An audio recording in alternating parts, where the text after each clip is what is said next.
How the Dead Speak by Val McDermid, narrated by Saul Reichlin. Prologue. We are all creatures of habit, even murderers. When things work out for us, we fix on some talisman to credit for the success. Lucky pants, not shaving, performing the same actions in the correct sequence, having the identical breakfast, walking on the right side of the street. When murderers reveal their talismans to us, we call it a signature. From Reading Crimes by Dr. Tony Hill. 8 years previously. Murder had been far from Mark Conway's mind that Saturday afternoon. Although he liked to consider himself an expert on the subject, he was also capable of compartmentalizing the different elements of his life. And today he was all about football. He stood in front of the glass wall of Bradford Victoria's boardroom, absently swirling the red wine in its generous goblet, gazing down at the crowds pouring into the stadium. He knew what they were feeling. Conway had been one of the rank and file himself once. Match day meant superstitious rituals. Since the afternoon 20 years ago, when the Vics had won the League Cup, he'd always worn the same pair of black socks with Snoopy dancing on each ankle. He still did, though these days he hid the inappropriate graphic beneath thin black silk. Multi-millionaire businessmen didn't wear novelty socks. Match day also meant a low thrum of anticipation in the chest and the stomach. Even for games that had no bearing on league position or the next round of the cup, the excitement fizzed inside him, electric in his blood. Who would be picked for the team? Who would referee the game? What would the weather hold? Would the end of the afternoon bring rapture or stinging disappointment? That was what it meant to be a fan. And although Mark Conway was now a member of the board of the club he'd followed from boyhood, he remained just that, a fan. He'd shouted himself hoarse as they climbed up and memorably once tumbled down through the divisions to their current position in 6th place in the Premier League. There was only one thing that thrilled him more than a Vic's victory. "Fancy our chances today?" The voice at his shoulder made Conway turn away from the view. The club's commercial director had come up behind him.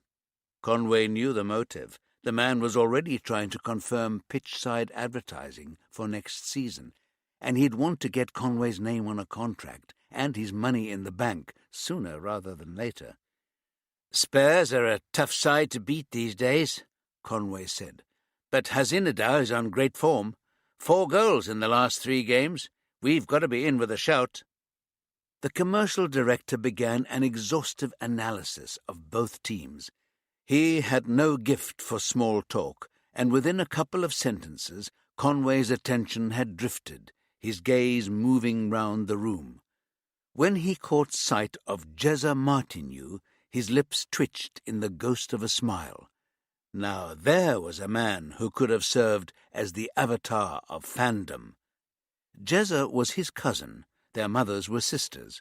Family legend had it that Vic's was the first word Jezza had uttered. "Excuse me, would you?" Conway drained his drink and stepped past the commercial director. He crossed to the bar, where the young woman serving the drinks abruptly ignored everyone else who was waiting and poured him a fresh glass of wine, delivering it with a quick, tight smile. He moved through the thronged boardroom towards his cousin. Jezza was clearly excited, rabbiting away to the poor bloke he'd cornered over by the buffet table. Bradfield Victoria was his obsession. If there had been a church where Jezza could worship the club, he'd have been its archbishop. When Mark Conway had told his cousin he'd been invited to join the board, he'd thought Jezza was going to faint. The colour had drained from his face, and he'd staggered momentarily. "You can join me in the director's box," Conway went on to say. Tears sprang up in his cousin's eyes. "Really?" he'd gasped. "You mean it? The director's box? And the boardroom before and after the game. You'll meet the players. I can't believe this is happening. It's everything I've ever dreamed of." He pulled Conway into a hug, not noticing the other man flinch. "You could have chosen anybody," Jezza added. "Somebody you wanted to impress, somebody from work you wanted to reward. But you chose me." He squeezed again, then let go. "I knew what it would mean to you," which was perfectly true. "I can never repay you for this." Jezza roughly wiped his eyes. "God, Mark, I love you, man." This was the moment he'd planned for. It had taken a significant investment and a lot of smarming up to people he despised to get that coveted seat on the board. But he knew that once he'd handed Jezza Martineau the golden ticket, his cousin would do anything to keep it. The final element in his insurance policy in case his ambitious plans didn't pan out. Conway smiled. It looked sincere, because it was. "I'll think of something," he said. But he already had. Chapter 1. When a small group of FBI agents came up with the idea of offender profiling, the one thing they knew for sure was that they didn't know enough about the minds of those who kept on killing. And so they went looking in the one place where they could be sure of finding experts: behind bars. From Reading Crimes by Dr. Tony Hill. It was the smell that hammered home his whereabouts as soon as he woke. There was no prospect of drifting out of sleep with that momentary sense of dislocation, that half-awake wondering, where am I? Home? Hotel? Somebody's guest room? These days, as soon as consciousness arrived, so did the miasma that reminded Dr. Tony Hill that he was in jail. Years of talking to patients in secure mental hospitals and prisons meant he was no stranger to the unpleasant cocktail: stale sweat, stale smoke, stale bodies, stale cooking, stale farts. The sourness of clothes that had taken too long to dry, the faintly vanilla mask of too much testosterone, and under it all the harsh tang of cheap cleaning chemicals. In the past, he'd always been glad to escape from the smell of incarceration and back into the outside world. These days, there was no escape. He'd thought he'd get used to it, that after a while he'd be inured to it. But 6 months into his 4-year sentence, he was still brutally aware of it every single day. Because he was a clinical psychologist, he couldn't help wondering whether there was some deep-seated reason for what had begun to feel like hyper-awareness. Or maybe he simply had a particularly acute sense of smell. Whatever the reason, he had grown to resent it. Not for him those half-asleep moments where he could imagine himself waking in his bunk on the narrow boat that had become his base, or in the guest suite in Carol Jordan's renovated barn, where he'd spent time enough to consider it a second home. Those dreamy fantasies were denied him. He never doubted where he was. All he had to do was breathe. At least now he had a cell to himself. When he'd been on remand for weary months, he'd had a succession of cellmates whose personal habits had been a particularly arduous punishment in themselves. Dazza, with his tireless commitment to wanking. Ricky, with his phlegm-choked smoker's cough and perpetual hawking into the steel toilet. Marco, with his night terrors, screams that woke half the landing and provoked even more screaming and swearing from their neighbours. Tony had tried to talk to Marco about the bad dreams, but the aggressive little Liverpudlian had leapt up and gone nose-to-nose with him, denying via most of the swear words Tony had ever encountered that he had ever had a bastarding nightmare. Worst of all, Maniac Mick, awaiting trial for chopping off the hand of a rival drug dealer. When Mick discovered that Tony had worked with the police, his first response was to grab the front of his shirt and smack him up against the wall. Spittle had flown as he explained to Tony why they called him Maniac and what he was going to do to any fucking fucker who was in the pocket of the fucking feds. His fist, the one tattooed across the knuckles with C-U-N-T, was drawn back, ready for the strike that Tony knew would break something in his face. He closed his eyes. Nothing happened. He opened one eye and saw a middle-aged black man with his hand between Mick and Tony. Its presence was like an improbable force field. "He's not what you think, Mick." His voice was soft, almost intimate. "He's filth," Mick spat. "What do you care if he gets what's fucking coming to him?" His mouth was a sneer, but his eyes were less certain. "He's got nothing to do with the likes of us. He doesn't give the steam off his shit for robbers or drug lords or lying, scheming bastards like you and me. This man," the apparent saviour jerked his thumb towards Tony, "this man put away scum, the animals that kill and torture for the pleasure of it, not for gain, not for revenge, not to prove how big their dick is, but just for fun. And the people they kill, they're randoms. Could be your missus, could be my kid, could be anybody that's got a face that fits. Just some poor sod that crosses the wrong monster's path. This man is no danger to proper criminals like you and me." He turned so Mick could see his face, an amiable smile creasing his cheeks. "Mick, we should be pissed off that he's in here, because the people we love are safer with him doing his thing on the outside. Believe me, Mick, this man only puts away the kind of animals that never see the inside of a jail because they're doing their multiple life sentences in the nut house. Leave him be, Mick." He used the man's name like a caress, but Tony sensed the threat behind it. Mick moved his arm sideways as if it were an intentional action, a planned stretch of his muscles. Then he lowered it to his side. "I'm going to take your word for it, Drews." He stepped back. "But I'm going to be asking around, and if it's not like you say—" He drew a finger across his throat. The smile that accompanied the gesture made Tony's stomach clench.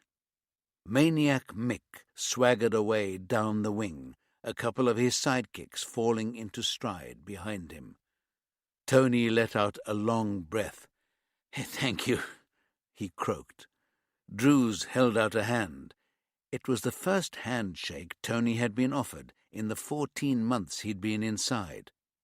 "I'm Drews. I know who you are." Tony shook his hand. It was dry and firm, and Tony was ashamed of the sweat he was leaving on it. He smiled with one side of his mouth. "And yet you saved me."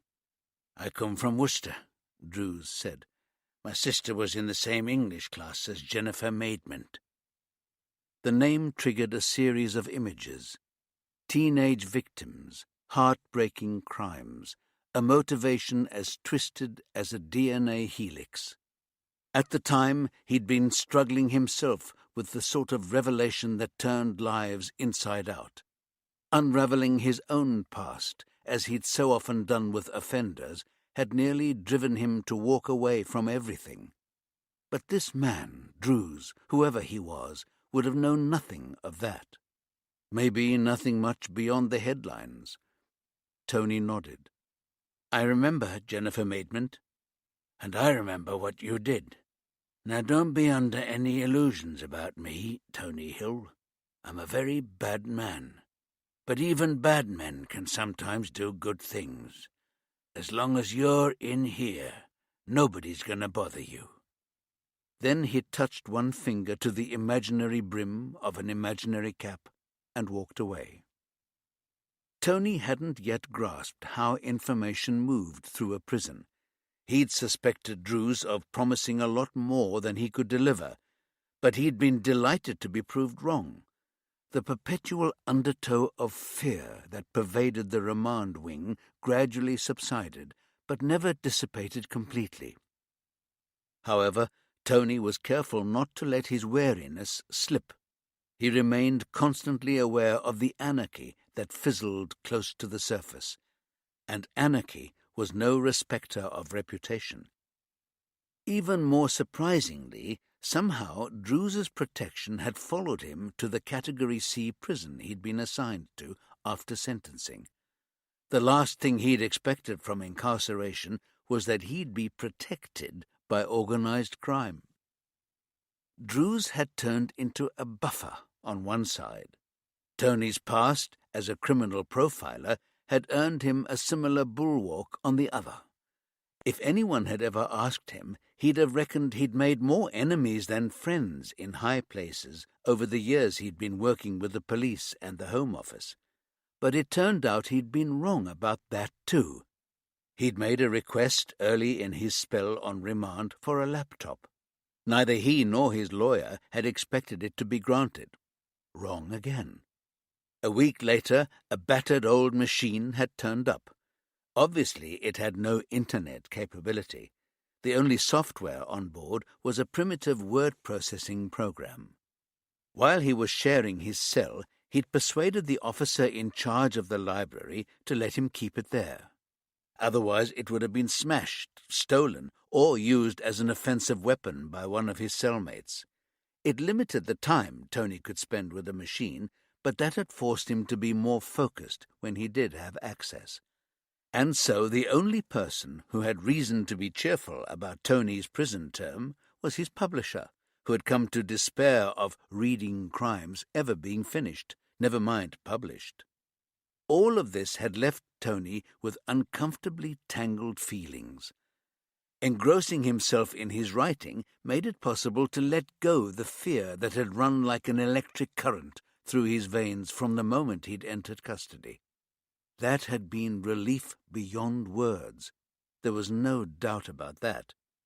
Losing all awareness of his surroundings while he sat at the keyboard and tried to marshal his knowledge and experience into a coherent narrative was a blessing. What tempered these comforts was guilt. He'd taken a life. That had broken the most fundamental taboo of his profession. The fact that he'd done it to prevent the woman he loved from having to do it herself was no excuse. Nor was there conviction that taking that one life had saved others. The man Tony had killed would have murdered again and again, and who knew whether there would ever have been a shred of significant evidence against him. But that didn't diminish the enormity of what Tony had done. So he deserved to be suffering. There should be a component of pain and retribution in his days. But truly, all the grief he knew was that he missed Carol. And if he'd been willing to, he'd have seen her every time he was granted a visiting order. Refusing to allow her the opportunity to sit with him was a choice he told himself he was making for her sake. Maybe that was his form of atonement. If it was probably a lower price than everybody else he was banged up with was paying. When he considered what his fellow inmates had lost, he couldn't deny that he felt lucky. All around him he saw lost livelihoods, lost homes, lost families, lost hopes. He had escaped all that, but it felt wrong nevertheless. His escape came with a constant scouring of guilt. And so he decided he needed to find a more constructive way to repay what people glibly called the debt to society. He'd use his talents for empathy and communication to try to make a difference in the lives of the men who shared his current address, starting today. But before he could get ready for that, he had something far worse to prepare himself for. His mother was coming to visit. He'd initially refused her request. Vanessa Hill was monstrous. There was a word whose weight he understood, and he did not use it lightly. She had blighted his childhood, stolen his chances of knowing his father, attempted to steal his inheritance from him. The last time he'd seen her, he'd hoped it would be the last time. But Vanessa was not so easily thwarted. She'd sent a message via his lawyer. "I've always known we were the same, you and me. Now you know it too. You owe me, and you know that too." She still knew how to push his buttons. He'd fallen for it, in spite of himself. Hook, line, and sinker. Chapter 2.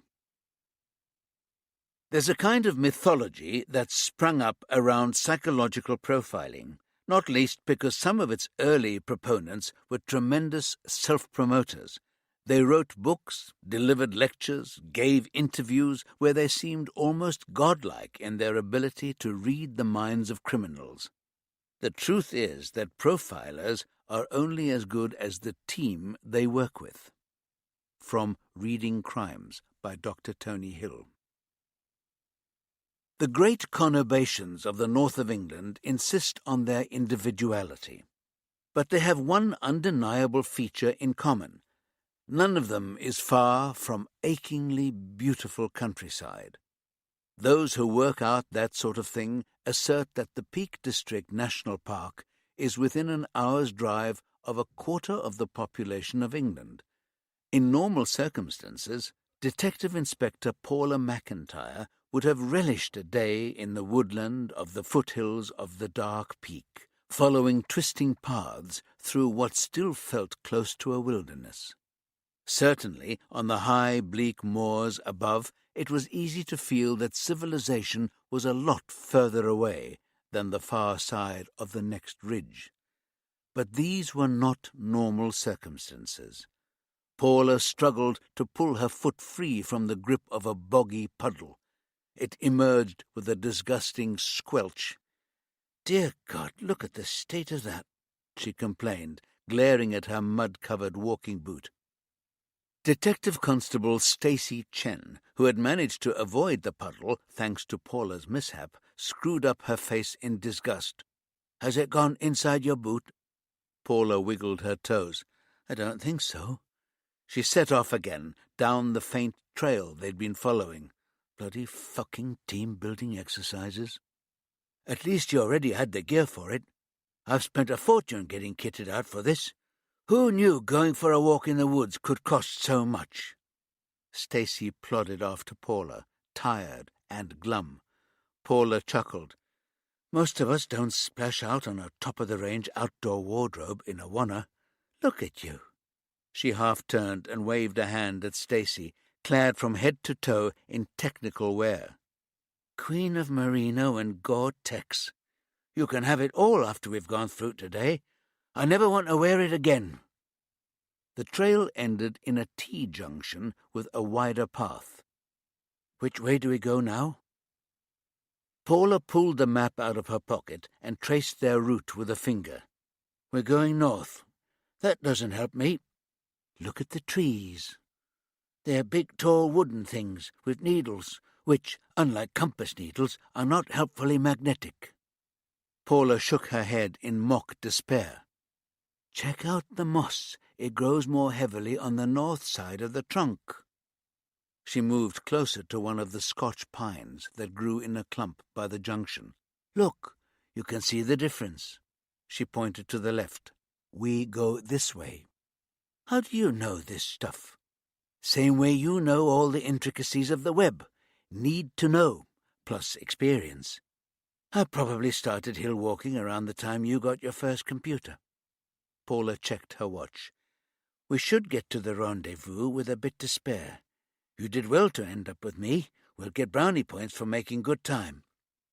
"This is a crazy way to spend a day. All we hear is there's a budget crisis. Whole categories of crime aren't being investigated at all because we don't have the resources.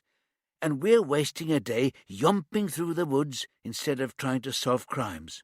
I truly don't see the point of this." Stacy complained as they set off again at what Paula clearly considered a reasonable pace. As far as Stacy was concerned, it was a route march. "Me neither, but we're not in Kansas anymore. I don't think DCI Rutherford and Carol Jordan ever went to the same police college.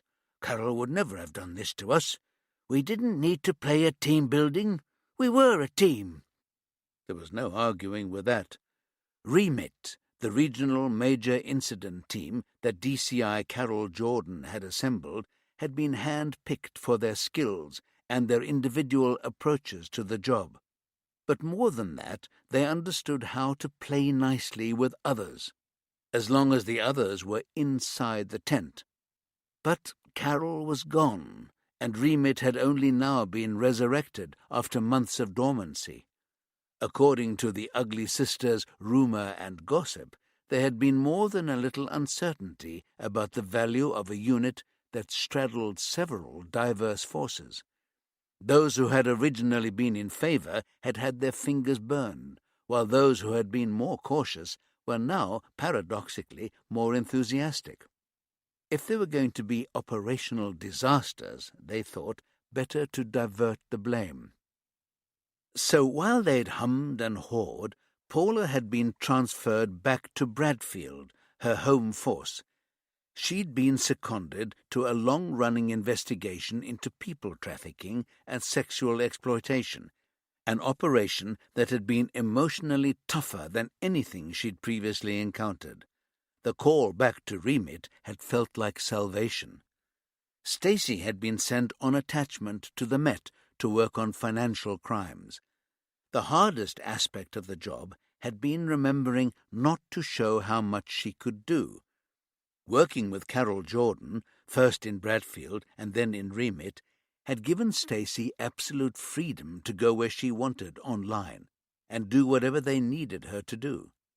She had become adept at the post hoc validation of things she really shouldn't have been poking around in. As long as the end result looked clean, Carol had left her to it. It had taken her 3 days to understand that doing things the straight way left her frustrated. Worse, it bored her. It had forced her to recognize that in spite of her apparent adherence to convention, she was actually more in tune with the renegades than the hunters. "The only good thing about it is that I've got so much free headspace, I've developed a lovely little app for working out the calorific value of your keystrokes at the computer," she'd confided to Paula over a Chinese takeaway back in Bradfield. Why would anybody want to know that? Bemused, Paula frowned at the wonton she'd just speared with a chopstick. "Exercise and diet freaks want to know everything. Trust me, they've elevated narcissism to a whole new level. Got to keep the business moving forward, Paula. It's shark to the max out there. If you stop moving forward, you die."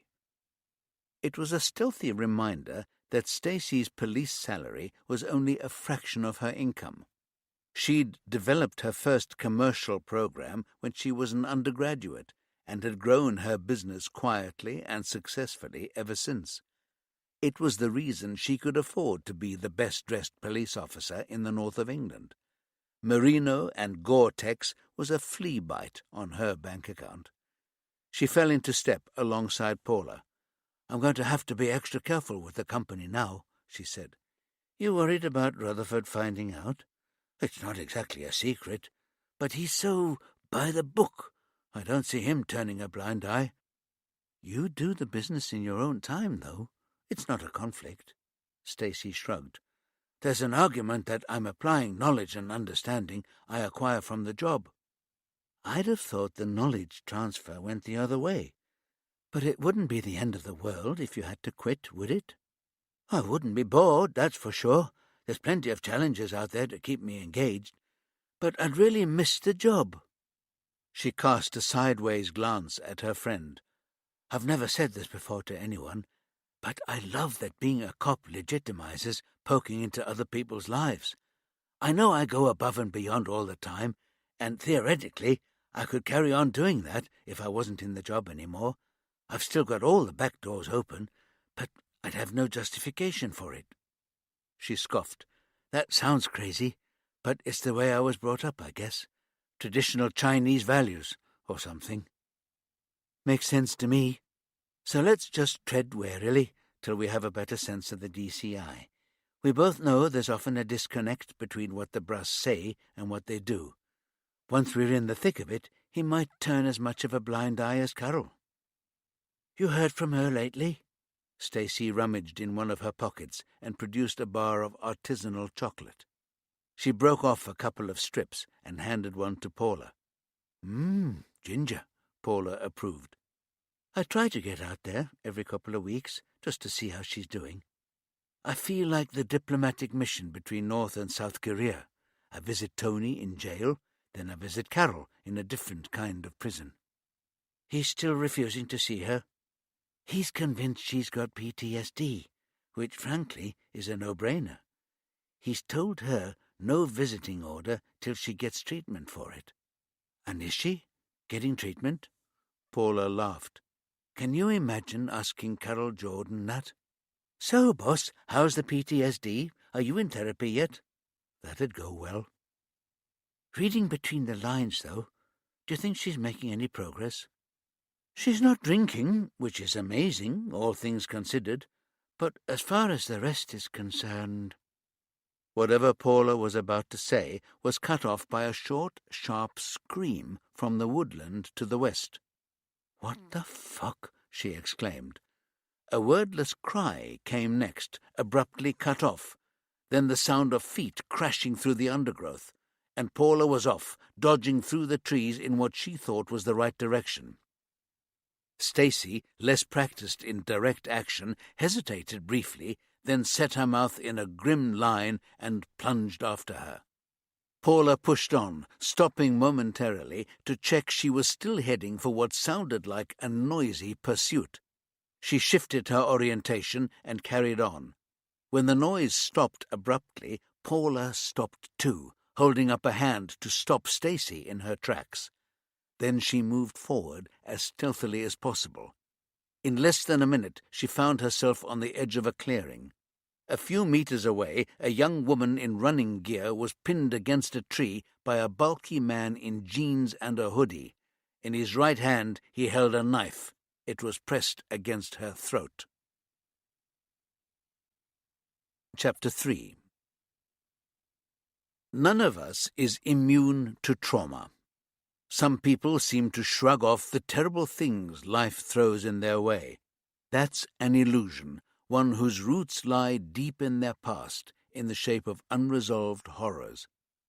When she was working at Broadmoor Secure Mental Hospital, Dr. Gwen Adshead used to say, "Our people come to us as disaster victims, but these people are the disasters in their own lives. Even the actions of psychopaths are shaped by their own personal traumas." From Reading Crimes by Dr. Tony Hill. Despite having programmed it into her sat-nav, Carol Jordan had struggled to find Melissa Rintoul's address. She'd only been to Edinburgh a couple of times previously, and she'd held a vague memory of the new town as a place of wide streets, tall grey Georgian buildings and private gardens enclosed by the kind of iron railings designed to impale trespassers. But behind those severe facades there were apparently mazes of back alleys and narrow mews whose coach houses were now bijou apartments, or small businesses like the one Carol was looking for. She'd found a remarkably expensive parking slot for her Land Rover a few streets away and spent the half hour before her appointment prowling round the area. These days she liked to familiarize herself with the potential escape routes. She never wanted to be cornered again. Melissa Rintoul operated out of a 2-story cottage in a pretty cobbled lane that cut a narrow slice between tenement blocks. Pots of lavender, rosemary, and hydrangea lined the narrow pavement, forcing pedestrians to walk with one foot in the gutter. Carol almost missed the discreet plaque that identified the recovery centre, sandwiched between a podiatrist and a boutique selling lamps made from reconfigured industrial machinery. It wasn't too late. She didn't have to do this. She could carry on shouldering her own burdens. She was surviving, after all. But the voice in her head, the voice she knew as well as her own, wasn't having that. Surviving isn't enough. The last time she'd spoken to Tony Hill in the flesh, he'd said just that. And followed it up with, "The people who care about you want you to live your life to the full. Surviving shouldn't satisfy you." The words echoed in her head, trumping her misgivings. So Carol took a deep breath and pushed open the door. A woman in her 20s, dressed in what looked like yoga clothes, sat at a small table in one corner of a tiny reception area. Opposite her were two comfortable-looking armchairs. She looked up from her laptop screen with a smile. "Hi, welcome to the recovery center," she said. "How can I help?" Carol fought the urge to run. "I have an appointment with Melissa Rintoul." Another smile. "You must be Carol." "Yes, I must be." She gave a tired smile. "I don't have a choice." A flick of the eyebrows. The woman rose in one fluid movement and tapped on a door near the table. She opened it a few inches. "Carol is here," she said. The reply was muffled, but she opened the door widely and smiled even more widely. "Melissa's ready for you." The room Carol entered was painted a pale sage green, the floor covered with a carpet a couple of shades darker. Two generous armchairs faced each other in front of a minimalist gas fire, whose flames flickered in a low line behind smoked glass. The woman who rose from the upholstered window seat had an air of comfortable calm. Carol, who had trained herself to itemize people as if she would be called on later to provide a police bulletin, found herself struggling for detail. Melissa Rintoul's defining feature was a shoulder-length mop of corkscrew copper curls, but her facial features were somehow harder to pin down. The overall impression was of placidity, but there was nothing bovine or dull about her. She crossed the room and wrapped both hands round Carol's right. "Come and sit down," she said. Her voice was deep and warm, her accent faintly Scottish. The two women sat opposite each other. Melissa met Carol's gaze unwaveringly. "Can I ask how you found out about us?" Carol rummaged in her canvas satchel and produced a dog-eared flyer. "I picked this up in my osteopath's waiting room. I thought it was worth a try. Can I ask what you're hoping for here?" Carol breathed heavily through her nose. "Recovery," she said. A long pause, which Melissa showed no signs of breaching. "I believe I'm suffering from PTSD." "I see. Have you had a formal diagnosis of post-traumatic stress disorder?" "It's complicated." Another pause. Carol knew there was nothing for it but to explain herself, but that inevitability didn't make it any easier. "I'm a former police officer. I led a major incident team. My closest colleague from those days is a clinical psychologist. He was also probably my closest friend. He worked with us for years as an offender profiler. We dealt with the most serious offences you can imagine." She sighed and stopped. "You're doing well," Melissa said. "I'm not seeking the details of what your work was like. All I'd like to know is what led you here." Carol knew she should tell Melissa more about the catastrophic day that had ended with Tony in jail and her in disgrace. But her shame silenced her. She wasn't ready to expose herself so completely. Instead, she said, "He said he thought I had PTSD. I didn't want to acknowledge it at the time, but I've come to accept it. I had a problem with alcohol, an addiction. He helped me get clear of it. I'm not drinking anymore." Every sentence was like pushing against a closing door. How long have you been clean? Coming up for 16 months. Carol gave a wry smile. I could tell you exactly to the day and week, but that would sound a bit desperate. Melissa smiled. You're the only one judging you in this room. I'm glad for you that you're doing so well with something that is always difficult. Apart from the addiction issue, did he give any other reasons for his conclusion? Carol looked past Melissa to the window beyond her. A thin blind obscured the details, but she had the impression of a tree, leaves gently trembling in the wind. At least that's what she wanted to imagine. She closed her eyes momentarily, then said, risk-taking, recklessness, aggressiveness. I was putting myself and others in danger. So what did you do to deal with these behaviors? Carol raked her fingers through her thick blonde hair. Nothing. At first I did nothing, and then everything went to shit. I did something that had terrible consequences. It was as close as she could manage to confession. Is that why you're no longer a police officer? I was told to resign before they had to fire me, so I did. And still I did nothing. Carol wasn't quite sure how Melissa did it, but she seemed to radiate a kind of supportive sympathy. Slowly it was becoming easier to talk. The tightness in her jaw and neck was less noticeable now. But something changed that position. Carol felt her throat closing, as if she were about to cry. She felt outraged. She hadn't been able to cry about Tony's absence from her life. It had been a constant pain, a physical ache in her chest for months.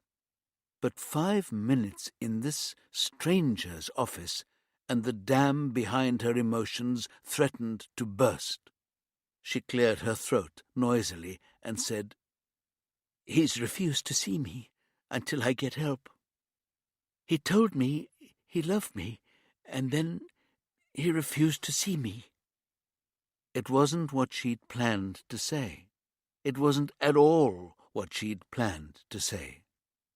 Melissa nodded. I can see how that might provoke you into seeking help.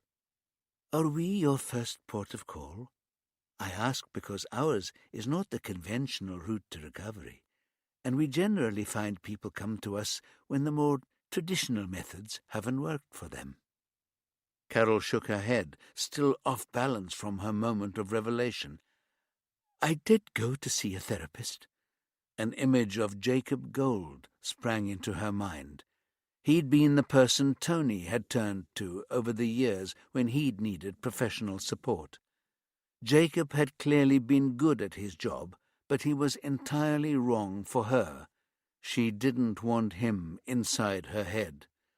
More than one, actually. But I'm naturally quite a private person, she continued, and I've spent years in a job where confidentiality goes with the territory. I've never had the habit of getting things off my chest, and I just couldn't do the talking cure. And besides, she checked herself. Besides? Carol shook her head. Nothing. Besides, you were smarter? Her eyes widened in surprise. I didn't say that. No, I made an assumption, and you confirmed it. Carol almost laughed. I used to have a sergeant like you. Best interviewer I ever worked with. Melissa nodded. Thank you, Carol. I'm not going to ask you about the particular circumstances that led you to our door. I don't need to know that. What we do here is not about words. We have a treatment regime that's about body work. Would you like me to explain it to you? And then you can decide whether you think this is for you. Carol felt as safe as she had for a very long time. It was a feeling she'd been afraid she'd never know again. Yes, please. Do you know what the fascia are? Carol shook her head. Apart from the dashboard of a car, I've no idea. But I guess that's not what you're talking about here. No. Fascia are the body's connective tissues. They run in bands and sheaths through the whole body. They link and protect muscle groups and internal organs. It's like a spider web that keeps everything working together. When you're stressed or traumatized, when the adrenaline response of fight or flight kicks in, we're supposed to drop back down to the resting place once the danger or fear is over. Think of it like electricity being grounded so it's safe. But sometimes we overload on the fight or flight reaction, and we shift further up the scale into freezing and dissociation. The reaction is so intense that the electricity doesn't get grounded, and we don't drop back all the way down to the resting state of relaxed awareness. Are you with me so far? I understand what you're saying, yes. Melissa smiled. Good. We have, in effect, got two brains. The conscious brain that controls our thoughts and actions. It's aware of the past and the future. It's always busy sending neurological messages back and forth that we're mostly not even aware of. But beneath that is our unconscious brain. It's the leftover from our reptilian days, and it's all about survival. It's plugged into the 5 senses, but it only understands the immediate moment. It lives in the present tense. It knows when the adrenaline cycle is complete, but if that doesn't happen, if we're holding on to that stress and trauma, then the survival brain thinks it's continuing. It becomes a loop, constantly rerunning. Do you get flashbacks, Carol? She nodded, not trusting herself to speak.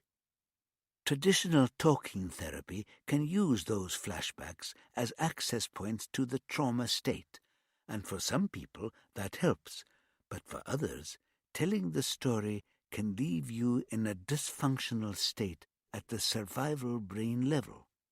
So what we need to do is to persuade the fascia to release the stress they're holding on to, so the electricity can ground itself.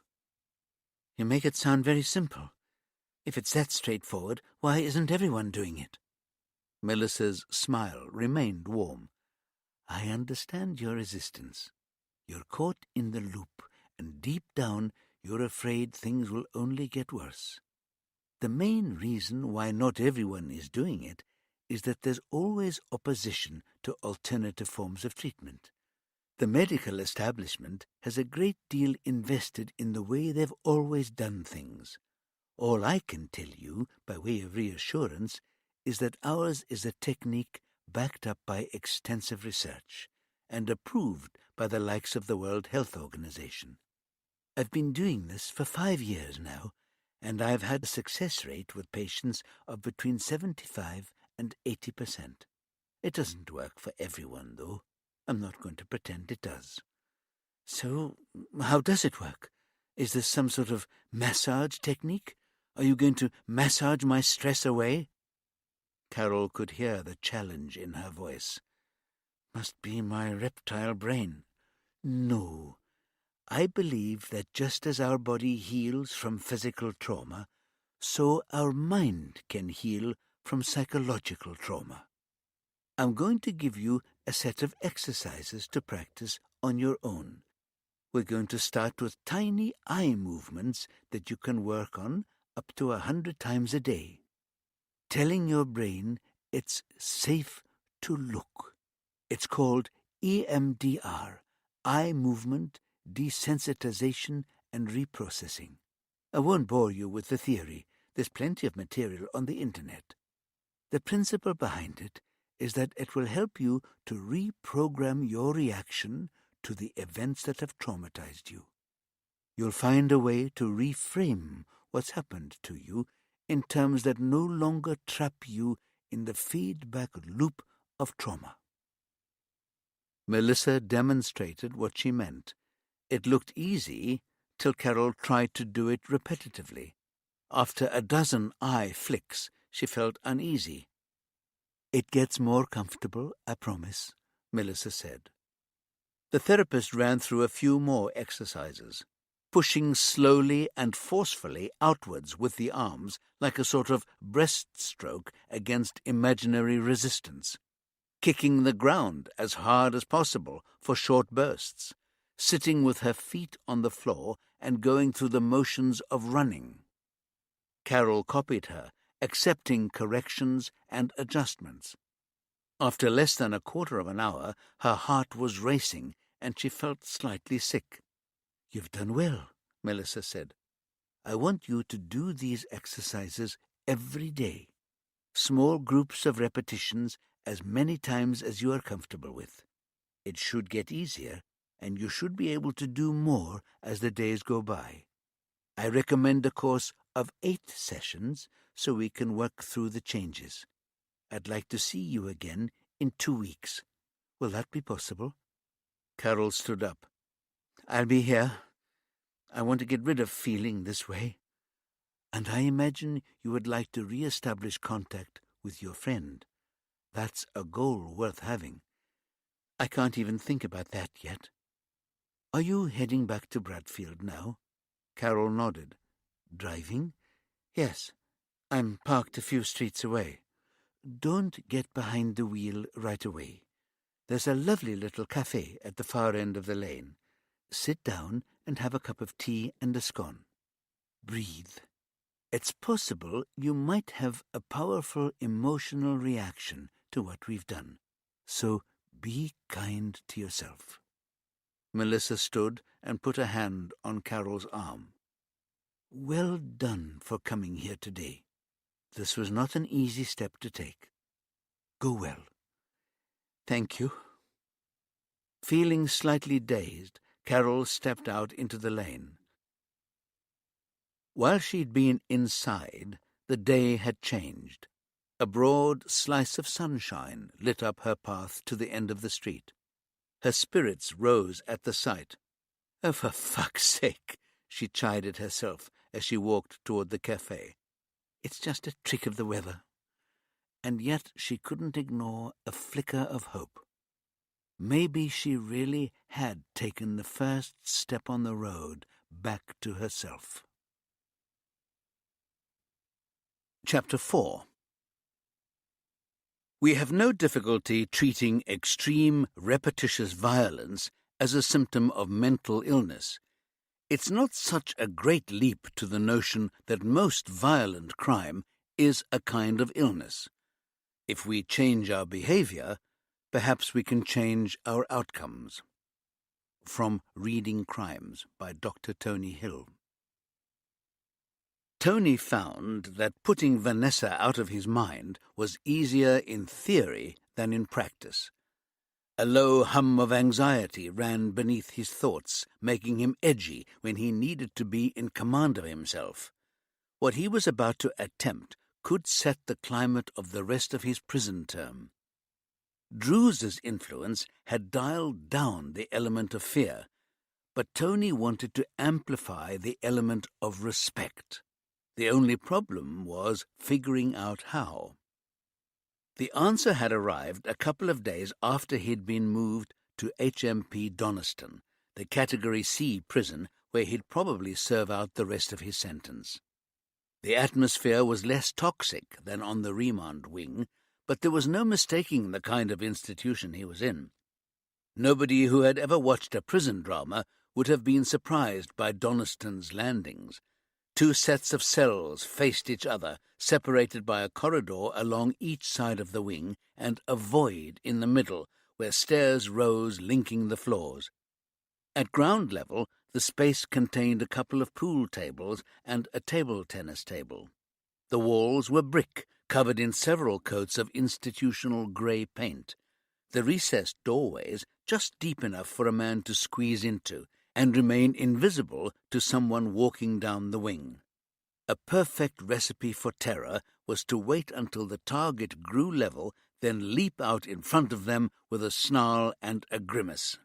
No assault necessary. The shock and fear were enough to provoke the required response. Tony's cell was identical to every other he'd glanced into as he'd walked nervously down the wing, his arms occupied with bedding, spare clothes, a box of books, and his precious laptop. He'd been the most interesting thing happening that morning. His fellow inmates leaned in doorways, shouting questions and incomprehensible catcalls as he passed. It had been a relief to walk into his own cell. At first glance, it seemed to be in decent condition. The off-white paintwork only a little scuffed and scarred. A narrow bed, a corner cupboard with 3 narrow shelves, a tiny table screwed to the floor, and a plastic chair. A radio speaker bolted to the wall above the bed. By the door, a stainless steel toilet and basin separated from the rest of the room by a painted brick wall. "You can stick stuff up with blue tack, cheer the place up. You can buy it from the shop," the officer escorting him had said. It would, Tony thought, take more than a few photographs to cheer up this Spartan cell. The window, divided into a dozen thick bricks of clear material, had a view of a bit of a roof and a ploughed field beyond the perimeter wall. Enough of the outside world to remind him what he'd lost. Left alone, he'd turned on the inbuilt speaker out of curiosity. He soon understood he was listening to a prisoner interviewing a poet who was running a workshop in the prison library that afternoon. It didn't take long to discover he was listening to Razor Wireless, a radio station run by prisoners. Apparently, Wednesday was Wide Awake Day, when the theme was creativity and educational opportunities. It was clear that although official resources were limited, the inmates had drawn on their own skills to extend their opportunities, from plumbing to cookery. As Tony listened, he started to feel a faint thrill of possibility. He knew better than to rock up at the radio station without anyone to vouch for him. It had taken him a few days of asking around among the least hostile faces in the canteen and the library, but at last he'd managed to track down Kieran, a 27-year-old serving 3 years for, in his words, a shitload of burglaries. How had he got involved, Tony wondered. "I like listening to Razor, but I thought the show they were doing about fitness was way too specialised. I like to stay in shape, but all they were talking about was using the equipment in the gym. Now, the kit they've got in here isn't that brilliant to start with, but the big problem is there's just not enough to go around. Plus, a lot of guys, they're not in shape to start with, and they're not all that keen on trying to work out beside the gym bunnies," Kieran explained. "And then you got the top dogs and their bitches, thinking the gym belongs to them." It was more than Tony needed to know, but he understood better than most the value of letting people talk. "I know what you mean. I'd feel like a complete wuss beside half the lads in here." "That's 'cause you are. So I came up with this fitness routine that you can follow in your cell. Dead straightforward stretches and resistance exercises, plenty of reps to build a bit of muscle, make you a bit more buff." He reached out and gripped Tony's bicep. "You could do with a bit of that, Tony." He chuckled and rolled his shoulders, showing off his own shape. "I'll check it out. So you just went along and asked to put on a program?" Kieran nodded. "The guys got me to do a run-through for them, made a few suggestions. Then they gave me a weekly 10-minute slot. People liked it, so now I do 15 minutes 3 times a week. I had to learn all the other stuff as well, how to do the technical shit like sound engineers do on the BBC and all that. Why are you so interested? You want to tell us all about the serial killers you put away? Give us the inside track? Mind of a murderer? That kind of thing?" "All that's ancient history for me now. There's no way I'll ever get near a murder investigation again." Kieran sniggered. "Not now you've been on the other end of it, but I'll bet you've got some cracking stories to tell. I'm thinking about something a bit different. You want to get people fit. I want to help them change their lives in other ways. So, can you get me an introduction? Sure. Come along with me on Wednesday morning when I'm doing my show. That's the best day. There's a bunch of us in then to plan out the rest of the week. Wednesday arrived, and he found himself standing against the wall in a crowded little room filled with radio equipment and half a dozen men who looked like a random selection from the Grayson Street stand at a Bradfield Victoria game. And not just because they were all white, in startling contrast to the general prison population. A couple were shaven-headed, tattoos decorating their arms and creeping up their necks. One looked like a science teacher, glasses slipping down his nose, fiddling with a screwdriver and a connector of some sort. Another, 30s, neat haircut, watchful eyes, big shoulders, and the beginnings of a paunch, would have fitted in perfectly in Bradfield Metropolitan Police Canteen. Kieran introduced Tony to the man who clearly ran the room. "Spoony, this is Tony. He's—" "Yeah, I know. The shrink. We got no couches in here, Doc, and we're already shrunk down to nothing by the system. So what do you want with us?" Spoony cocked his head, making the tendons in his neck stand out. He was tall and lean, the arms sticking out of his T-shirt resembling an anatomical drawing. Here a muscle, there a tendon, here a vein. His face reminded Tony of a tropical bird, all big eyes and hooked nose over a small mouth and a receding chin. "I want to make a program." Spoony scoffed. The two shaven heads folded their arms across their bellies and laughed.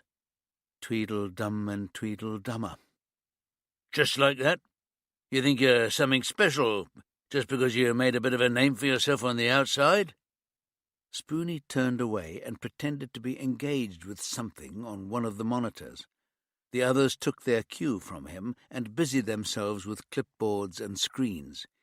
"There's no point in me pretending I've got no skills," Tony said. "That would be really stupid, trying to make out I'm just another one of the lads. I've been listening to Razor, and it's equally clear to me that you're not stupid either. I don't want to be arsy about this, but I can give you a program that could make a difference to people's lives. Maybe help them not to come back here." Spoony froze. "You really think so? You've been in here, what, 5 minutes, and you know how to fix us? Think you're fucking Coldplay, do you?" I don't even know what that means," Tony said. "All I do know is I've got some ideas that I think are worth trying." He pulled a small notebook from his pocket, another gift from people in the justice system who knew that he knew where some of the bodies were buried. "I've drafted out 10 minutes, just to give you a flavour." Spoony turned, bending sideways from the waist so he could see past Tony and go eye to eye with Kieran. "You did right, bringing him along. We're pitifully short on comedy." The geek with the screwdriver looked up. "Wouldn't hurt to give the man a chance." Judging by the looks of surprise on the others' faces, he wasn't given to expressing opinions. Spoony blew out a noisy breath. "Come on, then." He nodded towards a chair with a foam-covered mic in front of it. "Sit your ass down and lay it on us." Tony obeyed, squeezing past the Tweedle twins to get to the chair. He cleared his throat. "I am prisoner number BV8573. I'm also a clinical psychologist called Tony Hill. I've spent the last 25 years working with people like you and me, trying to figure out the reasons why things went wrong for us." He looked up from his notes. Spoony was leaning back in his chair, fingers locked behind his head, staring at the ceiling. "I don't believe people are born evil. I think we end up on the wrong side of the law for a variety of reasons, and most of them are not our fault. I've said it before, and I will probably say it again. Societies get the crimes they deserve. Build a society based on greed, for example, and robbery will become your default crime. Turn sex into a commodity, and bingo, Sex crimes spawn like tadpoles. So, if that's the underlying cause of crime, logically, the remedy must lie in our own hands. If we change the script people live by, then surely we should be able to alter our outcomes. I want to talk to you about ways we can change our scripts. And the first thing we have to talk about is fear. Because in here, we're all afraid. Abruptly, Spoony jumped up. Right, that'll do. You got balls, I'll say that for you, Doc, coming in here and making out we're all fucking bricking it. Tony sighed and stood up. Okay, I get the message.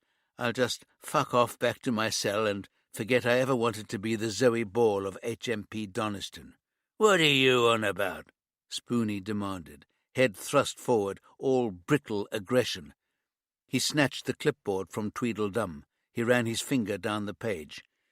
Yeah, let's cut the Catholics down to half an hour on Friday. You got 15 minutes a week for the next month, Doc. If you can cut it, the slot's yours. Now fuck off, we've got programs to make. Tony was halfway out of the door when he heard Spoony's valediction. You don't want to disappoint me, Doc. Drews don't cut no ice with the people I know. Just like that, the fear ratcheted up the dial again. No such thing as a place of safety here. Chapter 5. Every crime scene has its retinue of specialists. Police officers, medics, photographers, forensic specialists, profilers. Just as we all read the same book differently, taking different messages from it and finding different echoes in its pages, so it is with crime scenes. Every specialist reads the scene in their own way. When we put our heads together, it's like a symposium on the dead person. From Reading Crimes by Dr. Tony Hill. Paula took a cautious step forward. Time to put the knife down, she said conversationally. There's better ways to sort this out.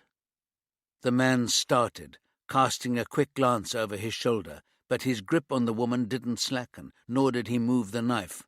Let her go. You can walk away from this. Paula kept her voice level and her body still. It's the only way out.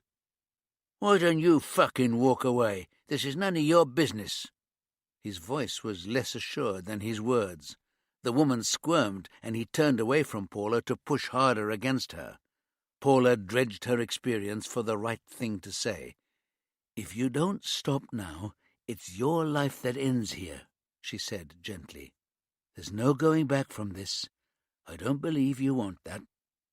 What's your name? I'm Paula. Now his head whipped back to face her. What's it to you? Who the fuck do you think you are? I'm just somebody that hates to see a man throwing away his life's chances. You sound like a fucking cop, he exclaimed, outrage in his voice. Only a fucking cop talks like that. And all at once he let the woman go and sprinted across the clearing towards Paula, the knife held out in front of him. The woman ran, stumbling in the opposite direction. Stacy, get her! Paula shouted, never taking her eyes off the man. He drew his knife hand back as he came near, preparing to strike. She waited till the last possible moment, then stepped smartly to one side, lashing out sideways with her foot. She'd been hoping for his knee, and the scream as he crashed to the ground told her she'd hit lucky. Paula pivoted on one foot, stamped on his knife hand, then dropped like a stone onto his back. He was shouting incoherently in pain, but she paid no attention. Paula grabbed his right arm and twisted it up his back, then dug with her free hand into her jacket pocket for the plastic cuffs she always carried. It took less than a minute to cuff the man and then to caution him. She pulled him up, using the cuffs for leverage, and he yelped as his knee took his weight. Not your day, is it? She panted. Only then searching the trees for any sign of Stacy and the woman. You're fucking mental, the man exploded. I'm a bloody copper! Paula laughed. That's the best one I've heard for a long time. Then from behind she heard a chuckle. He's not lying. Paula had only been working for Detective Chief Inspector Ian Rutherford for 3 days, but already she recognized his soft border's accent. Slowly she turned to face him. "Sir?" It was a question whose answer she already knew. "Today isn't just about team building, Inspector McIntyre. It's also about me finding out how you operate under pressure. Is someone going to get me out of these cuffs? She needs to learn about not making restraints too bloody tight. Not to mention my knee feels fucked." The man sounded as pissed off as he had every right to be, Paula thought. She didn't imagine he'd expected to be done over by a woman at least 10 years older than him. "Meet D.C. Thwaite from South Yorkshire, drafted in for today's little operation. You can release him now." As he spoke, the victim pushed her way through a thicket and back into the clearing, closely followed by Stacy, who had lost her hat and gathered a random crop of leaves and twigs in its place. One leg of her trousers was streaked with dark mud. She looked furious. "And this is D.C. Vaughan from Manchester," she said, her mouth tight, her voice clipped, "who very kindly helped me out of a ditch." "She'd already caught up with me by then, in fairness," D.C. Vaughan said with a grin. Releasing Thwaite, Paula could feel the adrenaline draining from her. DCI Rutherford looked very bloody pleased with himself. He was, she thought, a man who liked to feel pleased with himself. He clearly worked at keeping himself in shape and wore clothes that made sure nobody could miss that. His hair was always beautifully groomed, cut close at the sides to reveal the beginning of silvering, longer on top to prove he still had plenty of it. He could look stern or friendly. His jaw was as square as Clark Kent's. He came with a reputation of doing things by the book, which was also, she thought, all about keeping up appearances. What this episode had shown her was that he was as capable of being devious as Carol Jordan. To hell with Rutherford and his games. Paula turned to face Stacy and made a point of consulting her watch. "We've got a rendezvous to make, D.C. Chen. We'll need to get a move on." And she retraced her steps towards the track, not needing to check whether Stacy was at her back. Later, the real team-building exercise happened, after they'd all shaken off Rutherford and gone to the pub. Paula and Stacy were joined by their long-standing colleague D.S. Alvin Ambrose and Steve Nisbet, a new recruit to their team.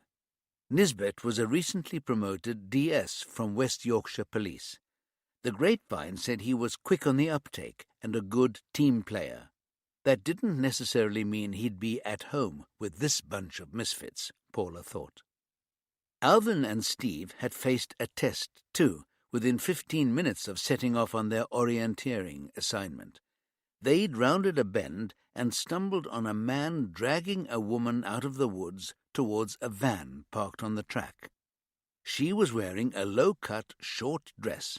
Her hands were tied behind her back, and she was snarling and shouting in what sounded like Polish. She had one shoe on, its spike heel hanging loose. "This is the last time you'll fucking run out on me, you fucking whore," the man yelled. They were a couple of 100 yards away, but they didn't need to say a word. Whether it was people trafficking or a woman who'd failed to escape an abuser, the only thing that mattered was putting a stop to it. Both men took off at top speed. Steve Nisbet had the wiry build of a runner, but although Alvin was burly, he was fit too, and kept pace as they raced down the track together. There was nothing subtle in their approach, and before he could get the woman in the van, the man saw them coming. He moved faster, wrenching the door open and forcing her inside. He slammed the door and made for the driver's side just as the two cops reached the van. "The girl," Alvin grunted, cutting to the side to go for the man, already half inside. Steve opened the door, but before he could grab the woman, she'd kicked out at him with her bare foot, catching him a glancing blow on the jaw. "I'm a bloody cop," he yelled. She recoiled, scrabbling further into the cramped cubicle and screeching incomprehensibly. He tried to climb in after her, but she was kicking out like a madwoman. Meanwhile, Alvin reached the man before he could shut the door. Alvin grabbed it and hauled it open as the driver jammed the key in the ignition and started the engine. Alvin didn't pause for a moment. He leaned in and thrust his arm round the man's neck in a headlock and unceremoniously hauled him out of the van. The man tried to fight free, but Alvin was far too strong.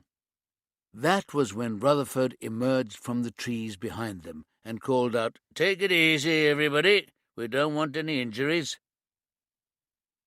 "He just stood there grinning like an idiot," Alvin said over his first pint, his voice thick with disgust, "telling me what a good job I'd done, except for being a bit heavy-handed getting the suspect out of the van. And apparently I was too bloody slow getting to the victim. I should have had her out of there by the time the engine started," Nisbet complained.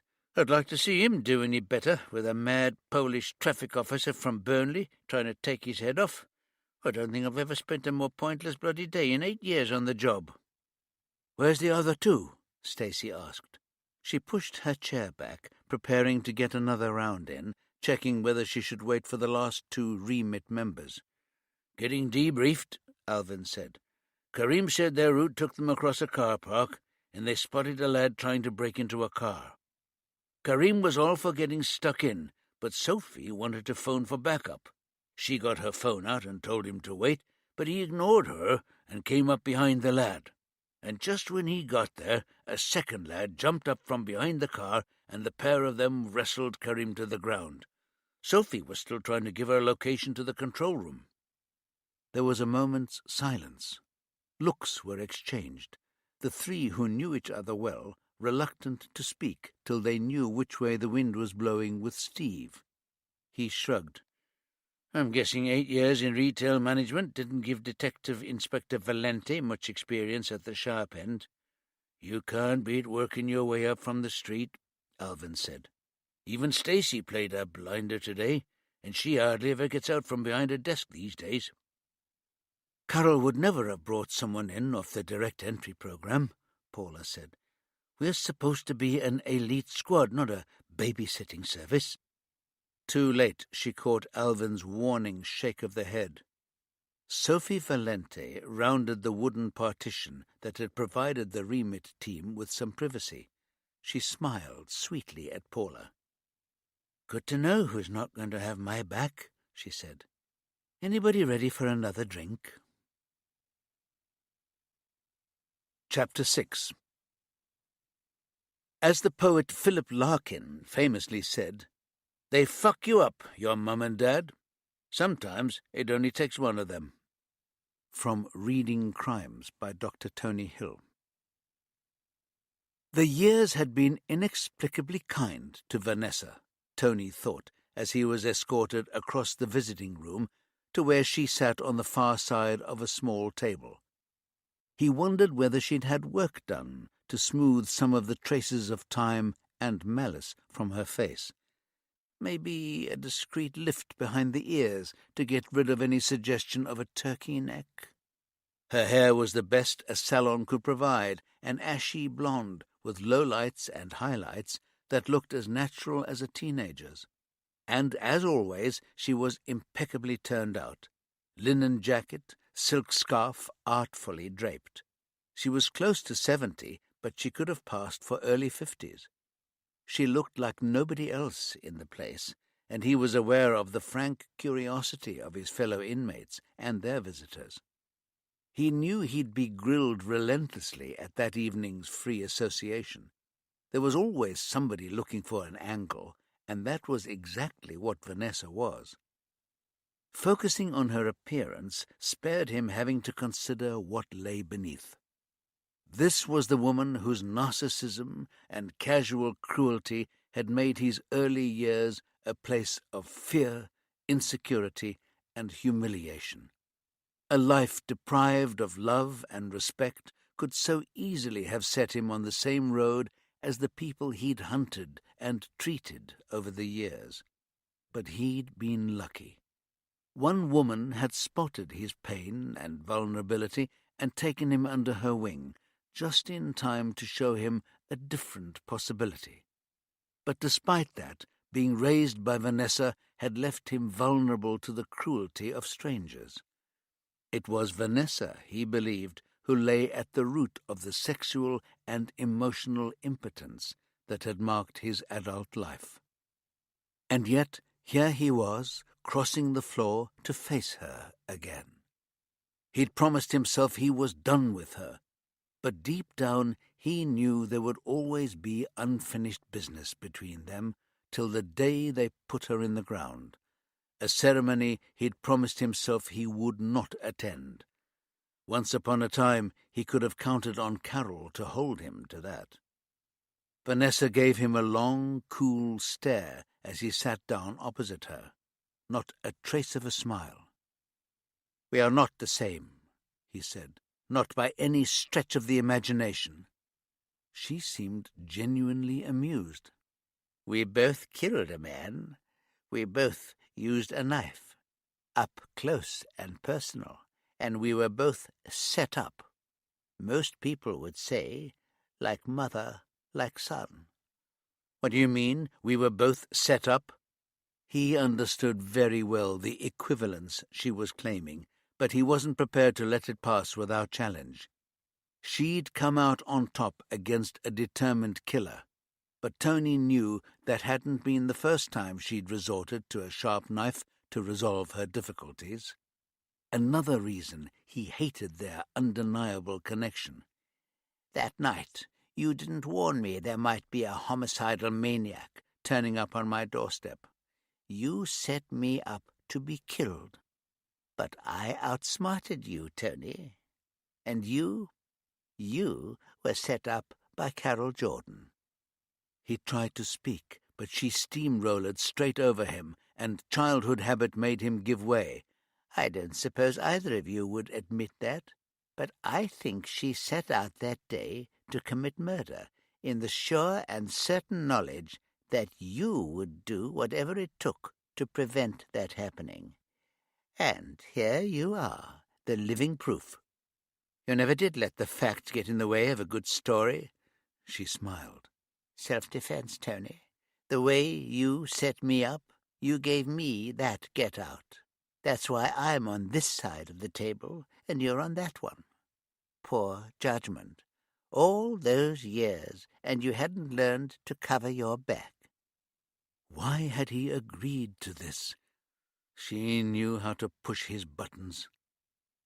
She didn't excoriate him the way it had when he was a boy, but still she could sting. "Did you just come here to gloat? I was under the impression that you wanted something. You usually do." Vanessa's face had resumed its usual repose. "I've been robbed." "And why has that got anything to do with me?" "Because I need Carol Jordan to deal with it." He couldn't stop the bark of laughter that spilled from his mouth. "Are you suffering from dementia? For one thing, Carol isn't a cop anymore, and for another thing, she'd crawl across the Pennines on broken glass before she'd lift a finger for you." "I know both of those details. For one thing," she echoed sarcastically, "I don't want a cop. And for another thing, what she won't do for me, she'll do for you." They glared at each other, neither bothering to disguise their feelings. "If you've been robbed, the police are the ones to help." Vanessa shook her head impatiently. She leaned back and crossed her elegant legs. "The police are not going to get my money back. If they're very lucky, they'll arrest the bastard and stick him in here with you. But I'll never see a penny of my money again. Carol, on the other hand, well, from what I hear, she's got her own way of doing things." "You're going to need to explain what has happened." To his surprise, Vanessa looked away, focusing on the vending machine on the far side of the visiting room. "About 3 years ago, a colleague recommended a financial advisor to me, Harrison Gardner. He'd been producing consistently good results for her investments," she said.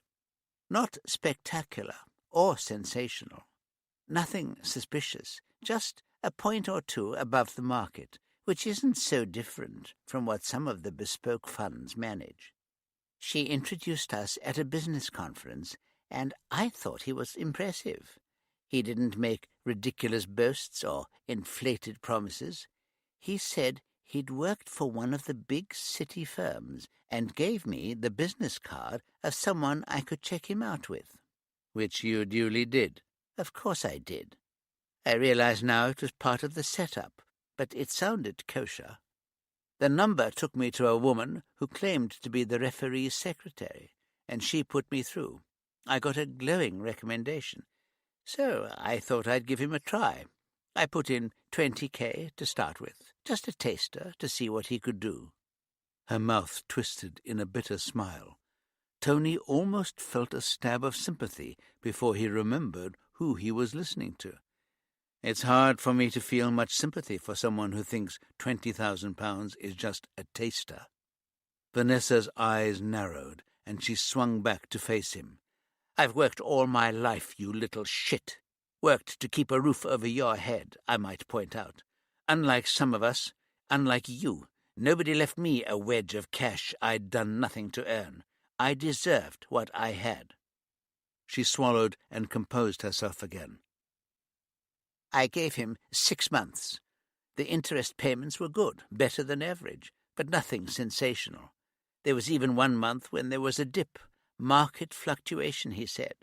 But I was still coming out well ahead. So after 6 months, I trusted him enough to put most of my funds in his hands. Everything was going fine, till 3 weeks ago.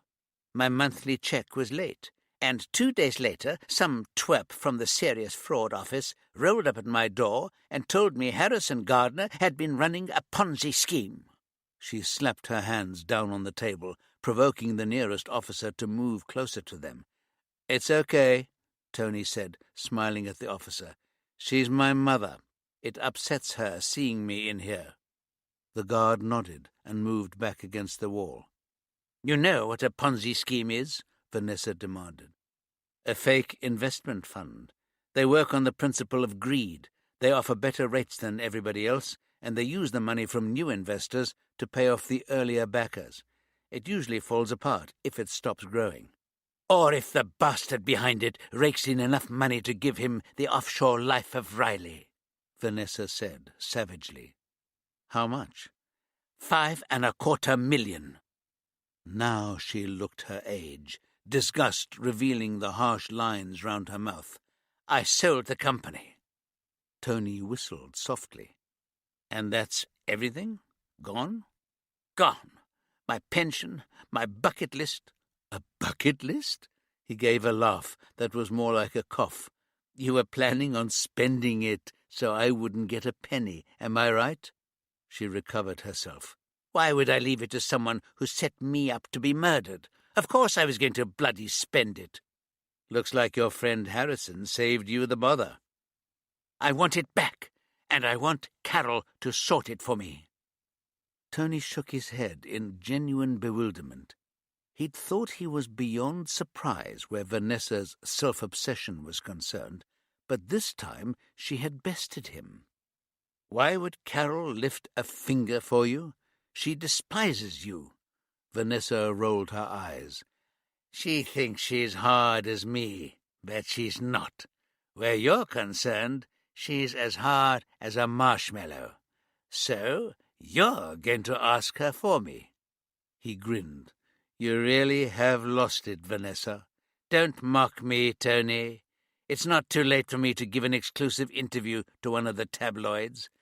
How my son conspired with the police to deliberately stake me out like a sacrificial lamb to tempt a serial killer out of hiding." She would do it in a heartbeat, too, he thought. Why do you think that would bother me? I'm already a pariah in the only professional world I know. You can't damage a reputation that's already destroyed. And then came the treacherous smile that still made his guts clench, the smile that signalled she had the fourth ace up her sleeve. "I hear you're writing a book," she said. "I doubt your publishers think all publicity is good publicity." Dismay curdled his brief moment of satisfaction. How did she do it? How did she always find his Achilles heel? The one hope he was clinging to, the one key that might unlock some sort of future, and somehow she'd winkled it out. Vanessa read him as she always had. I know you can't write a nice little note here, so when we're done, you can sort out a phone call and leave a message on my voicemail that I can play back to Carol. She got to her feet. Otherwise, I'll make the call, and it won't just be you I'll trash. It'll be her, too. Chapter 7. One of the less obvious effects of austerity has been the increase in the numbers of the visible vulnerable. For predators, it has been a gift-wrapped opportunity to expand their choice of victims. From Reading Crimes by Dr. Tony Hill. Even after midnight on a weeknight, the Temple Fields district of Bradfield was buzzing. The compact warren of streets attached to the city centre like a carbuncle was the opposite of a chameleon. Every time the mainstream caught up with its edginess and innovation, it refused to blend in and adopted the next set of transgressions. Not many years before, it had been the red light district, dingy streets lit by occasional neons, a poor man's film noir. It was the place to go for sleaze and jazz clubs that survived because of the cheap rents. There had been a couple of gay bars on the fringes. Then, when it dawned on entrepreneurs that the pink pound was a thing, over the space of a few years, the main drag sprouted a rash of gay bars and clubs, so achingly cool that they were eventually colonized by everybody else. Now, in more gender-fluid times, no matter where someone sat on the spectrum, they could find somewhere to hang out where they'd be unexceptional. Mark Conway thought that must really piss off some of them. It amused him to think that he wasn't unique either. He wasn't the first person to trawl the shoals of Temple Fields in search of someone special. Of course, he was looking for recruits, not victims. Not like those others he vaguely remembered. There had been one weirdo who had killed a string of men and dumped their bodies in the area, and another one who was responsible for torturing and killing hookers. The cases had had a lot of lurid publicity because the cops had been working with a psychological profiler, a strange little guy who always looked a bit distracted when you saw him in TV interviews, until you noticed how sharp his eyes were when they flickered across the screen. Turned out the shrink had the same kind of killer inside as the murderers he'd helped to put away. He was safely behind bars himself now. Mark had been aware of him for a long time. He'd almost had one eye on an imaginary rear-view mirror to see if the profiler was on his tail. Now he could afford to relax a bit. He didn't think the cops would be so quick to hire another profiler in case the next one went rogue too. But one less foe to worry about didn't mean he could relax his vigilance. Thus far he'd covered his tracks so well that nobody had even noticed what he was doing. What that said to Conway was that he was indeed doing the right thing. He was offering salvation to the hopeless. Not everyone was capable of redemption in this life.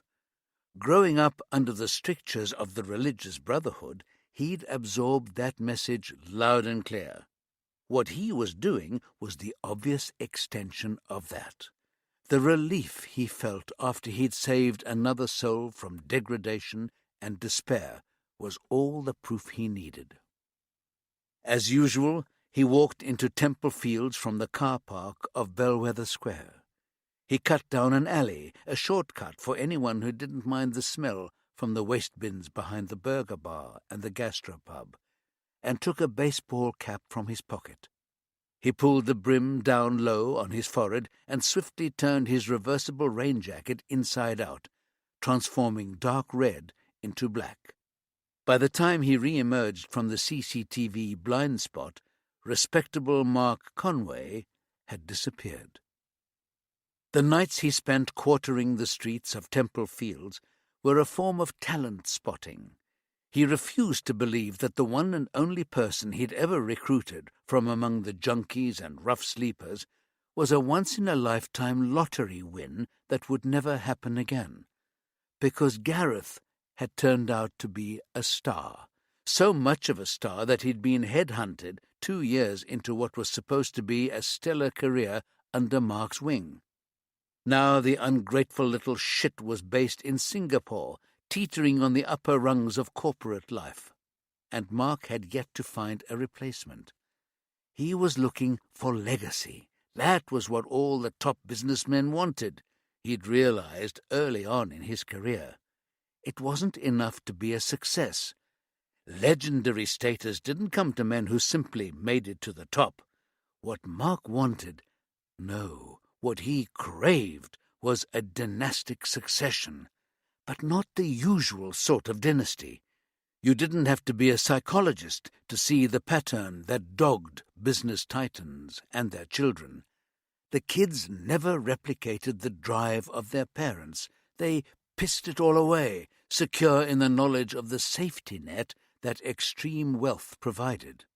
No, Mark's dynasty would be a very different thing.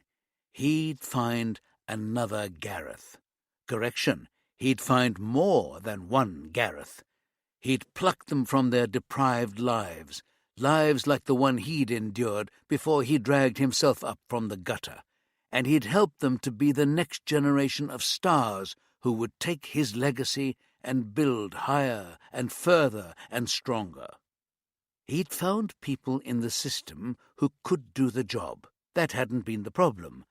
What he hadn't found was another gem he could mine from the rough and transform into a glittering diamond. He wanted to show people he had something special that spotted talent and transformed lives, something that journalists would write about, that people would respect, that would make people sit up straight in front of their granola, mouths open, wondering, could that really be Mark Conway talking on the breakfast show couch? Mark Conway, who sat behind me in Year 8 maths? Mark Conway, who only ever scored 1 goal in 10 years of football, and that only because the ball hit his arse when he was standing next to the goal. Mark Conway, whose blazer sleeves were always too short, his shoes coming apart along the welts. That Mark Conway? To be that Mark Conway, he had to be more than just another businessman. He had to be the one who plucked young men from the jaws of despair and disaster and turned their lives around, their savior. It wasn't an easy job, but he knew it could be done. He'd done it for himself. He could pass on what he'd learned and make it work for someone else. It was just a case of finding the right one. And then the next one. It had to be men. He had no time for women in business. They were too flaky, hormones and babies, no focus, no single-mindedness. Of course, you couldn't say anything like that these days, not even among friends. There was nobody to whom he could explain why it was men he was looking for, every time.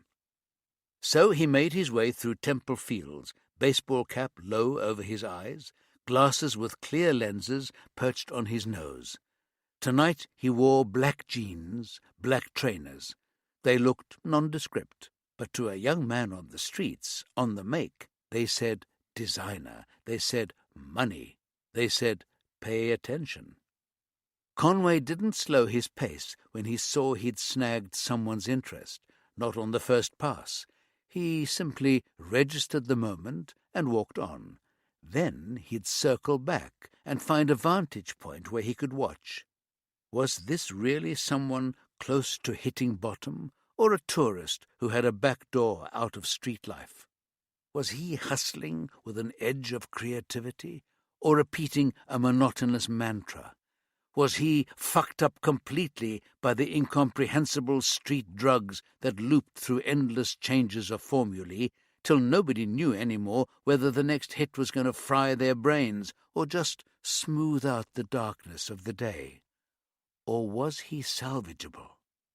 He'd watch for as long as he could, standing among the smokers outside a bar, then sitting in the window of a coffee shop, making a flat white last for an hour. He'd watch transactions on the street, coins tossed in coffee cups, little huddles of exchange and mart. Then he'd take a second pass to see if his target had enough about him for a second moment of recognition.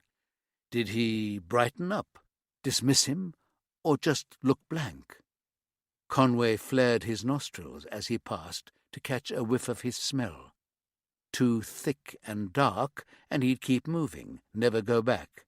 But if it was tolerable, he'd walk to the end of the street, then turn. If the young man was still flicking glances his way, he'd saunter back and stop, offer a cigarette, or a beer, or a coffee. First time, that would be all that was on offer. He'd take it easy, let the mark come to him, show what he wanted out of the arrangement. Too often, what they thought he wanted was sex. They were even affronted sometimes when he knocked them back. He didn't want sex, not from them. He wanted to transform them. He wanted to give them something much more meaningful than sex. If they passed his exacting standards, he'd take them back to his place, leave temptation in their path. Easy pickings, wallet on the kitchen worktop, drink and drugs there for the asking. Gareth had ignored all that, made it clear that what he wanted from Mark was exactly what he had to give. Of course, disappointment was the price he had to pay for his ambition. Sometimes, like tonight, it was clear none of them had a spark he could fan to a flame, so he'd go home empty-handed. Not everyone could make the grade, and once he'd let them glimpse the possibilities, then face the crushing realization that his world was never going to be theirs, there was no letting them down gently. Really, what he was doing was a kindness. Chapter 8. Although narcissists can appear charismatic, that charm is always and only exercised in the service of their own greater glory. They disregard the feelings and the interests of others and are often skilled at manipulating them into providing what the narcissist wants right here, right now. From Reading Crimes by Dr. Tony Hill. Renovating the traditional stone barn where she lived had awakened something unexpected in Carol Jordan. To her surprise, she'd discovered she not only enjoyed working with her hands, but she was also good at it. The previous couple of years had taught her, in part thanks to Tony's guidance, that the way for her to stay on anything approaching an even keel was to be busy. So, once there was no detail left to complete on the barn, she had taken up carpentry. Now she was on the final stages of her first project, a bedside table with turned legs and a drawer. "YouTube saved my life," she remarked to Flash, her border collie. The dog, as usual, was leaning into her leg. "I'd never have worked out what I was doing wrong with the mortise and tenon by myself." She put down the fine-grained sandpaper and stood up, rolling the tightness out of her shoulders. Time to do the exercises Melissa Rintoul had schooled her in. It was early days, and so far Carol couldn't honestly say she'd noticed any difference. She still felt like an alien in her own skin, the woman she had been, a distant and implausible memory. But Melissa hadn't suggested this would be a quick fix, and if there was one thing that remained of who Carol had been, it was her persistence. She was halfway through her arm exercises when Flash scrambled to her feet and ran to the door, belly close to the flagged floor, as if she was herding a recalcitrant top. Carol paused. Then she heard what Flash had picked up ahead of her. A car turning off the road and into her parking area. 4 in the afternoon on a weekday? Not Paula, who always texted first. Maybe George Nicholas, her nearest neighbour, stopping by on his way home to the big house on the other side of the hill, bearing one of his regular gifts, a brace of pheasants, a box of duck eggs, or an interesting cheese he'd found in some farm shop. He was nicer by far than she deserved. She wasn't always pleased to see George, but even on her worst days she'd have been a hell of a lot more pleased to see him than the person on her doorstep, fingers poised over the brass bell pull. Instinctively she dropped one hand and buried it in Flash's ruff. "Really? You?" It was as sarcastic as she could make it. Vanessa's smile could have cut coal. "I'd always thought you'd been brought up to be polite." "I was. But for you, I'll always make an exception. What are you doing here?" In reply, Vanessa held up her mobile phone and pressed play on her voicemail screen. The voice was unmistakable, despite the poor quality of the reproduction. It was a jolt to the heart, literally. Carol felt her chest constrict and her stomach flip in that moment of recognition. "Carol, I'm really sorry about this." A pause, a sigh. "Look, I told Vanessa I wouldn't ask you to help her, just to listen to what she has to say." Another sigh. "I really hope you're doing well." Vanessa dropped the phone back into her coat pocket. "Now, do I get to come in? I don't know why you have to live out in the middle of nowhere. There's a bloody gale coming off that moor top." Carol wanted to tell her to fuck off, but if she did that, she wouldn't have the chance to listen to Tony's message again. She'd ached to hear his voice every day since he'd banished her. She could hardly bear the bitter irony that she had Vanessa to thank for this moment.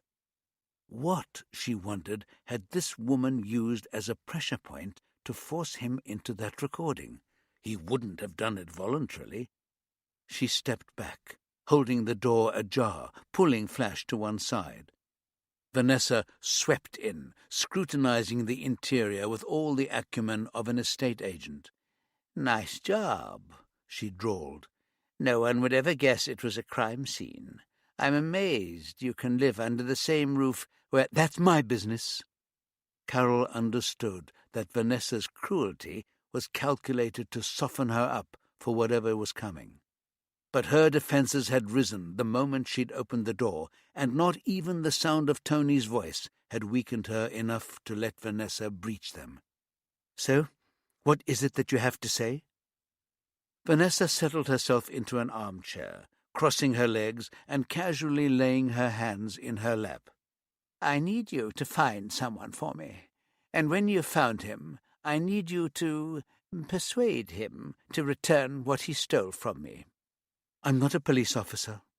Carol leaned against the wall, arms folded across her chest, Flash at her feet. "I couldn't care less about you being robbed." Vanessa sighed. "I'm astonished that both you and my son think I'm stupid. I know both of those things, but I also know that what you won't do for me, you'll do for him. I'll cut to the chase, Carol. Think about how I could spin the way you two set me up to confront a killer. If you don't help, I'll use the press and social media to make sure that what remains of his reputation is destroyed. You would just be collateral damage. I'm not asking much. For a detective of your caliber, it should be child's play." She smiled. It was more unnerving than a snarl. "Or you could refuse and sit back and watch while I trash Tony's life." The coercion came as no surprise to Carol, given what she'd made it her business to find out about Vanessa's past. What kind of a woman tried to kill her fiancé for the insurance money? What kind of mother tried to cheat her son out of his father's legacy? What was frustrating was that what she knew didn't give her enough leverage for a comeback. "For Tony's sake, I'll listen," she said. "But that's all I'm promising." Vanessa made short work of repeating what she'd told Tony. "You can see why I want you on this and not the police," she concluded. "I want what's mine. And although you really don't want to help me, there's a bit of you that relishes the thought of giving that dirty crook the comeuppance he deserves. Be honest, Carol. You love nailing predators. And it's not like you've got anything else to do right now." She glanced across the room to where Carol had been working on her carpentry, and her lip twisted in a sneer. Carol hated that Vanessa read her so well. Maybe Tony's gift of empathy had an element of heredity, she thought wryly. "If the police haven't found him, it can't be that straightforward," she said, hedging on a commitment. "They don't know what I know," Vanessa said. "I didn't tell them everything, because I knew you'd be doing my legwork. Harrison Gardner has a ready-made bolt hole, and it's not in some distant tax haven without an extradition treaty. It's right here in the UK. "Why would he stay in the UK when the police are looking for him? That makes no sense. "Because they won't find any tracks when they investigate flight manifests or passport controls. He's not the sort of criminal who knows people who can fit him up with a fake ID. He'll have to bide his time before he can make his exit." In spite of herself, Carol was intrigued. "So, how has he done it? And how do you know so much about it?" "We were having a little drink one evening, and he was talking about tax shelters. He told me he'd set up a trust in the name of his son when the boy was just a baby. He deliberately failed to mention its existence to the boy or his mother, just salted money away whenever he had any to spare. He used some of it to buy a cottage in Northumberland in the name of the trust, he told me. One of those picture postcard coastal villages that's been hollowed out by holiday homes, where there aren't enough locals left to pay much attention to who comes and goes. He told me he'd go there on his own every few weeks for a night or two. Shouldn't be too hard to find for someone with your talents. A holiday cottage that never has any holiday lets." It wasn't much to go on. "And that's it? That's the crucial information you held back from the Serious Fraud Office? It's a lot of maybes." Carol repaid Vanessa's sneer with one of her own. "Are you going to do it?" The one thing Carol wanted in her life right now was a bridge back to Tony.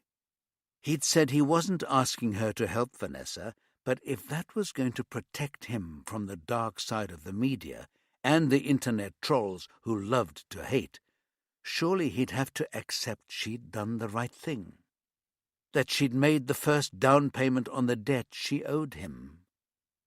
"There's not much chance of success, based on what you've given me, but I'll take a look." "Good girl. There's more. I just didn't want to give you enough for you to go after the cash on your own account." Carol shook her head scornfully. "You are a piece of work. I don't want your money. I don't want anything you have to sell." Vanessa raised one shoulder in a tiny shrug. "Everybody wants more than they have. Why should you be any different? The son is 17 now, so you know roughly when the trust bought the property. He told me it had a view of Holy Island, so that narrows it down." She stood up and pulled a file of papers from her bag. "I made copies of all the statements and correspondence. I don't see anything of any use there, but you might. Call me when you've got some news." She dropped the folder on a side table as she passed. "Make it soon, though. I'm not a patient woman. But you probably worked that out for yourself." Chapter 9. Most murders are spontaneous. They usually involve drink or drugs, and they're solved by the first police officer on the scene. The most challenging homicides are the ones that have been planned in advance. It's not the killing itself that is the hard part, at least not in practical terms. There are many relatively easy ways to kill another human being. The hard part is disposing successfully of the body so that it doesn't turn up like Banquo's ghost, pointing an accusing finger at the killer. From Reading Crimes by Dr. Tony Hill. For once, Paula and her partner had sat down to breakfast with Torrin, their teenage ward. Between the irregular demands of Eleanor's job as an A&E consultant, Paula's unpredictable hours, and Torrin's weekend lie-ins, they seldom managed a communal breakfast more than once a week. Paula celebrated by making scrambled eggs and mushrooms for everyone. Torrin manned the toaster, producing a pile of perfectly browned granary slices dripping in butter. In the background, the radio muttered, and Eleanor quizzed Torrin about the progress of his A-level studies in politics, history, and philosophy. "We're doing free will just now," Torrin said, dumping a plate of toast on the table. "It doesn't actually exist, really." "What do you mean? Of course it exists," Eleanor protested. "Well, does it? Why do you make the choices you do?" "Because they seem best to me in the circumstances." "Exactly. So you've not got free will because you make your choices according to the situation and according to who you—" "Shh! Quiet a minute, please," Paula cut in. "Let me listen to this." "At a former girls' home in Bradesden, on the outskirts of Bradfield," the slightly breathless radio reporter announced, "according to police sources, there could be as many as 30 sets of human remains in unmarked graves. The home, run by a Catholic order of nuns, was closed down just over 5 years ago. The convent and the grounds were sold to a property development company whose workers made the gruesome discovery yesterday when they began to clear the grounds. More on our main bulletin in half an hour." "Crikey," Eleanor said. "Wow! Killer nuns," Torrin mumbled through a mouthful of toast. "I thought that only happened in crap horror movies. Will you get sent out on that, Paula?" She shrugged. "Shouldn't think so." She poured a cup of tea. "It's not really the kind of thing Remit is supposed to do." "Sounds like a major incident to me," Eleanor said. "Yes, but it's more of a cold case thing. Endless picking through bones and running tests. It'll keep the forensic anthropologists going for weeks." "But eventually they'll have to figure out who did it," Torrin said. "Somebody'll have to be charged, surely. They don't just get a free pass for being nuns." Eleanor poked him in the arm. "But if there's no such thing as free will, then they had no choice. So what right do we have to punish them?" Paula groaned. "You two make my head hurt. It's too early for this." Torrin grinned.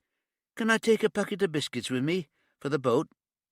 He had become the default caretaker of Tony's narrowboat on its permanent mooring in Minster Basin. He went there after school 2 or 3 times a week to turn over the engine and check everything was secure.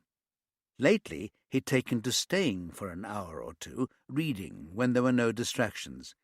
"As long as you don't stuff yourself with the whole packet before you come home for dinner," Eleanor said. "Exercise your free will and resist." "Resistance is futile, El." He shovelled the last of his eggs and toast into his mouth, and still chewing, headed for the hall, grabbing his backpack of schoolbooks on the way. "Laters, ladies." "He's very sparky just now," Paula said. "Moving to sixth form college has made all the difference. Nobody knows that his mother was murdered 3 years ago, and nobody knows about that stupid nonsense last year. He's got the break he deserved." Eleanor gathered dirty plates, mugs, and cutlery and loaded the dishwasher. "Next lesson, clearing up after himself," Paula sighed. "I'll put you both down for that course." Paula leaned across the open dishwasher and kissed Eleanor's forehead. "I need to run, sorry. See you tonight." "Good luck with Rutherford," Paula groaned. "Oh, how I miss Carol Jordan." Although the remit team occupied the same offices as they had under Carroll's command, there were several key differences. Most important, in Paula's opinion, was the disappearance of the state-of-the-art bean-to-cup coffee machine. Its replacement by a kettle and a jar of instant felt like a studied insult to the past. Another difference was that Stacy had been turfed out of her cloistered enclosure and shifted to a corner of the main office. She was still more or less walled off by her array of half a dozen monitors, but Paula knew her friend interpreted the move as an indication of mistrust, and that stung. "I always delivered," Stacy had complained. "I don't need people looking over my shoulder while I'm doing it." She had a point. It wasn't always helpful to know how she got her results, and she always had a beautifully constructed explanation, so everything looked kosher. Paula thought in these days of fake news and data manipulation on an industrial scale, they needed Stacy's black arts more than ever. What they didn't need was to make her feel like she was under suspicious scrutiny. The main office now sported whiteboards and crime scene boards all round the walls. No chance now of staring into the middle distance once a major investigation got underway, Paula thought. Rutherford had safeguarded his own personal space, moving into Carol Jordan's old domain, adding a whole new row of filing cabinets. That morning, however, the office was empty, the monitor on the desk grey and dead. Everyone else was at their desk, doing whatever they thought made them look busy. In Carol's day, when Remit didn't have a live case, they'd sometimes taken a look at unsolved cases, often ones that Tony had reckoned might yield fresh results. It kept them occupied, and it felt worthwhile, even though the cases didn't always make much progress. But Rutherford hadn't yet laid down any guidelines for how they should occupy themselves when there was no major incident on their desks. Karim was hunched over his desk, checking out the overnight reports, obviously looking for something that might have the potential to fall their way. He'd joined Carol Jordan's remit, full of enthusiasm for the job, amazed at what he saw as his luck. 26, 3 years out of university, with the law degree his family had pushed him into, he'd admitted to Paula that joining the crack unit had more than made up for the disappointment his parents gave regular voice to. "I always wanted to be a cop," he'd said. "It's not like it was ever a secret." "You're too little," my mum used to say. "You're too skinny," my brother still tells me. "It's tough taking all the crap whenever the aunties and uncles come round, but it's my life." He'd been shy at first, but his keenness had been obvious from the beginning. He was good with women witnesses. Big brown eyes and lovely skin, they all wanted to snog him, or mother him. Now he'd grown in confidence, and Paula reckoned it wouldn't be long before he got his sergeant's stripes. He moved his chair to the side so he could see Paula across their back-to-back desks. His voice was soft, pitched so only she would hear. "What do you think the point of yesterday was?" Paula raised her eyebrows. "Team building, DC Hussein." Heavy on the irony. "Which bits of you still hurt?" "Mostly my ribs. The guy that brought me down fell on me like a tree. I wasn't feeling a lot of solidarity with my partner right then." "Not enough weeks on the street." Be interesting to see how Rutherford plays that one in the debrief. Before Karim could reply, DCI Rutherford strode in. "Morning briefing, everyone," he announced cheerily, striding across to take up position in front of one of the whiteboards. Everyone turned to face him. "Useful though yesterday was, it's time for us to get down to some proper police work." From his hearty tone, he made police work sound on a par with a box of assorted donuts. "One of the things I expect all my officers to do is to keep an ear on the local radio news. It's a great way to take the temperature of your patch. That being so, I'm sure some of you at least heard the interesting news this morning." He looked round expectantly. Paula exchanged glances with Alvin Ambrose. It felt like being back at primary school.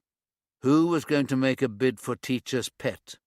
Predictably, Sophie Valente bent her arm at the elbow in a half-raise. Rutherford smiled. "Sophie, care to share?" "The human remains in the convent grounds," she said confidently. Uneasy now, Paula deliberately stared at the floor, not risking meeting anyone else's dubious eyes. As she'd explained to Torrin, this didn't feel like the sort of case Remit had been created for. Rutherford beamed at his favourite pupil, her failures of the previous day clearly filed under "not wanted on voyage." "Exactly. You might be a newcomer to Bradfield like me, Sophie, but it's good to see you're paying attention. For those of you who missed it, a property company sent the bulldozers in to a former convent and girls' home that they acquired after it closed down 5 years ago. The convent of the Order of the Blessed Pearl at Bradesden.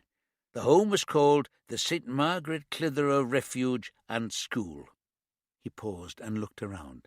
"Feel free to make notes." Karim and Steve fumbled with pens and pads. The others didn't even fidget. "When the diggers started work, they turned up human remains, bones to be precise, not a bonny sight. It's hard to be sure at this stage how many bodies we're looking at, but it's likely to be more than 30, maybe a lot more, and our job is to find out who those skeletons belonged to, and who put them there, and whether we're looking at suspicious deaths, which, if you ask me, is a no-brainer given the scale of the thing." He paused for dramatic effect. "Do we have any indications of how long they've been in the ground?" Paula asked. Rutherford's smile tightened at the corners. "Well, I think it's safe to assume they've been there at least 5 years, given when the nuns departed and the school closed down. But how recent they are, well, we'll have to wait for the forensics on that one, carbon dating and all that. Alvin, I want you to liaise with the lab on that one. They won't want to spend their budget on it, but push them. Play the emotional blackmail card if you have to. All those wee lassies belong to somebody." "Do we know they're all female?" "It's a reasonable assumption, given that it was a convent and a home for girls. Alvin, lean on the labs for that too." Alvin looked glum. He'd never been drawn to the scientific end of investigations. Rutherford's paternal condescension was clearly going to be an issue, Paula thought. "But don't be jealous of Alvin having all the fun. There's plenty of work to go round on this one.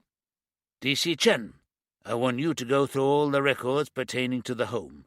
The Catholic Church must have details, even if they're not on the census or anything official. I want to know who lived there, and when, and for how long." Stacy visibly perked up. Paula knew there was nothing she liked better than Mission Impossible. "I'm on it," she said, turning her attention back to her screens, her fingers whispering over the keyboard. "D.I. McIntyre, I want you to liaise with D.C. Chen on tracking down these nuns and any former residents of the home. We need to interview as many of them as quickly as we can. Karim, can you give a hand with that? So, get those leads coming, Chen, and get those interviews ticked off, Inspector. Sophie, I want you down at the crime scene to talk to DCI Fielding and see what's what, and when you've got a handle on what it's like down there, you can set yourself up back here as the clearinghouse for all the information as it comes through." It was, Paula thought, a big job for someone who didn't have much experience of major incident rooms. Sure, Sophie seemed to have the organizational skills. Hell, you had to be organized to be so well-groomed this early in the day. The kind of makeup that looked effortless but actually took more time than slapping it on with a trowel. Glossy chestnut hair in an immaculate French pleat. Clothes that matched, barely a crease in sight. And that was how she looked every morning. She wasn't easily flustered either. It would be interesting to see how she negotiated the complicated no-man's land between Rutherford and Fielding. Not a job Paula envied her. Rutherford noticed Steve fidgeting. "Steve, there must have been men who worked there, a priest, maybe a handyman or a driver. The local education authority must have been involved too. Even if the kids were schooled in the convent, there would have had to be inspections and such. A GP. They must have had a GP practice registration. Check all that out. Alvin can double up with you once he's rattled the cages down at the labs. It wasn't the most coherent allocation of tasks Paula had ever heard. She wasn't unhappy with her lot. She knew her skills lay in interviewing witnesses and teasing out key information from suspects. But the rest of it seemed a bit hit and miss. She'd also noticed the way he addressed them. She and Stacy were always rank and surname. Stacy didn't even get rank always. Everybody else was on first-name terms. The guys, obviously, because policing was all about man-to-man bonding.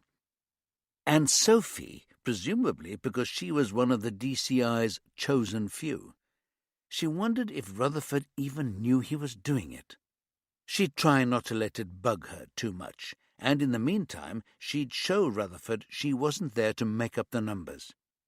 "There'll be a mother house for the Order of the Blessed Pearl," she said. "I'll see what I can find out online while I'm waiting for Stacy to come up with something I can chase down." "As good a place to start as any." Rutherford sounded unimpressed. He squared his shoulders and fastened the middle button of his suit jacket. "Let's get on with it. I want answers, and I want them to start arriving soon." Chapter 10. Some people kill because they want to do things with a body that they can't do with a living person. Some kill because they take pleasure in the process of stripping someone else's life away. And some kill because they believe it's the only solution to the position they find themselves in.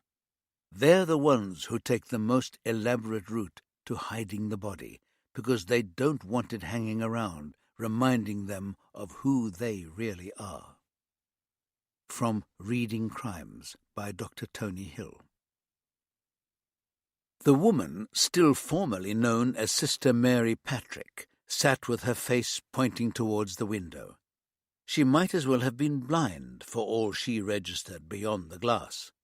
Her fingers moved below the desktop, slipping from one amber bead to the next as she methodically told the rosary. It was a habit so ingrained it had become unconscious, just the thing she did with her hands when they weren't otherwise occupied. Atonement was a long road, one she'd barely started down, or so she was told with monotonous regularity. Easy for them to say. She managed to listen to the BBC radio news every morning, despite not living in the UK any longer. To her amazement, there was Wi-Fi in the house where she'd been put. When she'd walked into the town and bought herself a smartphone, she hadn't been struck down by a thunderbolt, nor had anyone seemed to take any interest in her acquisition. And so she could listen, covertly, to the radio on her earphones in the privacy of her cell. Well, it was a room, really, but the monastic habit of thought had stayed with her, and she thought of it as a cell, particularly since she was enduring a sort of imprisonment. She'd always known that one day she'd hear a headline that brought the past right into the present. Other people seemed to have been convinced that their history was dead and buried, along with the bodies in the linen winding sheets. But she'd known the truth. She'd read her Faulkner. The past is never dead, it's not even past. She carried that past with her everywhere she went, every night when she laid her head down on the hard pillow, every morning when she opened her eyes after an apparently blameless sleep. The past didn't keep her awake. Instead, it haunted her consciousness like a stalker. She'd learned to live with the easy rush to judgment of others, the ones whose world hadn't collided with the kind of girls the sisters had had to deal with.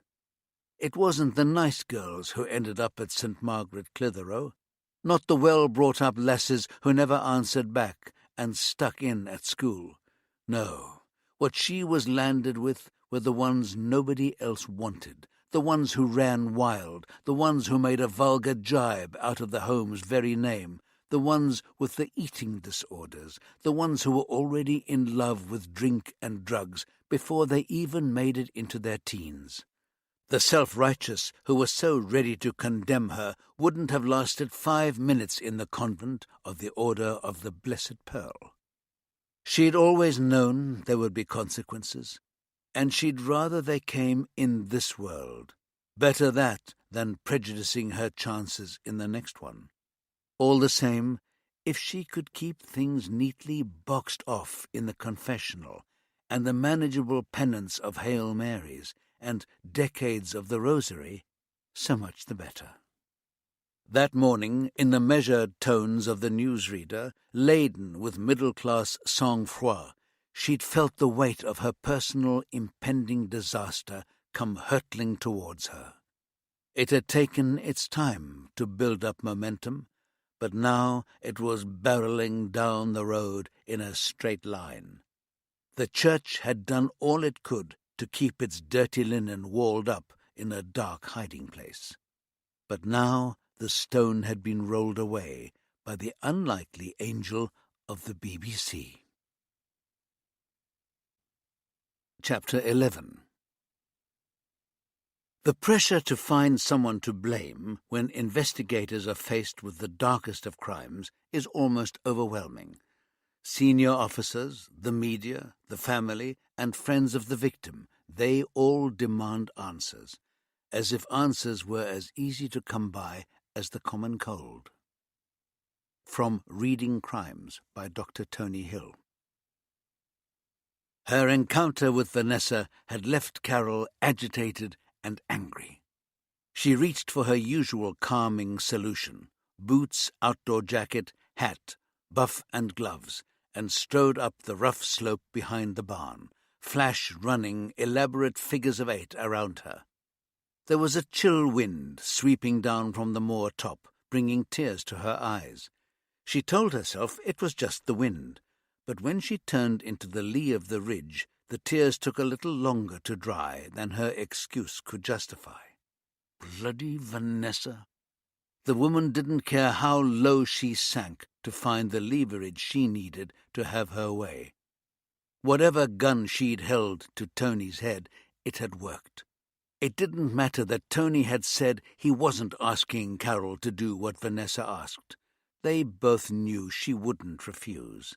She was past caring about herself or the tatters of her reputation. But Tony was a different matter. She'd once reached a point where she'd thought she could walk away from her feelings towards him, leave behind all the complicated emotional baggage, and rebuild her life without him at the heart of it. That hadn't lasted beyond the first threat to his future. That time it had been Paula who had drawn them back together. Carol had never imagined that this time it would be Vanessa. "It's not like you've got anything better to do," she'd said, her scorn for Carol's handiwork palpable.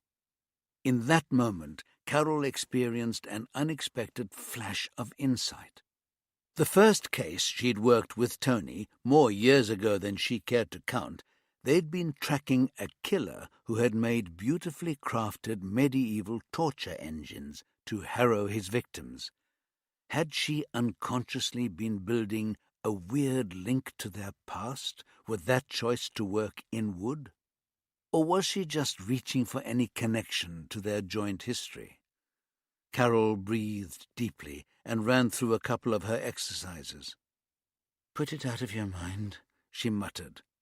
What she had to concentrate on now was figuring out how to track down the fraudster who had been reckless enough to cross Vanessa.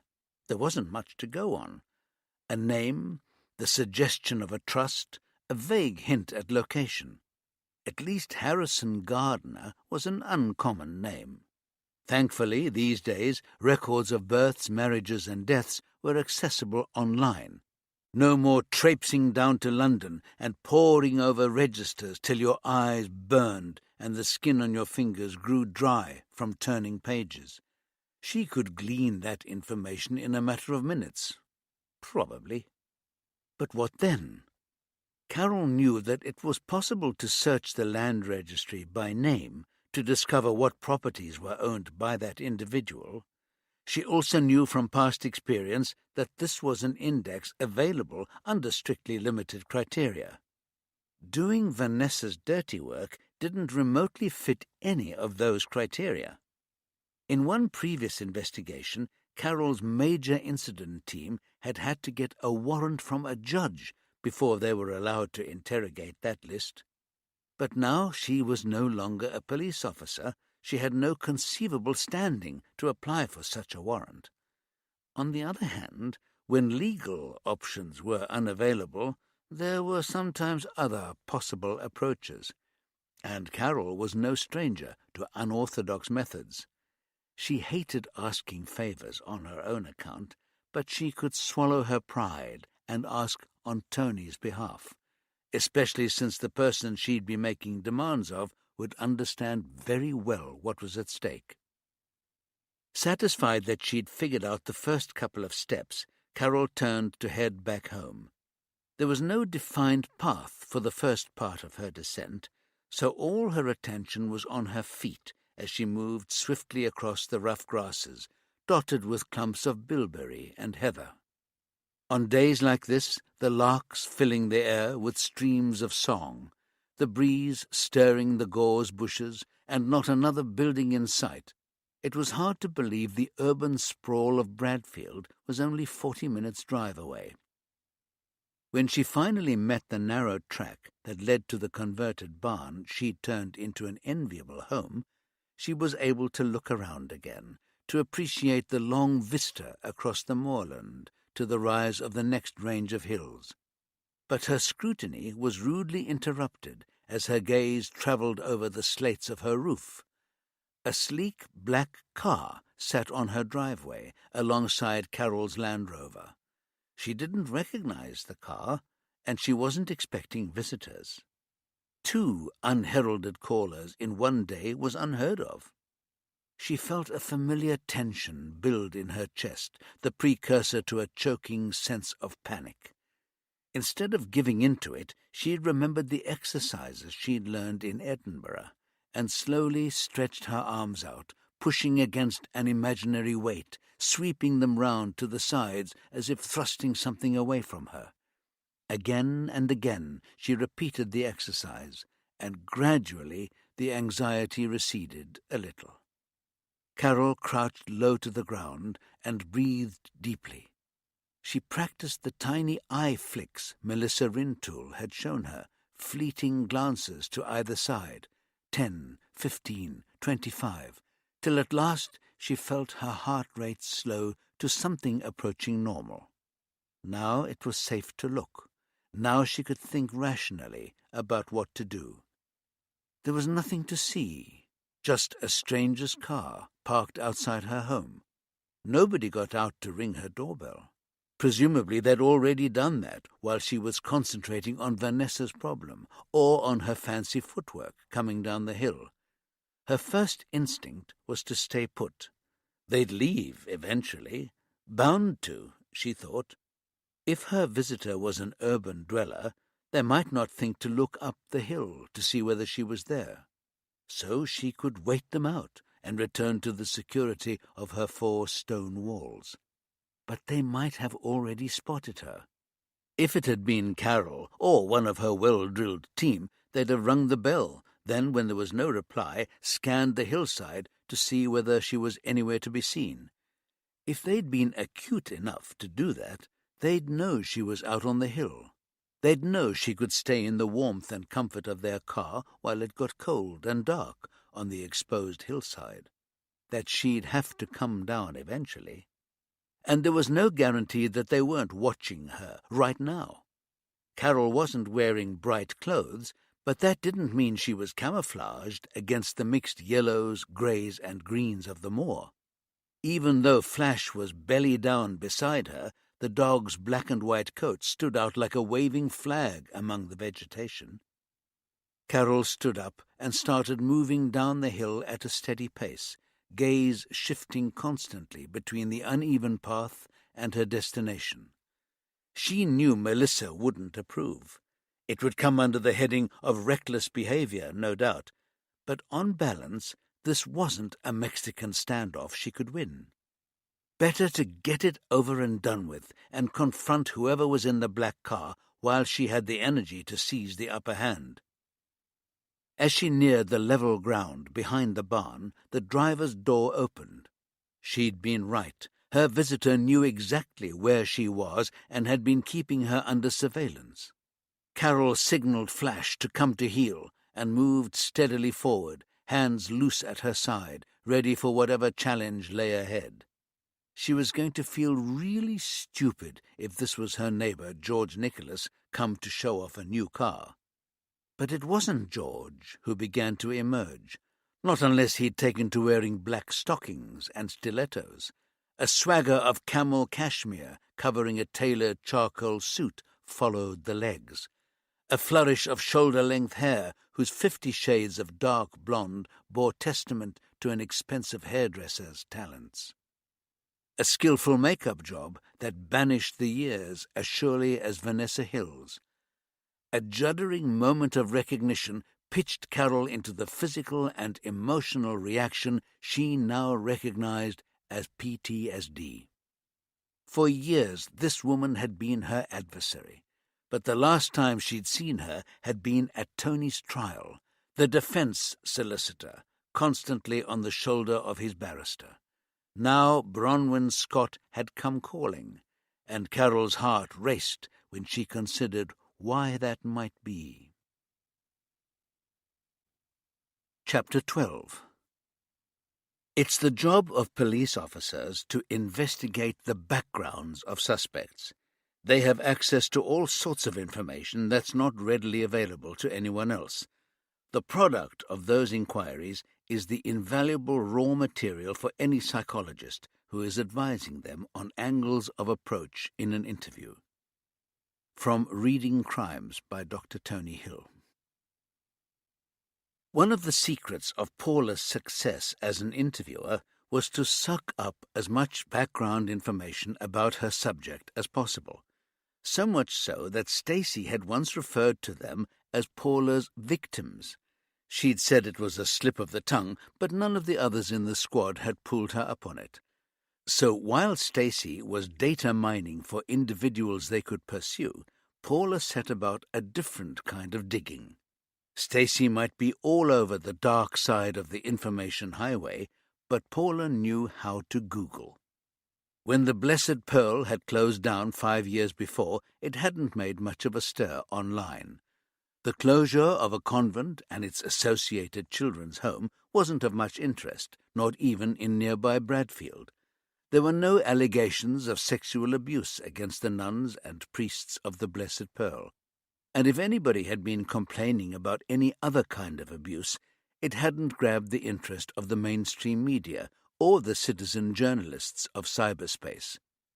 So the Bradfield Evening Sentinel-Times had contented itself with a short news feature about the closure of an institution that had existed almost unnoticed on the edge of the satellite village of Bradesden for more than 70 years. They had a quote from the Mother Superior, a woman weirdly called Sister Mary Patrick. "It's very sad to see the end of a community that has educated and raised hundreds of children and led them to productive lives in society. But there are fewer women entering the Order of the Blessed Pearl, and we can no longer sustain the level of involvement and training required to care for girls, who are often very disturbed and have complex emotional needs. St. Margaret Clitheroe Refuge and School has been an anchor for those children, but now it's time to pass the baton to others." The Archdiocese had chipped in too. "The Sisters of the Order of the Blessed Pearl have given remarkable service to generations of young people. We salute their hard work and sacrifice. Young people will always find a home in the Catholic Church, but in less formal arrangements than before." Interestingly, in the light of what the bulldozers had uncovered, there were no quotes from any of the former residents of the St. Margaret Clitheroe Refuge and School.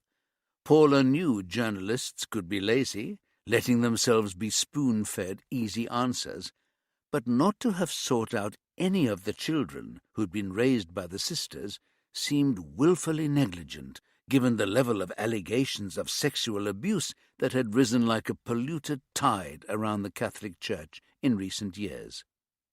Perhaps the answer was even more mundane than overworked or under-curious hacks. Perhaps the answer was that the dead of St. Margaret Clitheroe were the victims of a different kind of abuse. It was certainly worth considering. Towards the end of the article, the fate of the nuns from Bradesden was reported. According to the Mother Superior, they were to be redistributed among the other establishments run by the order. Paula wondered if that was the whole story. If she was running an order of nuns, and it looked like at least some of them had been engaged in questionable behavior, she'd want to farm them out to another sisterhood altogether, somewhere nobody would come looking. The Little Sisters of Perpetual Hypocrisy or something. Paula carried on Googling, looking for any hints of impropriety surrounding the wider order of the Blessed Pearl. It was named for St. Margaret Clitheroe, a Catholic martyr in Elizabethan England, she discovered. She'd been known locally as the Blessed Pearl of York. The order honouring her had been established in 1930, a year after Margaret had been beatified by Pope Pius XI. Paula read about Margaret's 16th-century martyrdom with the same sickening disgust that years of working serial homicide had provoked. Her executioners had stripped her naked and laid her flat on the ground, a sharp stone pressing into her spine. Then they'd laid a heavy door on top of her and piled it with rocks till her spine was broken and her chest crushed so she could no longer breathe. Her crime? Hiding Catholic priests from the post-Reformation Protestant zealots. Paula wondered what Tony would make of them, and the Virgin Queen who had been head of their church. Though it turned out Elizabeth had written to the populace of York expressing her unhappiness at the execution, not at the method, but the fact that Margaret, as a woman, shouldn't have been executed. Tony was big on rehabilitation and redemption, but Paula had a hunch Elizabeth's letter wouldn't have cut it. Margaret had acquired the status of a local hero, a rallying point for Catholics hiding their faith. Then, when it became possible openly to espouse that faith, she became the focus of a campaign for sainthood led by the Sisters of the Order of the Blessed Pearl, who got their reward in 1970, when Margaret was canonized by Pope Paul VI. According to Wikipedia, the Blessed Pearl had never been one of the major orders of nuns. The mother house was in York, less than a mile away from the house in the Shambles, where Margaret had lived with her butcher husband and 3 children. And, apparently, assorted hidden priests. The chapel of the mother house held the order's most sacred relic, the embalmed heart of the saint. Again Paula felt that shudder of revulsion. It seemed fundamentally primitive to her to revere the body parts of the long dead, however spiritual they might be considered. Apart from the Bradesden establishment, there were also convent houses in Liverpool, Galway, and another in rural Norfolk. None of them had schools attached, though the Norfolk nuns had run a children's home until 1982. There appeared to be no whiff of scandal associated with any of them. Lives of quiet piety seemed to be their speciality. They didn't even go in for the obvious good works of teaching or caring for the sick and elderly in the wider community. Really, Paula thought, what was the point of them? She'd got this far in her deliberations when Stacy dropped a sheaf of papers on her desk. "I've sent you digital copies, but I know you like to work with paper," she said. "What's this?" Paula glanced at the top sheet, a list of names. "Electoral rolls. Nuns vote. Who knew?" and they have to register under their real names, not their aliases, so it makes it easier to track them from place to place. Stacy picked up the first group. These are the nuns who were at Bradeston when it closed down, or at least they were there when the electoral roll was compiled the previous year. I've got 23 of them at that address. She gave a quick glance round the room and dropped her voice. I matched them against the 2011 census, and they all showed up, all except one. That gave me details on age, and that in turn let me into birth records. So I've got them all down with DOB and the address of where their family was living when they were born. Not hugely helpful, but it might come in useful. Nice one, Paula said. Can you search the current electoral register for these other locations? She pointed at the list of convents on her screen. Supposedly the nuns from Bradeston were shared out among the other houses of the Blessed Pearl. Let's find out who's where, and if anybody's unaccounted for. Oh, and while you're at it, can you go back further and get me a list of the nuns who were at Bradeston 5 and 10 years before the closure? I've got a feeling the women we're really going to be interested in are the ones who were there for a long time. Stacy folded her hands in the namaste gesture and dipped her head in a bow. Your mouth to my ear. Paula snorted and cut a knowing glance towards Sophie. Just make sure you cover your back. Don't worry, I'll fill in the trench as I go. You won't get anything that doesn't have the patina of legitimacy. Which, Paula thought, would slow things up no end. I'm not even sure why Rutherford thinks we should be investigating this. All we've got is a collection of bones. Okay, when there are that many, chances are something very wrong has gone on, but unless they've been shot through the head or hit with knives or machetes so hard there are notches on the bones, we've got no way of establishing suspicious death, let alone murder. At best, all we're going to be able to do is charge a bunch of probably elderly nuns with illegal disposal of bodies, which is not what this unit was set up to do. Stacy nodded. It might not even be illegal disposal. I've been looking at the crime scene photos, and there's a whole graveyard round the other side of the convent. Headstones and marble chips and everything. Nuns and priests, that's who got the grave marker treatment. So they probably had all the licenses and permits necessary for burials. She shrugged. Let's just hope there's not some proper major incident going on unnoticed out there. Chapter 13. Not everyone involved in law enforcement is comfortable with the idea that psychology is a legitimate science. They prefer the more quantifiable hard sciences where samples can be analyzed using replicable and reliable methods. In an ideal world, all cases would provide that sort of evidence. In reality, dream on. From Reading Crimes by Dr. Tony Hill. The intricacies of forensic science had never been Alvin Ambrose's comfort zone. He hadn't even got a single science GCSE. He wondered whether the new governor was deliberately trying to wrong-foot him, or just didn't know enough about the skill sets of his team members yet. Either way, it wasn't the perfect strategy for getting the best out of him, or out of the crime scene techs and the lab team.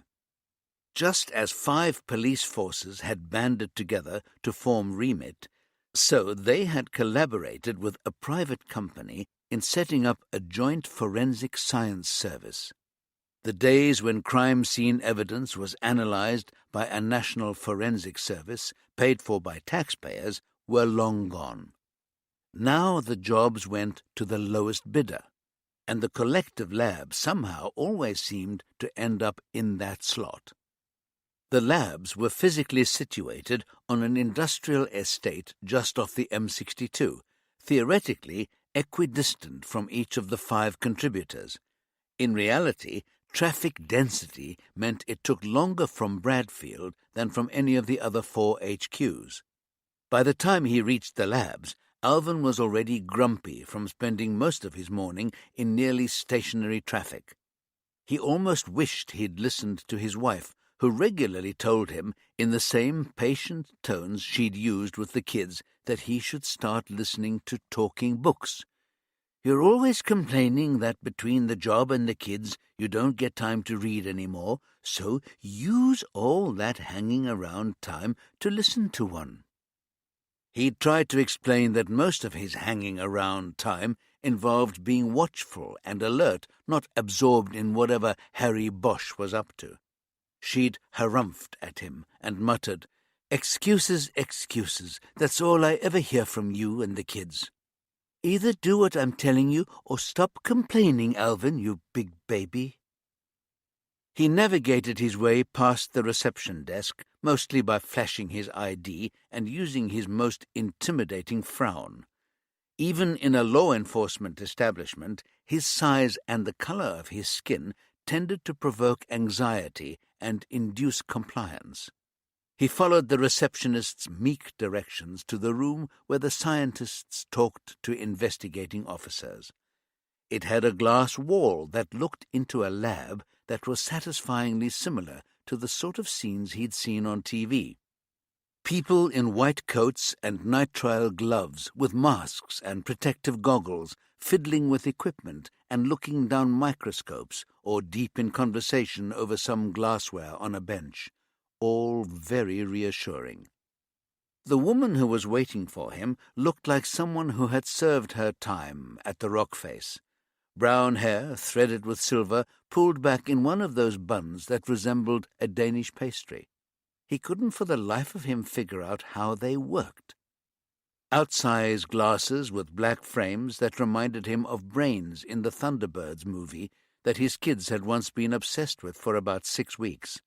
Lines round her eyes that he could have mistaken for laughter lines if he hadn't also clocked the pursed lines round her lips. But she smiled warmly enough when she extended a hand. "Sergeant Ambrose, I'm Dr. O'Farrelly, Chrissy O'Farrelly. I'm the associate director here.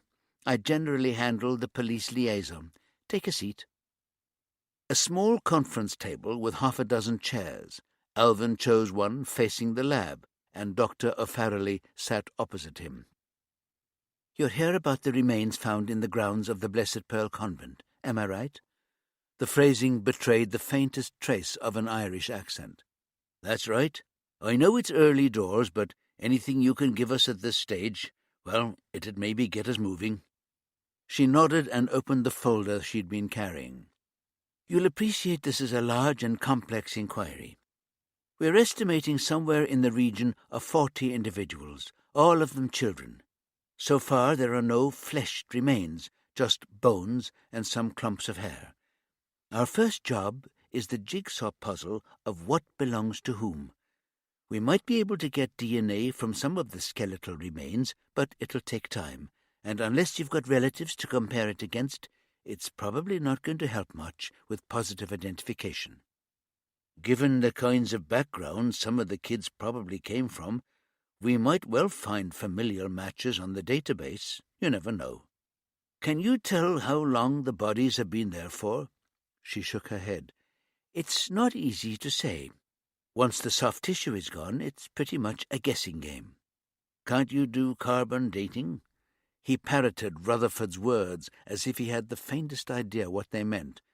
"I could tell you whether they were 300 years old or 3,000, but even with the atmospheric changes following the nuclear tests of the 1950s, which altered the balance of radioactive isotopes globally, it's still only a macro." Alvin tried not to show he was lost already. "That'd be a no, then?" A quick smile. "I'm afraid so. But there is a little ray of hope. We've got some strands of fabric among the bones. From our preliminary examinations, it looks like the bodies were wrapped in shrouds, probably linen or a linen mix, and underneath those shrouds they were wearing underclothes. The natural fabrics have rotted, but a significant number of the labels are synthetic fibers. That tells us 2 things.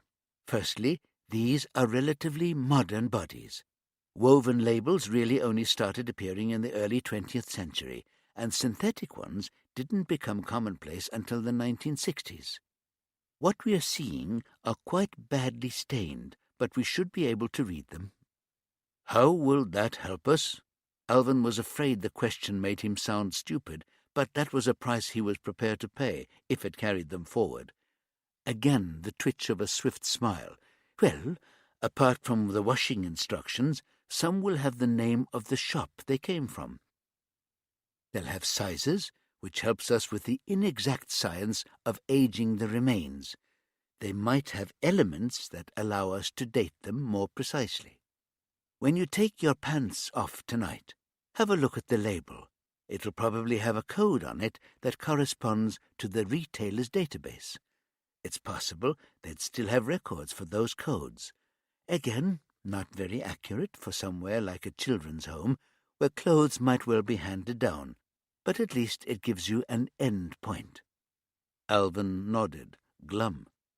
It's not much to go on, is it? She silently tapped her fingers on the edge of the table, as if she were playing a piano. Not at this point, but it is early days. She glanced back at the folder, flicking over the top sheet of paper. One of my colleagues who is at the site is fairly confident that the graves were dug with a mechanical digger. You can tell that by looking. The bucket of the backhoe compresses the soil as it cuts through. Even after it's been filled, it's sometimes possible to see where the bucket has sliced through. I'm sorry we've not got more for you yet. However, sometimes when we examine the soil around the remains more closely, we find external evidence of dating. A dropped coin, a piece of jewelry with engraving, sometimes even a credit card, though obviously with children that's a pretty remote possibility. Sounds like we're really up against it. Alvin rubbed the back of his shaved head, a familiar gesture of frustration. I suppose it's too early to say how they died. Dr. O'Farrelly gave him the sort of look his mother handed out when he'd done something particularly inane. We might never know. So far, from the very superficial look I've had at some of the remains, there's nothing obvious like bullet holes or smashed skulls. This one is going to run and run, Sergeant Ambrose. There's going to be a lot of powerful people demanding answers, and just as many determined to keep those answers under wraps. Alvin hated to admit it, but he had a dread feeling she might be right. Chapter 14. Every offender who commits acts of sexual homicide has an individual initiating stressor, what the layperson would call a hot button. I examine every aspect of the commission of a crime that I can access, and I try to draw inferences from that information that can lead me back to identifying stressors, thereby creating a picture of the offender's psychological state, but also of the circumstances of their history. Figuring out hot buttons can be just as useful when it comes to setting up an effective interview, and not just where killers are concerned. From Reading Crimes by Dr. Tony Hill. The shock of recognition made Carol stumble slightly. She caught herself, then walked slowly towards Bronwyn Scott. No time for social niceties. "Has something happened to Tony?" Carol demanded, halting a few feet away.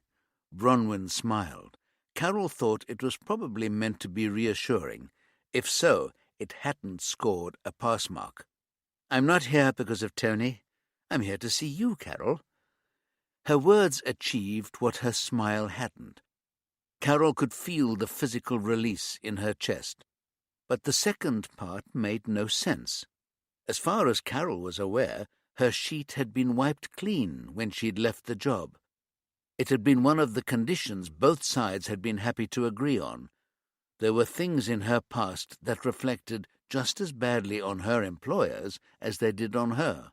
She didn't need a defense lawyer. The only thing she could think of was that Bronwyn wanted to use something in her past as leverage in the defense of one of her clients, in which case she'd had a wasted journey. "I'm not going into the witness box for you," she said, moving past the car and heading for the front door. "That's not what this is about," Bronwyn said, catching her up as she put her key in the lock. "Carol, all I'm asking is a few minutes of your time. If you have something else lined up—" She couldn't quite control the quirk of her lips, suggesting incredulity. "I can come back another time." Carol paused, head down, breathing deeply, staring at the key in the lock. "The life I lead now, you've no place in that, Bronwyn. I know you did a terrific job for Tony, and that tips the scales back to somewhere around even. But that was then, and this is now. Please, Carol." She turned her head, wondering. She'd never heard Bronwyn plead, and that had definitely been a plea. In spite of herself, Carol was intrigued. "5 minutes," she said, unlocking the door and walking inside without a backward glance. She took off her jacket and boots and carried on into the main room of the barn. "Wow," Bronwyn said, close on her heels. "You did all this restoration yourself, didn't you?" Carol felt the mixture of pride and regret that the barn provoked whenever she stopped to think about it as more than just a machine for living. "Yes, I had to learn a lot of unfamiliar skills. Turns out you can teach an old dog new tricks." She turned to face Bronwyn, Flash taking up her station between them, her ears pricked. "You're wasting your minutes, though." "Fine. Here's the pitch. Everybody talks about what a great cop you were, meaning a great detective. I don't disagree with that, but the one thing I admired about you more than any other aspect of your police work was your absolute commitment to justice. I spotted that early on as the thing that drove you." Now she had Carol's full attention, because Bronwyn had alighted on the element of her personality that Tony had valued too. Had he briefed her? Was he behind this second unexpected approach too? "You might not think so, given my track record of defending people you consider to be guilty, but I share your commitment to justice. The law is what fails us, Carol. As a lawyer, it's my job to exploit the flaws and loopholes to do the best I can for my clients. I know you probably don't believe me, but I would actually prefer it if that was a harder task. And I do acknowledge that some of the people I get off should not be back on the streets." She bit her lip. "This is the bit I know you're going to struggle with." She pushed her hair back from her face and met Carol's eyes straight on. "I need some kind of balance in my professional life. I suppose you could call it atonement." Carol couldn't help the derisive grin spreading across her face. "You could just stop defending the scumbags." Bronwyn dipped her head, conceding. "Everybody's entitled to a defense, Carol.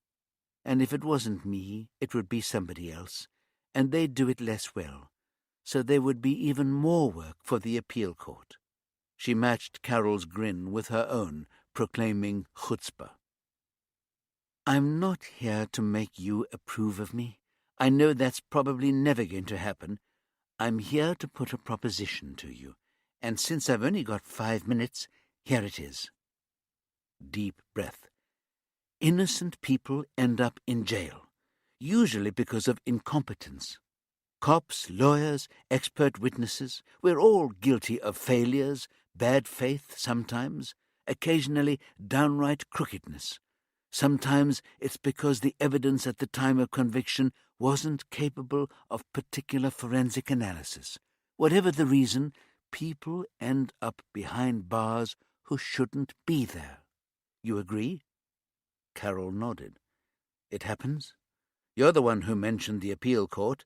That's what it's there for. That and the Criminal Cases Review Commission." "The mechanism's there, but the resources to produce the evidence to convince aren't. There's no provision for legal aid to pursue speculative investigations, and some of us think that's unacceptable.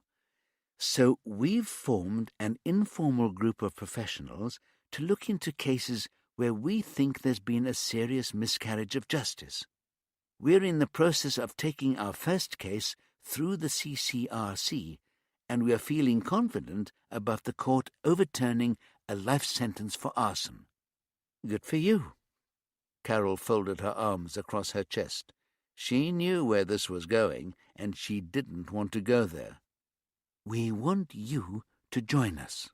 I'm not interested. I've done with that part of my life. Bronwyn looked round, her eyes snagging on Carol's half-finished carpentry. Given it up for woodworking, have you? You think Tony's going to join you making dovetailed joints when he gets out of prison?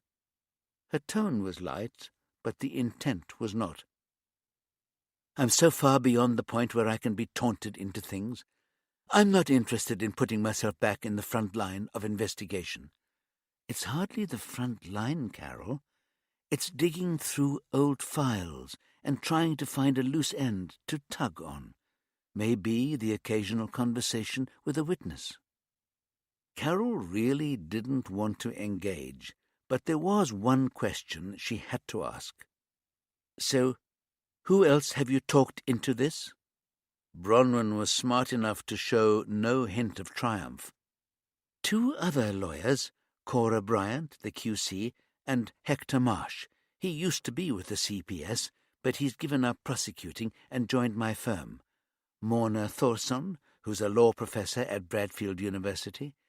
Dr. Claire Morgan, who teaches forensic science there. She paused for effect. And Grisha Shatalov. That startled Carol. She'd worked closely with Dr. Grisha Shatalov over several years. The Canadian had been the Home Office pathologist based in Bradfield for as long as Carol had worked there, and she admired his attitude. He was thorough, respectful, and willing to go beyond observation to offer theories as to how injuries might have happened. But as well as acknowledging his professionalism, she also liked him.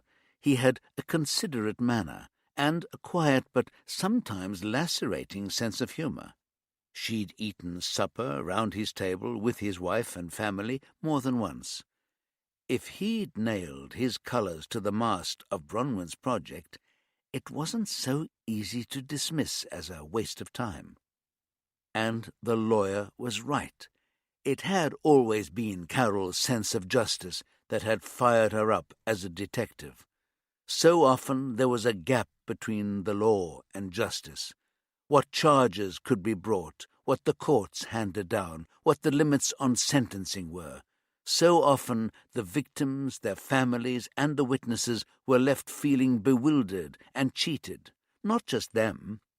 Carol had sat gloomily in pubs with her team while they unpicked the many ways in which the system had failed to deliver, yet again.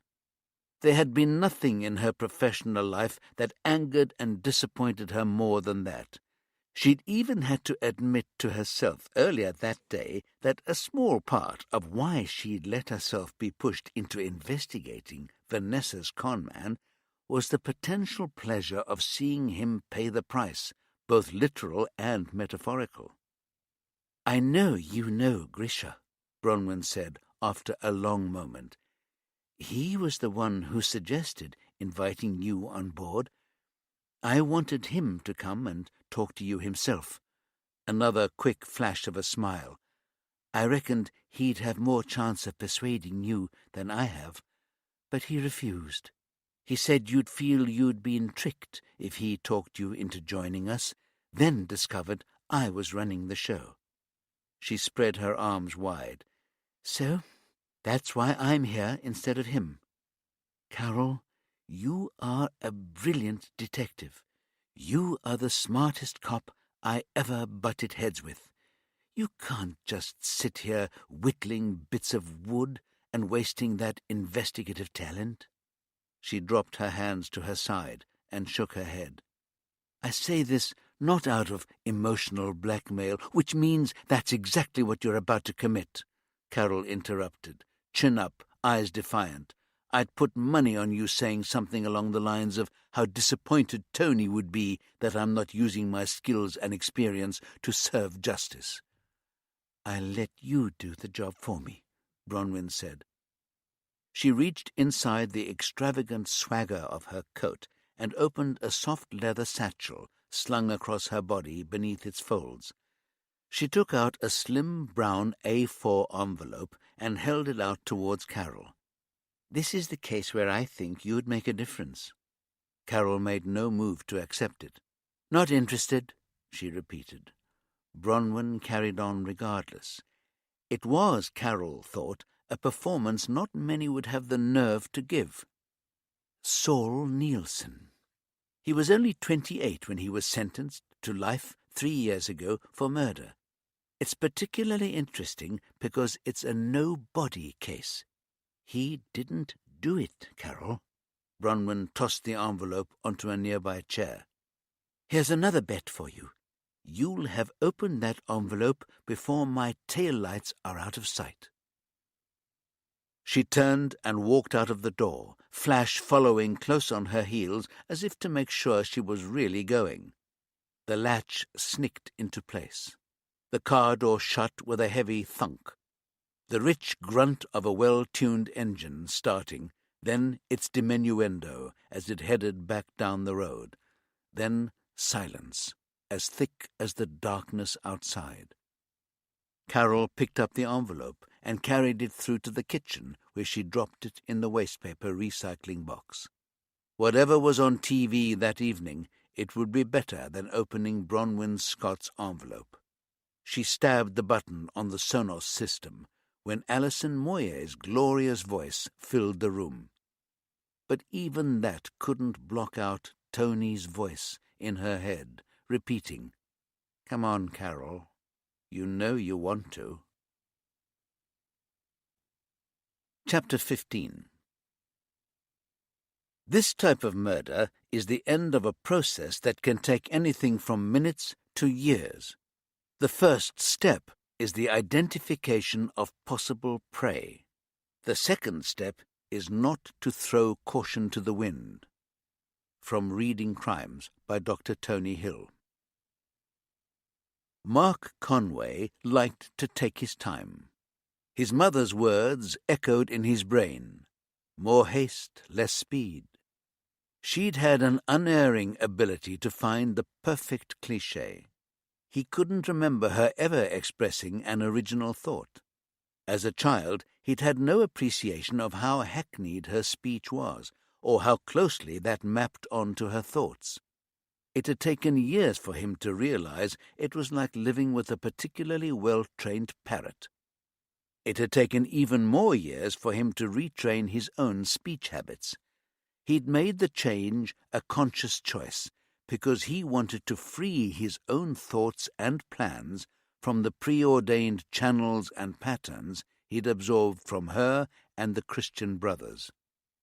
He liked to think he'd ended up with a nimble mind, with an agile grasp of possibilities and flexible mental reactions. He'd built his business from the ground up in record time because he was quick to respond to changing circumstances. He employed people whose minds didn't run in tram lines, and he was always on the lookout for fresh talent. And because he'd had to break into business the hard way, he was willing to look in places as unconventional as his own starting point to find the next game-changer. Urgent though that search was, he was going to have to put it on hold. That morning's news had hit him with the force of a hand squeezing his heart. He'd actually felt physically stricken by the newsreader's words. He'd staggered to a chair and fallen into it like a sack of sand till he'd processed the words. Human remains uncovered at the convent of the Blessed Pearl was his worst nightmare. But as the ringing in his head subsided, he understood that this was nothing to do with him. The skeletal remains of children? That was down to the nuns. All the same, Why had Jezza not warned him? What the actual fuck was that about? He must have known the bulldozers were about to move in. Was he really too stupid to understand how this news would have sounded to his cousin? A wave of nausea swept through him, and he stumbled to the sink, barely making it before his orange juice and granola pebble-dashed the stainless steel. He gasped and retched till there was nothing more to come. Panting, he rinsed his mouth under the tap. Thank God Jezza hadn't seen that. If they were going to make it through this, they'd do it because Conway was strong and smart and always one step ahead of the opposition. He sat down again. He needed to think this through. Jezza had been adamant that he'd done nothing that would put Conway at risk of discovery. The narrow strip of land that held the raised beds and the vegetable patches had been let to Jezza on a 50-year lease when the convent had closed down. Although there was no actual fence or wall, they weren't part of the land that the developers had bought. Jezza had always been very clear on that point, and he swore that none of the graves the nuns had instructed him to dig were anywhere near where he'd deposited Conway's failed recruitments. Plus, he'd promised, they were buried much deeper. And even if they were unearthed, well, he wasn't the one the fingers would point to. So really, there was no reason to panic. And clearly, for all his stupidity, Jezza wasn't panicking either. Otherwise, he'd have been ringing Conway's phone off the hook. He'd see Jezza at the football. There was a game in a couple of days, Manchester City at the Etihad. They'd drive down together, as usual, spend the evening at the game, act normally. He'd find out what was going on and make sure Jezza was primed to give nothing away. He just needed to stay away from the Blessed Pearl till everything died down. More importantly, he had to curb his enthusiasm. No more trawling temple fields in search of the special boy he could mould into someone fit to follow his example, the successor who would cement his legacy. But it would be a pause, not a full stop. If Jezza was no longer the answer to his failures, he'd find another solution. His was the nimble mind, after all. Chapter 16. When I trained as a clinical psychologist, I envisaged a life working in some therapeutic institution, helping people come to terms with what had afflicted their lives. I had no notion of where this career would take me, which is probably just as well. From Reading Crimes by Dr. Tony Hill. On the principle of setting a thief to catch a thief, running a man like Mark Conway to ground would take another nimble mind. Once upon a time, that would have been a task laid at Tony's door, Carol looking over his shoulder, eager for any insights that would help her team to make progress. But now he didn't even know Mark Conway existed, nor how many victims he'd persuaded himself he'd saved from a worse fate. Tony's world had shrunk to his immediate surroundings, his only imperative to stay out of trouble he wouldn't know how to handle. Keeping his head down, quietly getting on with writing his book, occupying a niche with the prison radio station, that was all he should focus on right now. Anything else was a distraction. There would be time enough to figure out what kind of life he might have in future. Time enough to explore whether he and Carol might find a way back to each other. Groggy from a restless night on his comfortless mattress, he ground through his morning routine on automatic pilot. Shave in lukewarm water, dress in jeans and T-shirt. Everything a day or two past where he'd have worn it on the outside. The small degradations that all made it impossible to forget he was being punished. Then down to a breakfast of flabby, sweating sausages and potato hash, half an eye on what was going on around him, in case it might kick off in a fashion that would drag him into somebody else's war. All clear, he headed back to his cell. Someone further down the wing was screaming about some perceived injustice. There was something wrong with the heating, and in his brief absence his cell had warmed up to an uncomfortable degree, amplifying the familiar smells. Still, he'd be able to carve out an hour for writing before he had to report for his shift. 2 days ago, he'd been assigned to work 3 shifts a week in the prison laundry. This would be his second day of wheeling baskets through the wings, collecting dirty clothes and bedding, and carting it down to the laundry, where vast industrial machines grunted and churned. It was, he was told, with some resentment, a cushy number. On the second day, the man he had learned was top dog on his landing stopped him on the way from breakfast. "Laundry boy," he'd begun, his voice loaded with disdain. "You know what your name is now." "Maybe you could tell me." Tony tried for a conciliatory smile, knowing even as he did that it was an epic fail. "Postman Pat." It wasn't what he'd expected. "First-class mail?" The man grinned sourly. "I'm the cunt who makes the jokes round here. You'll be delivering packages from me on your rounds. Is that clear?" Heart sinking, Tony had agreed that, yes, he'd be the new delivery boy. He suspected the prison officers knew perfectly well what was going on, but it was easier to let it slide than put a stop to it and have to figure out what had replaced it. That morning, before he could write more than a couple of sentences, a skinny prisoner with elaborate tattoos of serpents and naked women sidled into his cell. Tony had no recollection of seeing him before and was instantly wary.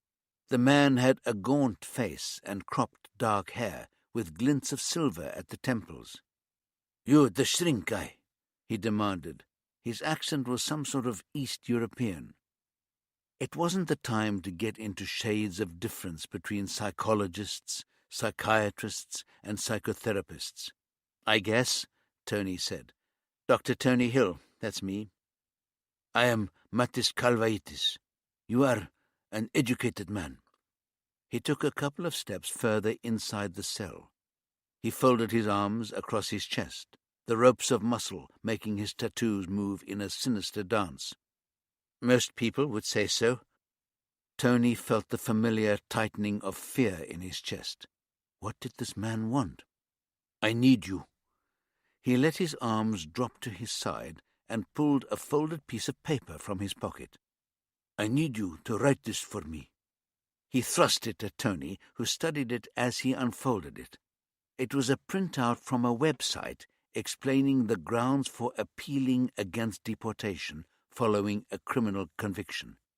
"They want to deport you?" "Back to Lithuania. That's no good for me." "You think you've got grounds for appealing?" Kalvaitis nodded vigorously. "Fucking right. I've been in UK for 11 years. I work in garage. I'm mechanic. I have English wife since 8 years. I have 2 boys, 6 and 4 years. He shrugged. "I got in stupid fight." He clapped himself on the chest. "I'm good fighter. Too good for stupid bastard who started it.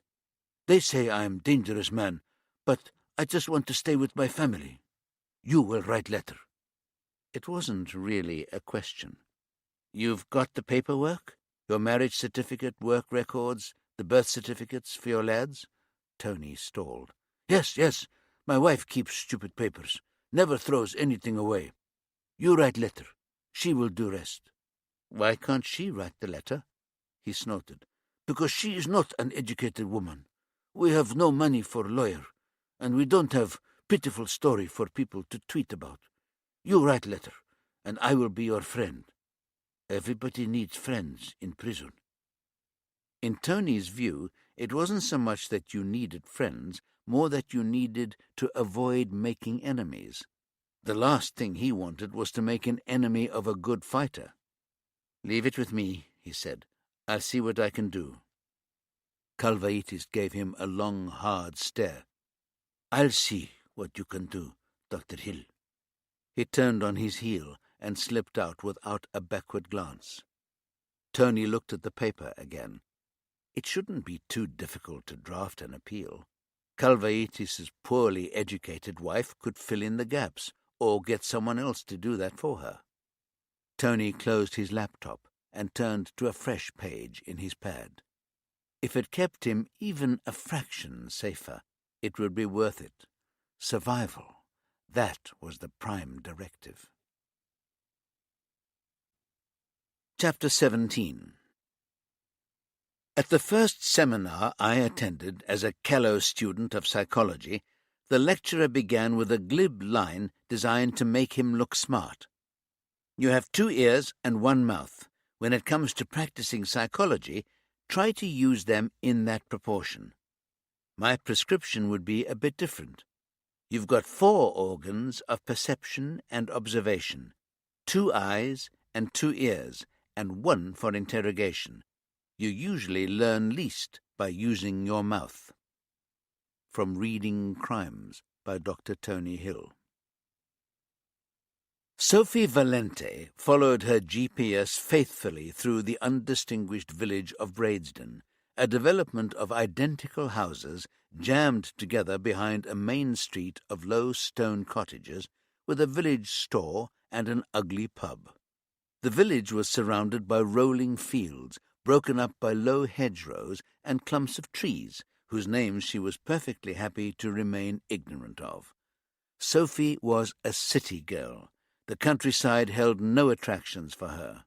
What did people do all day? The sat-nav brought her to a narrow lane. The cars parked along the verge indicated she was in the right place. The huddles of men and women leaning on car bonnets, toting shotgun mics and long lenses, confirmed that. They looked up hopefully as she drove past, but dismissed her so abruptly she felt insulted. The police cordon consisted of an officer in a high-vis jacket standing in the middle of the road by a liveried police car. He took a step forward as she approached, holding his clipboard out as if he had the power to repel borders. "Here we go, today's first dick wave." Sophie wound down her window and presented her ID. "D.I. Valente from Remit." He looked unimpressed. "Car park's full," he said. "You'll have to park down the lane and walk back up." She could see empty verges beyond his car. "Thanks, Constable, but I think I'll just park up ahead, here in the lane. I'm supposed to keep the roadside clear." How they enjoyed the exercise of their petty little fragments of power, she thought. She knew she couldn't afford to back down, not so early in her new role. Everybody seemed to know her background, and given that her own immediate colleagues didn't rate her, she couldn't afford to lose any more face. "And I'm supposed to be at the crime scene. I'm not asking your permission. I'm telling you to let me through." She could imagine his steady, stubborn stare wearing down most people, because most people had limited defenses against silence in a face-to-face encounter. But Sophie had worked hard at not being most people. If she'd stayed in retail, she knew she'd have ended up near the top of the tree. But it had bored her.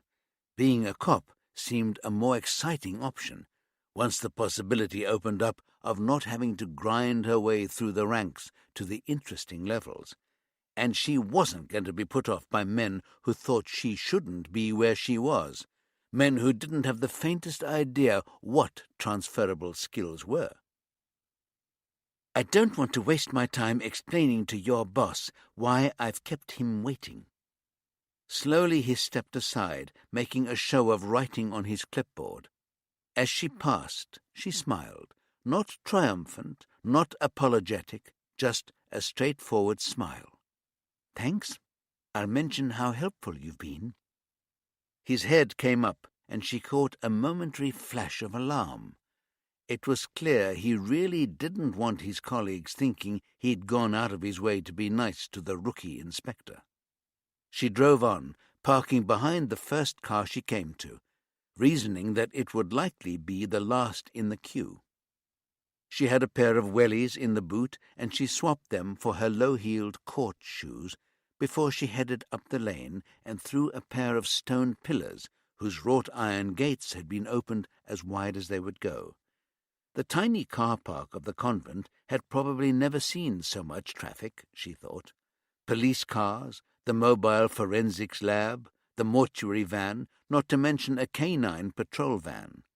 The whole of one side was occupied by the mobile incident room trailer, its generator keeping up a low grumble in the background. Sophie made for the incident room. She had a name, DCI Alex Fielding, and she planned to use it. She walked in, passing a couple of uniforms who were heading out. Nobody looked up as she walked in. They all had their tasks, and that was what they were focused on. She admired that. She stopped at the first desk she came to and cleared her throat. A grey-faced young man dragged his red-rimmed eyes from the screen. "Yeah," he said. "I'm D.I. Valente. I'm looking for DCI Fielding. Over in the big blue tent, where they're sorting out the bones." He returned to his screen. The big blue tent was impossible to miss. It stood beyond the car park, obscuring much of a dirty white crenellated building in the Victorian Gothic style. Sophie assumed it was the convent of the Order of the Blessed Pearl. She pulled open the flap and stared into something that she supposed should be horrifying, but which struck her as actually quite banal. A dozen or more trestle tables were scattered round the tent, each with its own bundle of bones laid out in approximate skeletons. Figures in the regulation white suits, booties, and nitrile gloves were either intently examining the remains or taking pictures on mobile phones and making notes on clipboards. A tall man was moving from table to table, asking questions and scribbling answers. DCI Fielding, Sophie guessed. She waited till he approached the end of the tent where she stood, then called, "Excuse me, DCI Fielding? I'm D.I. Valente from Remit." He looked startled, then amused. "You think I'm DCI Fielding? Your investigative skills need a bit of work, love." He turned and indicated a small figure deep in conversation with someone pointing his way through an array of bones. "That's DCI Fielding." He raised his voice. "Gov." Fielding looked round. "What is it, Skip?" "Somebody here for you, from Remit."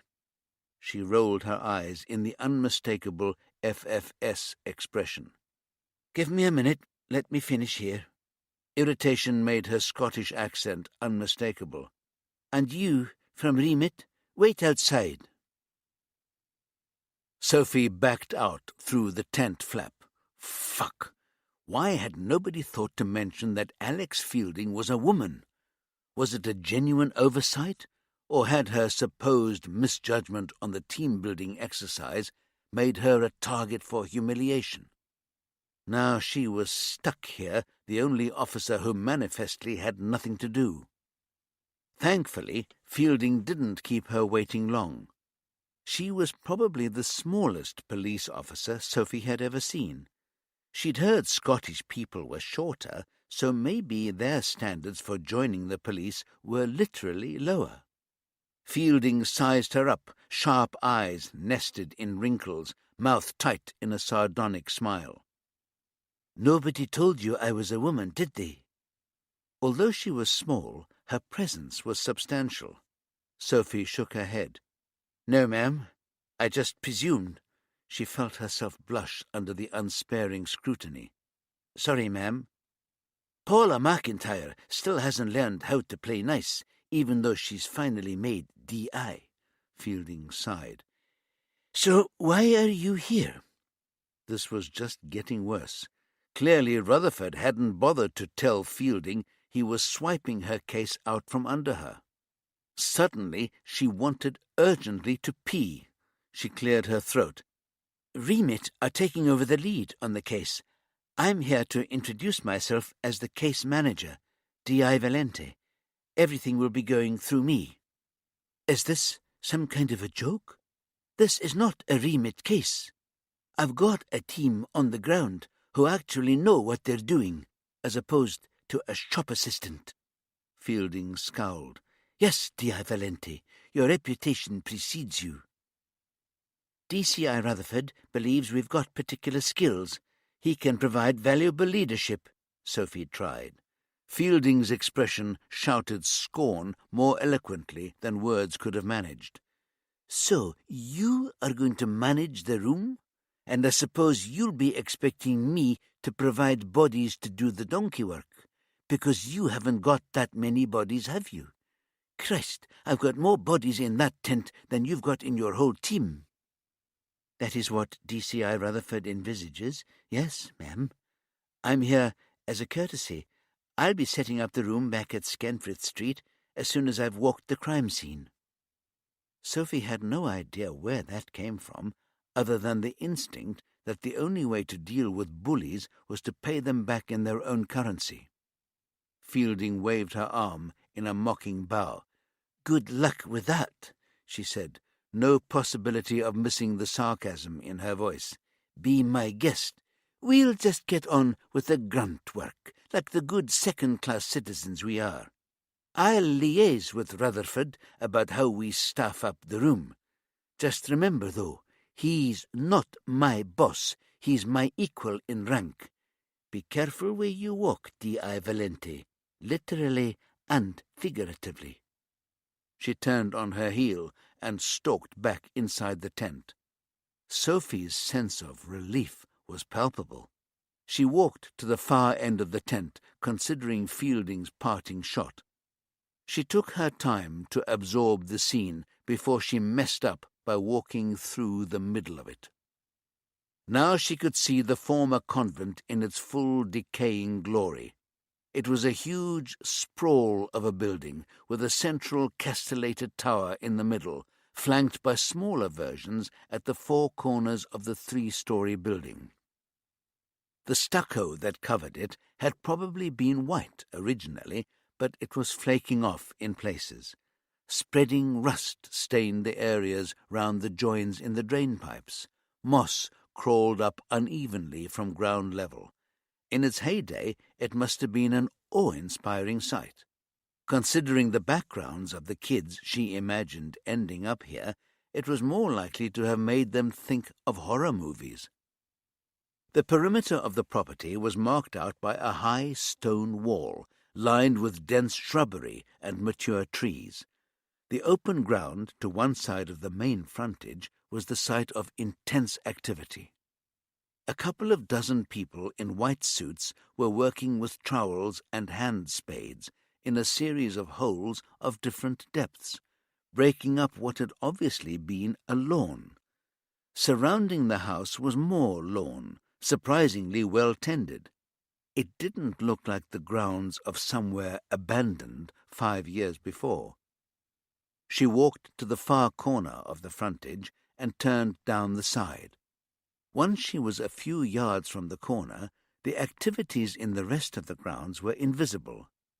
Just the subdued mumble of generators and the occasional raised voice indicated what was going on out of sight. Another grassy area, and beyond it, near the shrubbery, neat rows of vegetables. Beyond them, raised beds full of healthy-looking plants. The nuns might have gone, but someone was taking care of these grounds. Sophie rounded the next corner, and beyond a narrow strip of grass she saw a walled graveyard. Curious, she crossed the lawn and entered via a double wrought-iron gate, wide enough to accommodate a coffin and pallbearers.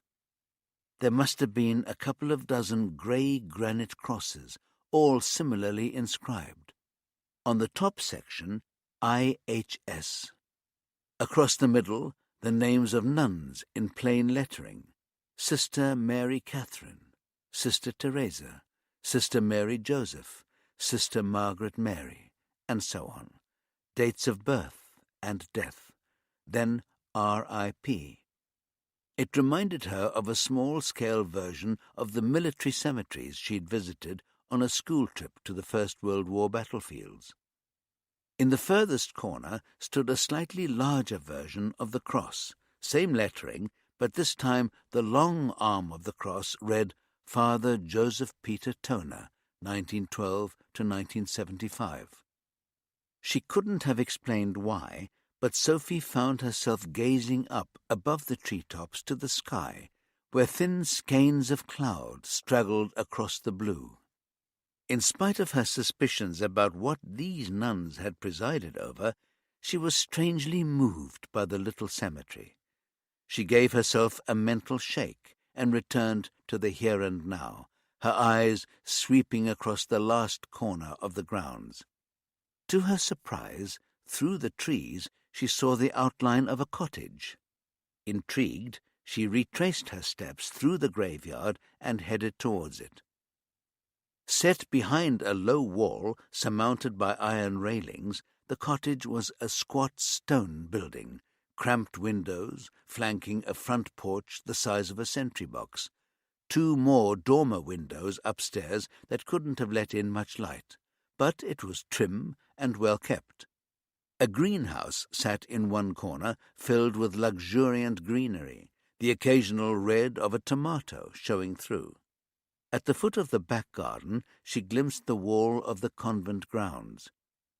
Sophie opened the gate and walked up the flagstone path. No doorbell, just a heavy brass knocker polished to a high shine. She raised it and let it fall with a heavy thud. No response. She decided to take a look through the windows, because why not? The living room on the left featured a long leather sofa, well past its prime, and a couple of armchairs that had seen less use. Opposite the sofa, hanging above the fireplace, was a massive flat-screen TV. A single mug sat on a low coffee table. She was pleased with herself for recognizing the logo of Bradfield Victoria FC. She turned to check out the other ground-floor windows and nearly screamed. On the path, a few feet from her, a man stood, a hammer dangling from one hand.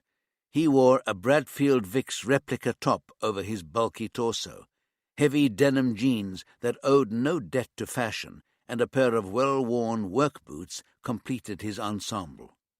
Sophie took all this in as she collected herself and finally checked out his face. Somewhere in his 30s, she estimated. A mop of thick, straight, dark hair. "Can I help you?" He looked East European, but he sounded local. "I'm with the police, Detective Inspector Valente." She pulled her ID from her pocket. "And you are?" Trying very hard to sound calm and authoritative, while her heart continued its pounding. She hadn't heard him approach, nor sensed his presence. That was what freaked her out. "Jerome Martin, you. Everybody calls me Jezza. I'm the groundsman here." "And you live here?" He sighed. "Look, I've explained all this already to you guys. I bought the cottage off the church. This is my property. The church pays me to keep the grounds from getting out of hand. End of. Now, if you don't mind, I've got work to do." He moved towards the cottage. "What's the hammer for?" He stopped and shook his head. "Knocking in nails." He glanced over his shoulder, probably to see whether she was smiling. She wasn't. "One of the raised beds needs a bit of attention." Then he was gone, surprising her with his turn of speed as he rounded the corner and made for the rear of his property. She hadn't seen him over by the raised beds, but then she hadn't been paying that much attention. If he'd already been checked out, there was no need for her to repeat someone else's work. Now she had a sense of what things were like out here. It was time to head back and set up the operations room back in the Skenfrith Street police station. The sooner she got that up and running, the sooner she'd be able to impress Rutherford and the rest of the team. She had ground to make up, so she'd better start running. Chapter 18. Babies are biologically programmed to smile from birth. It makes them more appealing to adults who are also programmed to respond. But beyond that, when it comes to forming relationships, we shift into the realms of learned behavior. And too many people fail to learn what they need to be comfortable in their skins, mostly because they never encountered anyone to learn from. From Reading Crimes by Dr. Tony Hill. Steve Nisbet hadn't imagined his first assignment with the regional major incident team would be talking to a social worker about a bunch of nuns. He'd applied to join Remit when Carol Jordan had first set it up, and been bitterly disappointed when he'd failed to make the cut. He'd followed their every step from a distance, longing to be part of what he believed was the absolute pinnacle of modern coppering.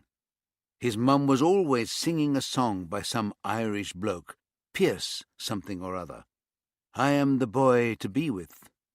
And for Steve, Remit were definitely the boys to be with.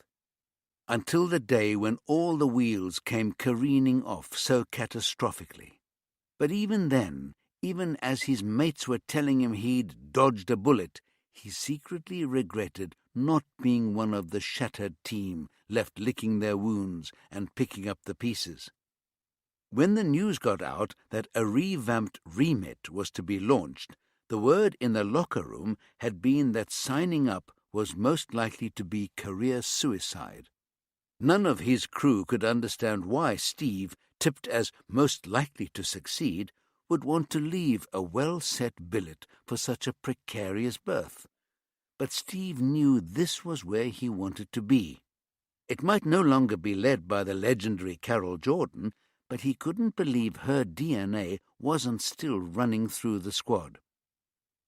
His eagerness had taken a bit of a dent on the supposed team-building day, and during the briefing, the old hands, Paula, Stacy, Alvin, and Karim, had stuck together, constantly sharing glances, checking each other out before they expressed an opinion, clearly not quite sure which of their new colleagues they could afford to trust yet. He'd hoped his collaboration with Alvin had done enough to break down some of those barriers, but he recognized there was a way to go yet. He'd win them over in time, he was sure of that. He was good with people. He never went long between girlfriends. The big disappointment was Rutherford.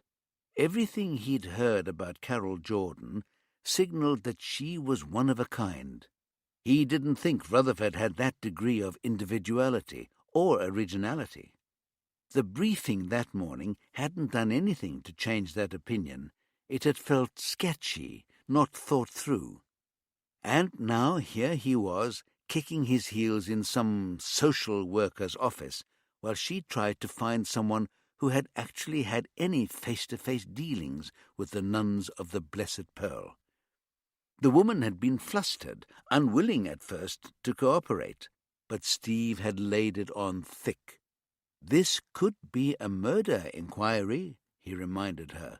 It wouldn't look good if it came out later that the council's social work department hadn't gone out of its way to try to identify some of these child victims. He could see the calculation going on behind her eyes, remembering the way social work bosses had been destroyed in the media over perceived past failings.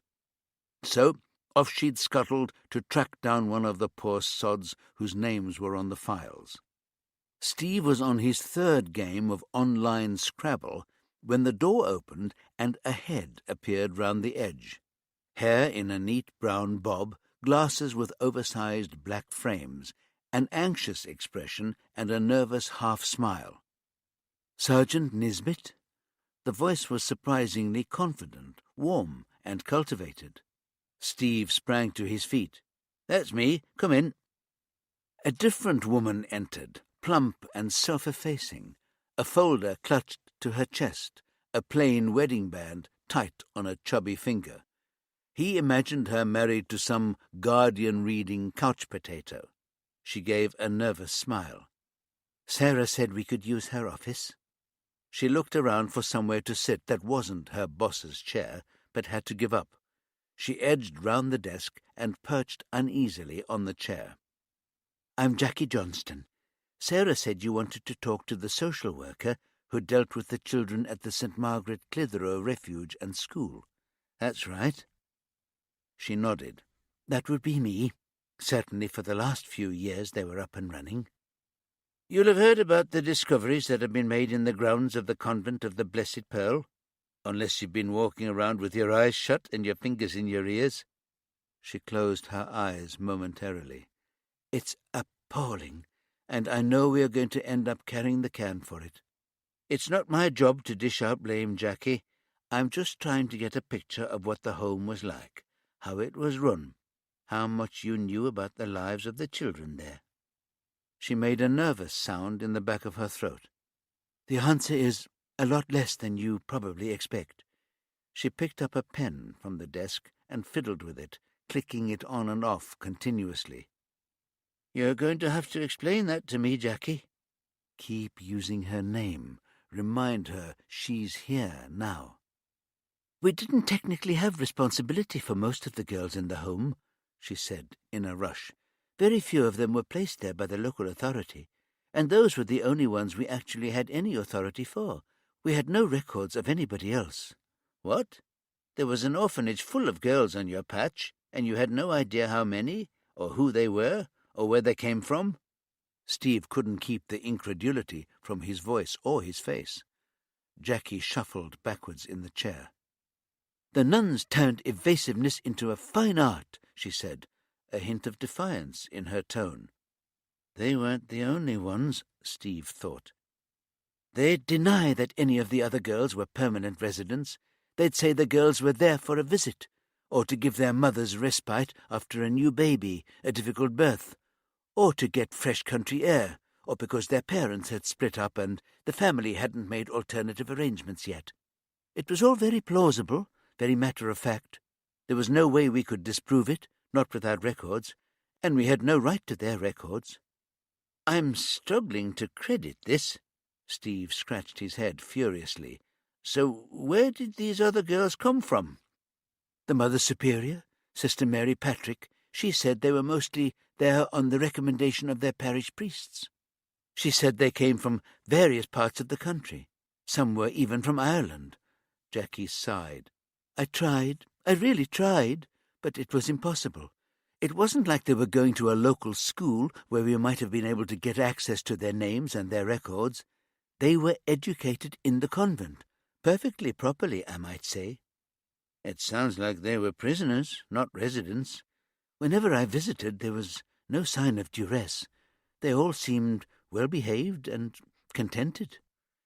"How many did you have responsibility for?" "St. Margaret Clitheroe's was on my caseload for 4 years. I had 7 girls there permanently for those 4 years. 6 of them were orphans, and the other one, her mother had died, and her father wasn't able to take care of her. They were all Catholic girls, and the refuge seemed like the best option." "How often did you visit?" Jackie opened her file. "Every 6 months." She looked up, swiftly, fearful. "Look, I know that sounds bad, but like everybody in this department, I don't have a caseload so much as a case overload. I have to deal with domestic violence, drug abuse, alcohol abuse, mental health problems, threats of eviction, allegations of child sex abuse, teenage runaways, issues with benefits. The home was run on proper lines. The girls were divided up into small family-style groups in the care of 2 or 3 nuns. The girls we sent to the nuns seemed well-nourished, well-cared for, well-educated. They never had much to say for themselves. They were always quite subdued. It's easy to say with hindsight that they might have been cowed into submission, but I had no reason to suspect there was any kind of issue. To be honest, it felt like a relief to have 7 kids on my books that didn't seem to be at risk." Her lips trembled, and she closed her eyes again. He wanted to put his head in his hands and growl like an angry dog. Instead, he bit back his anger and said, You didn't see any signs of any kind of abuse?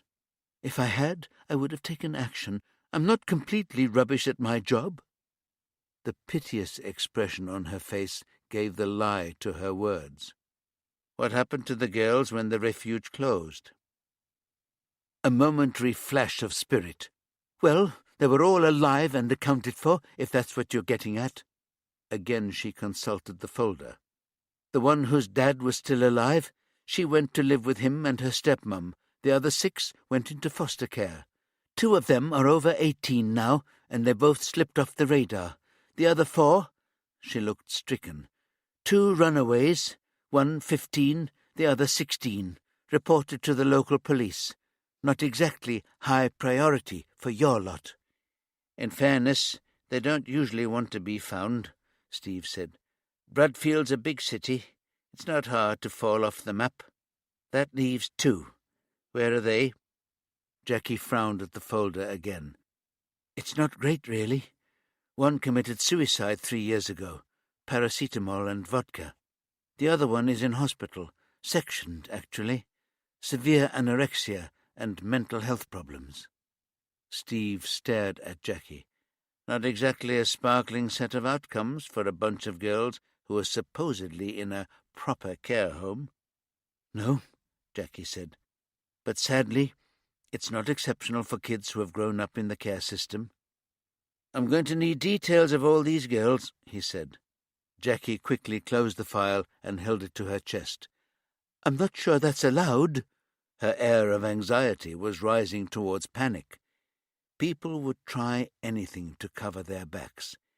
We're looking at upwards of 30 dead children here. If you want to make absolutely sure you and your colleagues get the blame for what happened at the Blessed Pearl, just keep on obstructing our inquiries. Now go and get your boss to authorize you handing over all of the files on these 7 girls. He folded his arms. I'm going nowhere until you do.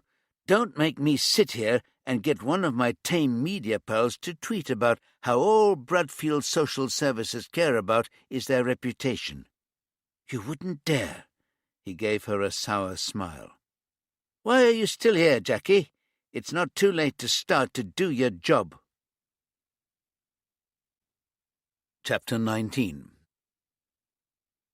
For too long, people clung to the idea that criminals were born bad. It let all of us off the hook. What's the point of trying to make society better if those born bad criminals are just going to come along and trash everything? But slowly we've come to realize that most criminal behavior is situational and circumstantial, and the idea that it's possible to change people's narratives has recently started to gain serious traction. From Reading Crimes by Dr. Tony Hill. Tony lay on his narrow bunk, hands clasped behind his head, staring up at the blank magnolia ceiling of his cell. It was annoyingly free of cracks and blemishes he could translate into a fantasy map or some ancient Babylonian cuneiform. There was nothing to distract him from the low cacophony of the prison. It was impossible to ignore the constant noise, waiting for the next scream or outburst of rage that was bound to come. He felt the perpetual tug of anxiety. He was trying to work out a script for his next broadcast. It wasn't like delivering a lecture to students or a seminar to peers. There he'd always known broadly what he was going to say. He might even have managed to organize some PowerPoint slides to keep him on track. He could be pitch perfect without being word perfect. But on Razor Wireless, he couldn't afford to put a foot wrong. His audience would be on the lookout for any jarring notes, eager to find a reason to pounce on any potential offense. There were limits to protection, and he was in no hurry to find the provocation that would test them. He always needed to rehearse what he was going to say, and he needed to get it right. It was at times like these that missing Carol was close to a physical pain, a tightening across his temples, and a tension in his neck. He knew he had an unusual gift for empathy when it came to figuring out what went on inside the heads of the damaged and the lost. But he also knew that his social skills sometimes didn't measure up. He sometimes said the most interesting thing that came into his head without considering whether it was a helpful conversational gambit. He'd learned over the years to run controversial ideas past Carol before blurting them out to others. She was good at helping him tweak what he wanted to say without losing its meaning or its positive impact. He didn't always manage to figure things out far enough in advance to use her to his best advantage, but he had definitely been getting better at it. This would have been the perfect opportunity to use her help, and she'd have been happy to give it. But he'd put himself beyond that. He'd pushed her away, for all the right reasons. As long as he was there for her, she'd always find reasons not to confront her demons and tackle the PTSD that was making her a danger to herself and to the people around her. He knew she felt it like a punishment. He wasn't sure whether she knew that he did, too. What would she say to him now? What would be her advice? Most days since he'd arrived at Doniston, it had taken all his willpower to stick to the decision he'd made to keep his distance. That morning, for example, it had kicked off at breakfast. He hadn't seen it coming. Out of nowhere, 2 men were wrestling across the table. Half a dozen others piled in, and by the time it was over, there was blood on the table, a jagged white tooth fragment stark against the red. And so today he wanted to use his broadcast to talk about fear again, because fear underpinned every aspect of life in jail. Everyone was always afraid, even the kingpins and hard men. Maybe the kingpins and hard men most of all, because nobody had more to lose than them. He wanted to talk about that fear in a way that wouldn't sound like a challenge or an insult to their manhood, because helping them to cope with their anxiety was the first step towards changing their future. "There's one thing we all have in common inside these walls," he said softly. "Whether we're a prisoner or a prison officer, we're all living in a permanent state of fear." He said it again, testing it for potential pitfalls. Acknowledging our fear, even if it's only to ourselves, isn't cowardice. It's the opposite of cowardice. It's bravery. Deep down, I think what we fear most is that we've become stuck in a way of life that means we're never going to escape the cycle of prison and its consequences. That is going to be like the Hotel California. You can check out, but you can never leave. That wasn't bad. Maybe a bit too formal, too jargon-heavy in the middle, and he should probably take out the reference to prison officers. Neither side of the dividing line would want to be lumped together on this one. Where to now? Before I ended up here, I spent most of my working life trying to help people avoid their future being as much of a car crash as their past. The question outsiders asked me most often was how I could stand to spend my days being drawn into those messy lives, those messy heads. The answer's simple. Sometimes I could help them to rewrite the script, to give themselves a different future. God, he sounded so bloody worthy. He was going to have to work on that, make it more conversational, not like he was condescending to them. That would be a one-way ticket to a good kicking. Maybe you've lost heart about what lies ahead of you. Maybe you've lost your wife, your lover, your kids, your home already. I do understand what loss feels like, how empty you feel inside. I won't pretend there's an easy way to make those feelings disappear, but there are things you can do to help yourself feel better, to imagine a future that doesn't include coming back here. And then he'd segue into the meditation script he'd been refining since his first broadcast. He'd been afraid his fellow inmates would probably think it was a stupid, hippy-dippy thing to try, but he'd known there were prisoners here who were a long way from being hopeless cases. A few of them might give meditation a go, in the privacy of their own cells, once they were banged up for the night. If they could learn how to turn themselves into their own oasis of quiet and calm in the midst of the turmoil, it would be a step towards a different future. What was the worst that could happen? He'd asked himself.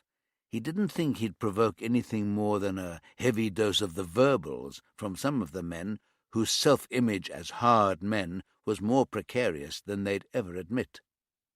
And he had to do something constructive with his time behind bars.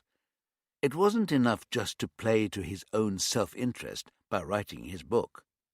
It had played out better than he'd hoped.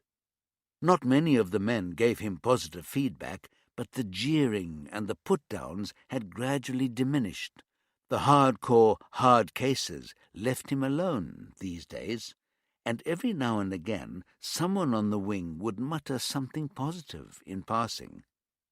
For the sake of his own self-respect, he had to find a way to use his skills, otherwise he'd have been no better than the worst of them.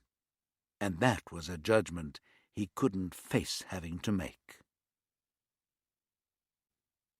Chapter 20. One of the hardest things we have to do is learn to take responsibility for our own actions. Trying to sidestep actions that deep down we know are shameful is a powerful instinct. From Reading Crimes by Dr. Tony Hill.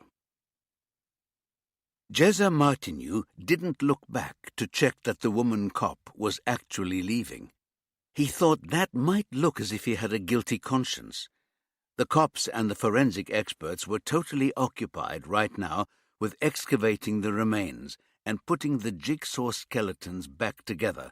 But sooner or later they were going to start asking different questions. Nobody would believe a bunch of nuns had dug those graves, especially since most of them were knocking on a bit. Then the finger would point at him, and he'd better have his ducks in a row. He unlocked the substantial shed at the bottom of his garden and stepped inside. He closed the door and leaned against it, breathing deeply until his heart stopped galloping like a runaway pony. He hung the hammer in its slot on the pegboard that held his tools, checking first that it didn't need cleaning. Jezza took pride in his tools, just as he did in the quality of his work. He tried not to think about the examples of his work that the police were busily excavating right now. Until he'd caught the woman peering in through his living room window, the only cop he'd spoken to had been a young lad in uniform. He looked like he'd have no trouble qualifying to play for the Vic's under-21 side. He'd just taken a note of Jezza's name and his mobile number and a few details about his work. "I mow the grass and keep the place tidy. I've got a long-term lease on the land around the vegetable beds for growing my own produce." The cop had nodded and scribbled some notes. But they'd be back. Meanwhile, he had to keep busy. If he started fretting about what they might ask him and what he might say, he'd start to come apart at the seams. He couldn't afford to do that. He had far too much to lose. Jezza turned to the large cardboard carton that occupied half the floor space of the shed. It had a certain resemblance to a cardboard coffin. He couldn't suppress a nervous snigger. What would that female cop have thought if she'd seen that? He took down a craft knife and swiftly slit the adhesive tape that held the box shut. The top folded back to reveal a stack of MDF panels of different sizes. A packet of screws, dowels, and hinges was taped to the side, along with a booklet of instructions. Under his expert hands, it would soon resolve itself into a cabinet that would provide the perfect storage for his collection of Bradfield Victoria programs. He'd already downloaded a graphic of the club crest and had made it into a pair of stencils for the cabinet door. Jezza sighed with contentment. Assembling the cabinet, then filing his programs. Here was something to take his mind off the craziness going on beyond his front door. Everything was going to be fine. Chapter 21. It's axiomatic that in order to read a crime scene, you have to know where the crime took place. That might seem insultingly self-evident, but appearances can be deceptive, especially if you're dealing with a killer who can keep a cool head. Seeing beyond that mask is the hardest part. From Reading Crimes by Dr. Tony Hill. Interview rooms in lawyers' offices had nothing in common with those in police stations. Carol supposed she'd better get used to that. There was something to be said for her new circumstances: a comfortable chair, a plate of expensive biscuits, a mug of decent coffee, a couple of impressively dramatic paintings of coastal landscapes on the wall, even a box of tissues, just in case, and not a trace of recording equipment anywhere. She had no nostalgia for her former working environment, however. She just wasn't sure this was somewhere she could comfortably use her skills. She glanced at her phone. Bronwyn Scott was late. When Carol had called to say she was willing to have a further discussion, Bronwyn had suggested meeting at her office during the lunchtime court recess. But Carol knew it was more than likely that something had cropped up in court that had encroached on the lawyer's time. She'd give her half an hour, then she'd have to leave for her next meeting. Carol shook her head, smiling at herself. Overnight, she'd gone from having nothing but time to being a woman with appointments. In spite of her best intentions, she found she didn't mind. She'd worked through her PTSD exercises before she'd left home, and while she couldn't say she felt entirely in command of herself, she thought she could handle a couple of meetings. On that thought, Bronwyn Scott bustled into the room. "Sorry, Carol. Tiny bit of hand-holding required." She let herself fall into a chair with an oof of relief. "Thanks for coming in." Carol started to say something, but Bronwyn held up a hand and steamrolled over her. "I know you're not committing to anything by being here, but I appreciate your willingness to even consider this." A tap on the door, and a young man in shirt-sleeves came in with a blue cardboard folder. "The Nielsen summary," he said, handing it to Bronwyn. He gave Carol a tight little smile and hustled out. "That's John. He's a trainee, and he's smart enough to know that volunteering on this will earn him a place in my good books." It was, Carol thought, precisely the sort of line people expected from Bronwyn, and she suspected that was the reason for its delivery. She nodded at the folder. "This is the case?" "Saul Nielsen, currently serving life for murder. He's 31 now, sentenced when he was 28 for a crime he allegedly committed when he was 27. He was a landscape architect living in Bradfield, but working for a firm based in Leeds." Bronwyn opened the folder and passed it to Carol. The top sheet was a headshot of a scowling, mixed-race man, brows drawn down over liquid brown eyes. There was nothing particularly striking about him, apart from his beautiful eyes. "That's Saul." "Looks innocuous," Carol said, non-committal. "He is. No previous, never been in trouble with the law, happy at work, no beef of any substance with any of his colleagues.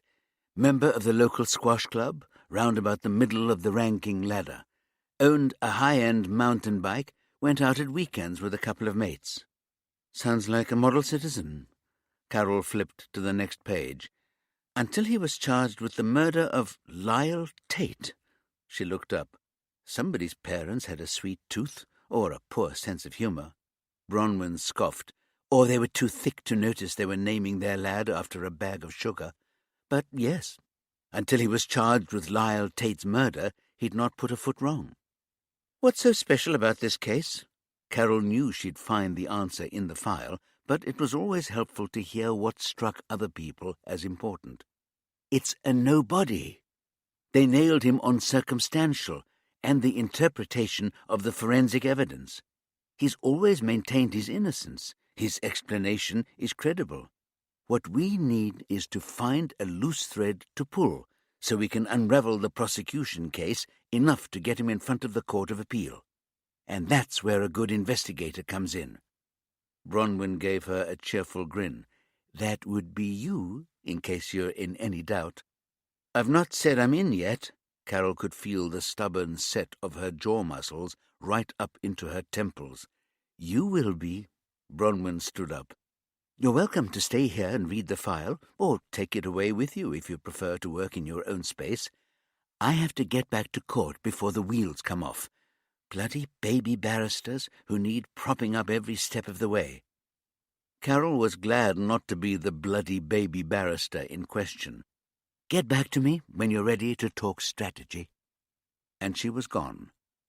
The traits that made her such a formidable and irritating adversary could, Carol saw, make her a powerful and maybe even inspirational ally. She checked the time. She had just long enough to take a quick pass through the file before her next meeting. She could skim the surface, and if she was lucky, she'd stub her toe on something that disrupted its smoothness. On the second page, she found the secret that had lurked behind Saul Nielsen's public face. He was gay, which was only an issue in the UK at this point in the 21st century if your father was a prominent Pentecostal Christian minister. A regular on Thought for the Day. Saul didn't want to hurt or disappoint or embarrass his parents, whom he loved and respected, so he hid that part of himself.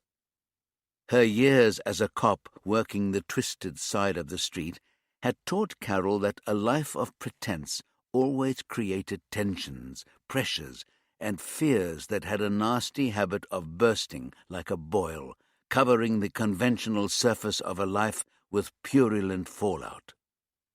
So it had been for Saul Nielsen. He'd avoided gay bars and clubs, but the advent of internet dating apps had allowed him finally to have a sex life, even if it was deeper in the closet than Narnia. But Saul didn't want to risk casual hookups that might have consequences. He preferred to keep the transactions businesslike, so he used rent boys. Not via agencies where there would be a record of credit card payments. No, Saul had gradually built up a small, discreet stable of young men who would come to his flat for hectic sex, take their payment in cash, and leave. He was paranoid about his privacy, using burner phones to contact them and not going back too often to the same rent boy. Carol paused for thought. No-body cases were notoriously difficult to prove. Juries liked the incontrovertible fact of a corpse. Hell, detectives liked the incontrovertible fact of a corpse. Killers often believed that successfully disposing of a body meant they couldn't be successfully prosecuted. History had proved them wrong, time and time again. But those results gave the prosecution more ammunition to convince a jury that it was perfectly valid to convict on a supposition. Was that what had happened to Saul Nielsen? Based on her first look, Carol thought there was every chance that he was telling the truth. But finding evidence of that would be a long, hard road, with no guarantee of success, and this time she'd be doing it without backup. No Tony to help her make sense of the twists and turns of human behavior. She wasn't sure whether she was ready for that. But maybe she was ready to take a small step. Carol trusted her instincts and her skills. She'd give Saul Nielsen the courtesy of reading his file, with the attention she'd have paid to any case that had crossed her desk when she was running a murder squad. But that was all. Something she could walk away from, definitely. Chapter 22. I've always found it useful to see the crime scene while the body is in situ. It's a distressing experience, but it's invariably more informative than crime scene photos. Once the initial discovery of the victim and the forensic examination of the crime scene have taken place, there's not much practical use for the profiler. Nevertheless, I try to stick around as much as I can, because not all the ideas that are tossed around in the investigation make it past the random thought stage, and you never know which shreds of information will illuminate the profiler's process down the line. From Reading Crimes by Dr. Tony Hill. Stacy considered she had good reason to feel pleased with herself. From the electoral roll, she had the official names of the nuns who had been at the Blessed Pearl when it had closed down. Unofficial access to the last census had given her ages for most of them. Armed with that knowledge, official registers had given her dates of birth for almost all of them. She'd cross-checked with the electoral rolls that covered the other 3 UK convents, and discovered that all but 2 of the Bradesden nuns had ended up there. Knowing that her colleague preferred hard copies, she took the printouts across to Paula and laid them out in front of her. "I think it's reasonable to assume that these 2 apparently missing nuns," she tapped 2 names with her black wing pencil, "have ended up in the Order's house in Galway. I managed to get hold of the convent rosters." She shuffled the papers and put a different one in front of Paula. "I'm not going to ask. Good move. By the process of elimination, the 2 nun aliases not accounted for in the English convents are Sister Mary Patrick and Sister Bridget Augustine." "Sister Mary Patrick was the Mother Superior," Paula said, thoughtful. "Makes you wonder if the church found out what had been going on at Bradesden and decided to close the place down while the going was good. If they knew, then surely they wouldn't have sold the site for development." "Good point. Maybe they knew there was abuse going on, but didn't realize the extent of it." Stacy shrugged. "That would make more sense. You'd think they might have wondered where all those kids were going, though. Easy enough to cover up. They've gone back to their family. They've been adopted. They left school and went to college somewhere else." "Are we at least going to interview the nuns?" Karim demanded from the other side of the desk. "I'd like to track down some of the girls and talk to them first. We need a pressure point, and so far we've not got that from the remains. We've got to nail down at least approximate dates for some of them, and we won't have that till forensics come back to us with something concrete. Alvin called to say they think they can make some headway with clothes labels, but that will take time," Paula said. Right on cue, Steve pushed open the door and swaggered in. "Ask me who managed to get information out of social services?" he called across the room. "Did you use the thumbscrews?" Paula asked. "Didn't even have to get out the cattle prod," Steve said. He produced a bundle of printed sheets with a flourish. "Ta-da!" Paula almost snatched them from him and quickly glanced through. Her excitement turned to disappointment. "Is that it? 7 girls? The local authority didn't have responsibility for the others. They came from other places, families who couldn't cope, recommendations from parish priests, whatever. So the social workers didn't know anything about them." "What? All those girls, and nobody even knew who was there?" Steve gestured at the records he'd obtained. "That's all there is, boss. I agree with you. It's totally fucked up, but that's how it is." Paula sighed. "It's not much to go on. We only know where one of them is, and that's a secure unit for teenagers with mental health problems." Steve shrugged. "I know. It's not a sparkling start, but there are outcomes that tell us something about the regime at the Blessed Pearl. These girls definitely didn't come away from that place happy and well-balanced, did they?" "It doesn't seem that way," Karim said, leaning across and taking a look at the papers. But on the other hand, I have no idea how that compares with outcomes for kids in care, generally speaking. Either way, it's not good. Stacy picked up the paperwork. I'll see if I can track any of them down. She skimmed the details. The one who went back to her dad, or the over-18s, might be our best bet.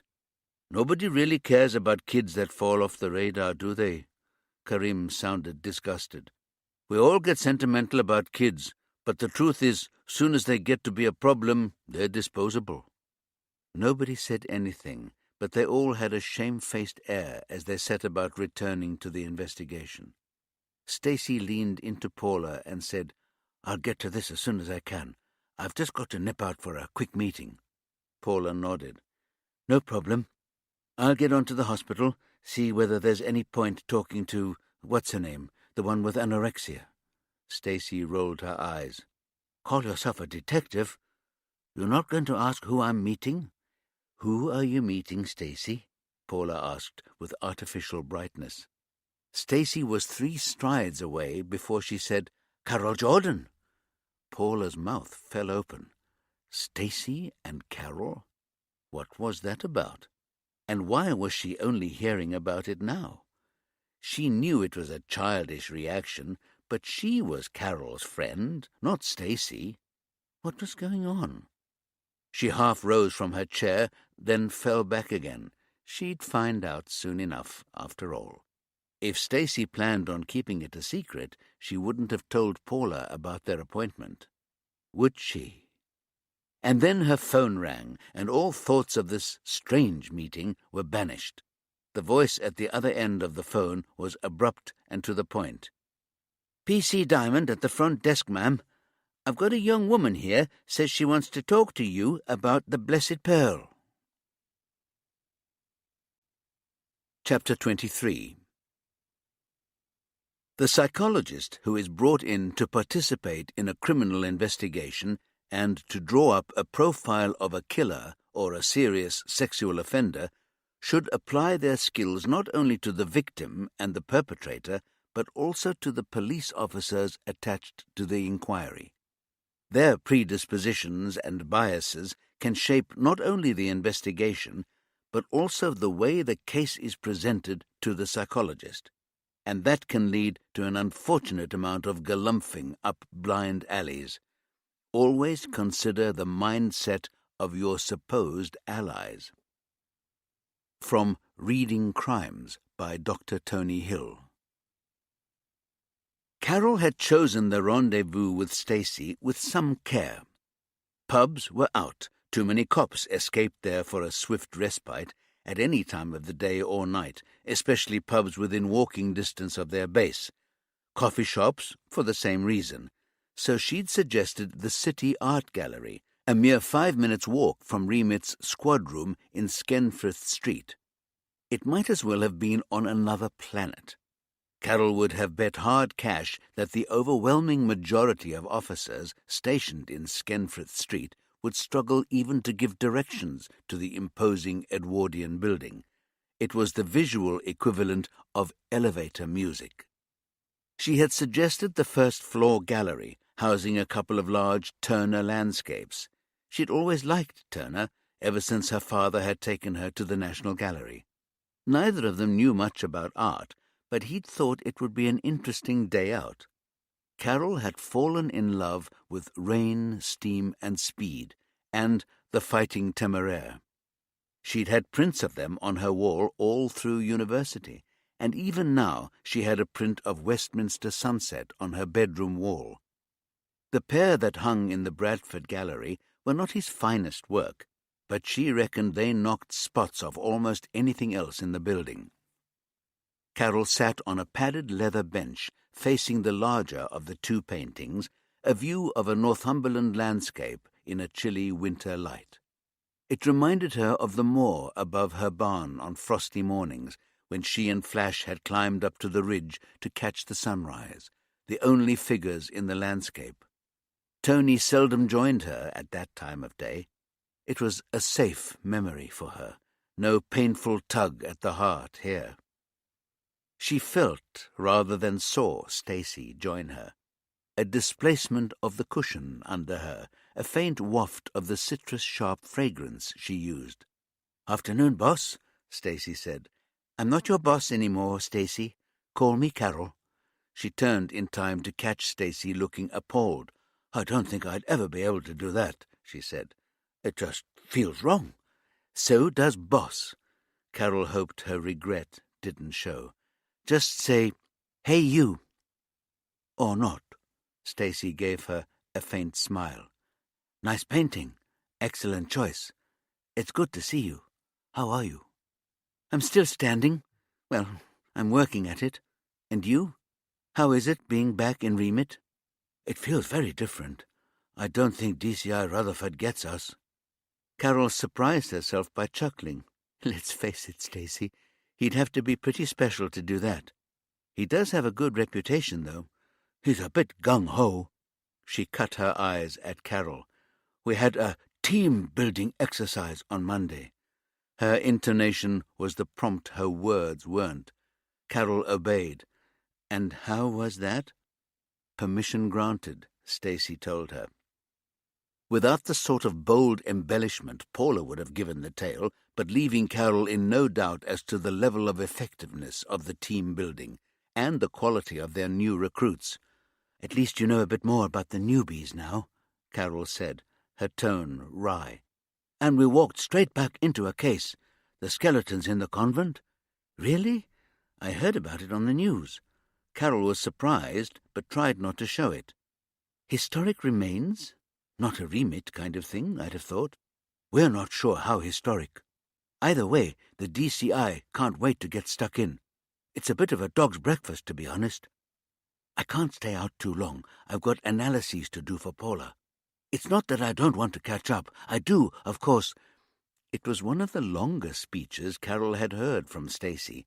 She didn't do overt emotional displays, not even during her ill-fated relationship with Sam Evans. Though the pair had been close colleagues, she hadn't guessed from Stacy's demeanor that there was anything more between them. It was only after it was over, when Sam's career had crashed and burned, that Paula had filled Carol in on the relationship and the breakup. Carol didn't like herself for the suspicion, but she couldn't help wondering whether Sam's fall from grace had included a push from his former lover's cyber skills. Not a woman you'd want to cross, she thought.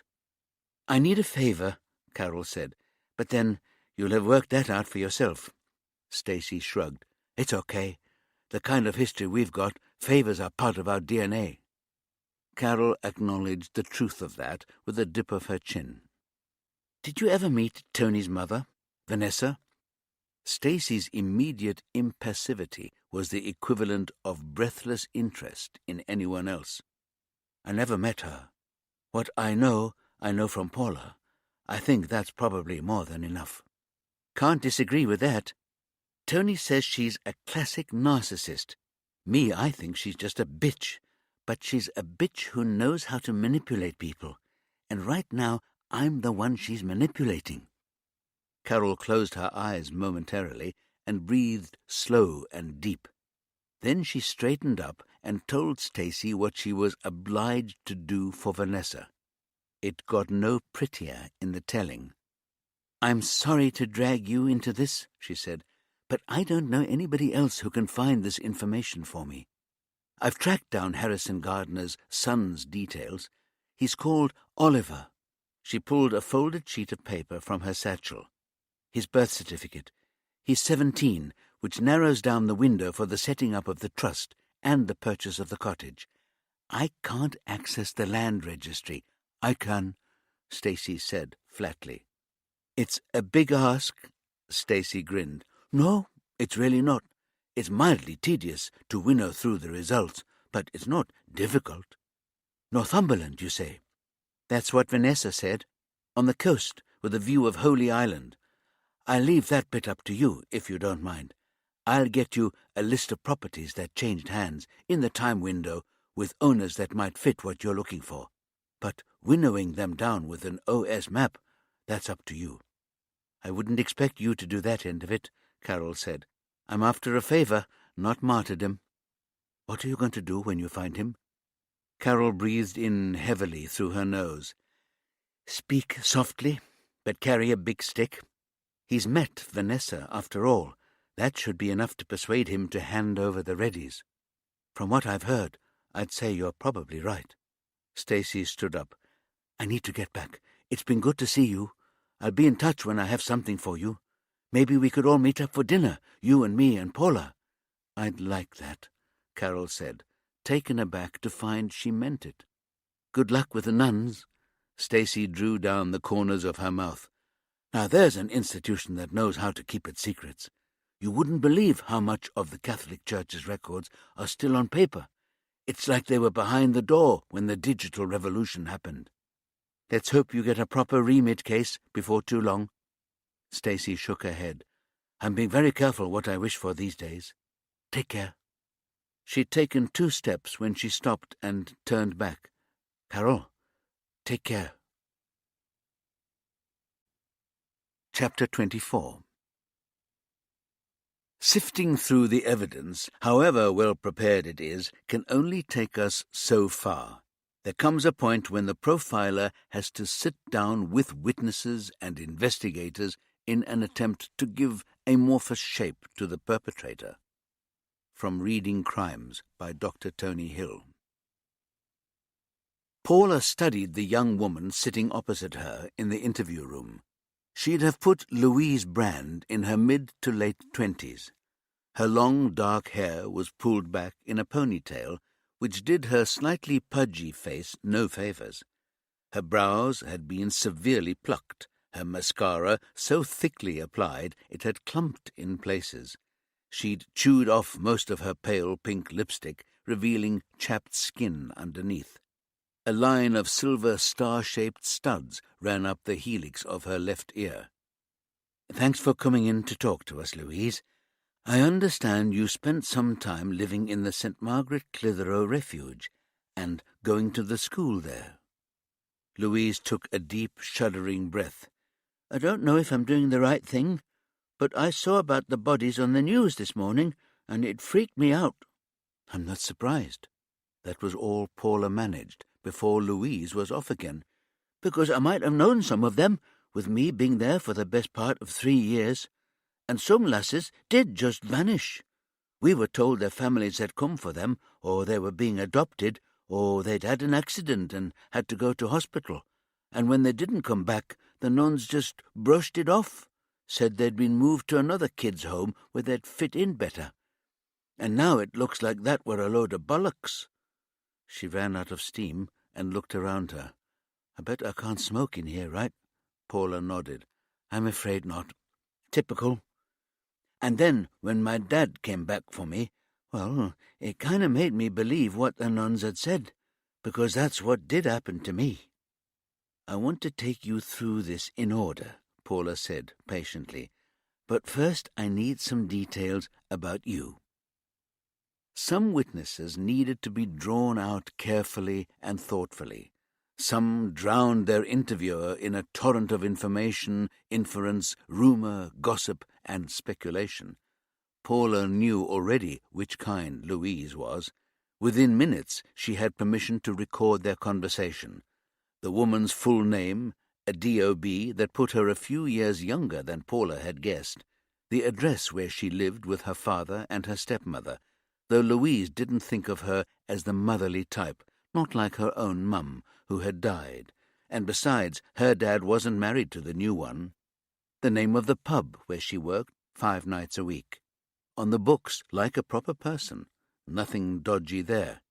And that she was studying for a certificate of higher education in children and families at the Open University. Paula was experienced enough not to show her surprise at that last piece of information, and chided herself mentally for being too quick to judge. "I didn't do well at school. Margaret Clitheroe put me right off, and I never really settled after that. But I want to work with children, maybe be a nursery worker, or even a nanny.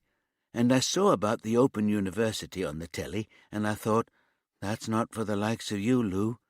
But my boss at work, she said I should go for it. So I did. Louise blurted out, "It's weird, doing homework at my age, but it turns out I'm quite good at it." "Who knew?" "Good for you. It's never too late. So can you tell me when you were at St. Margaret Clitheroe?" "Maggie Clit, we used to call it." Louise sniggered. "I didn't even know what a clit was when I went there. I was 9, and I was there till just before my 12th birthday. You can do the sums. How did you end up there?" Louise's spark dimmed. "My mum got cancer. She was proper poorly, and I was a wild little madam. Then she died, and I went even more wild, stealing from the local shops, but in a totally crap way, like I didn't care if I was caught or not. Stopping out late, bunking off school, being a right bastard to my dad. He couldn't manage, poor sod. He couldn't deal with his own grief, because I was using up all his energy.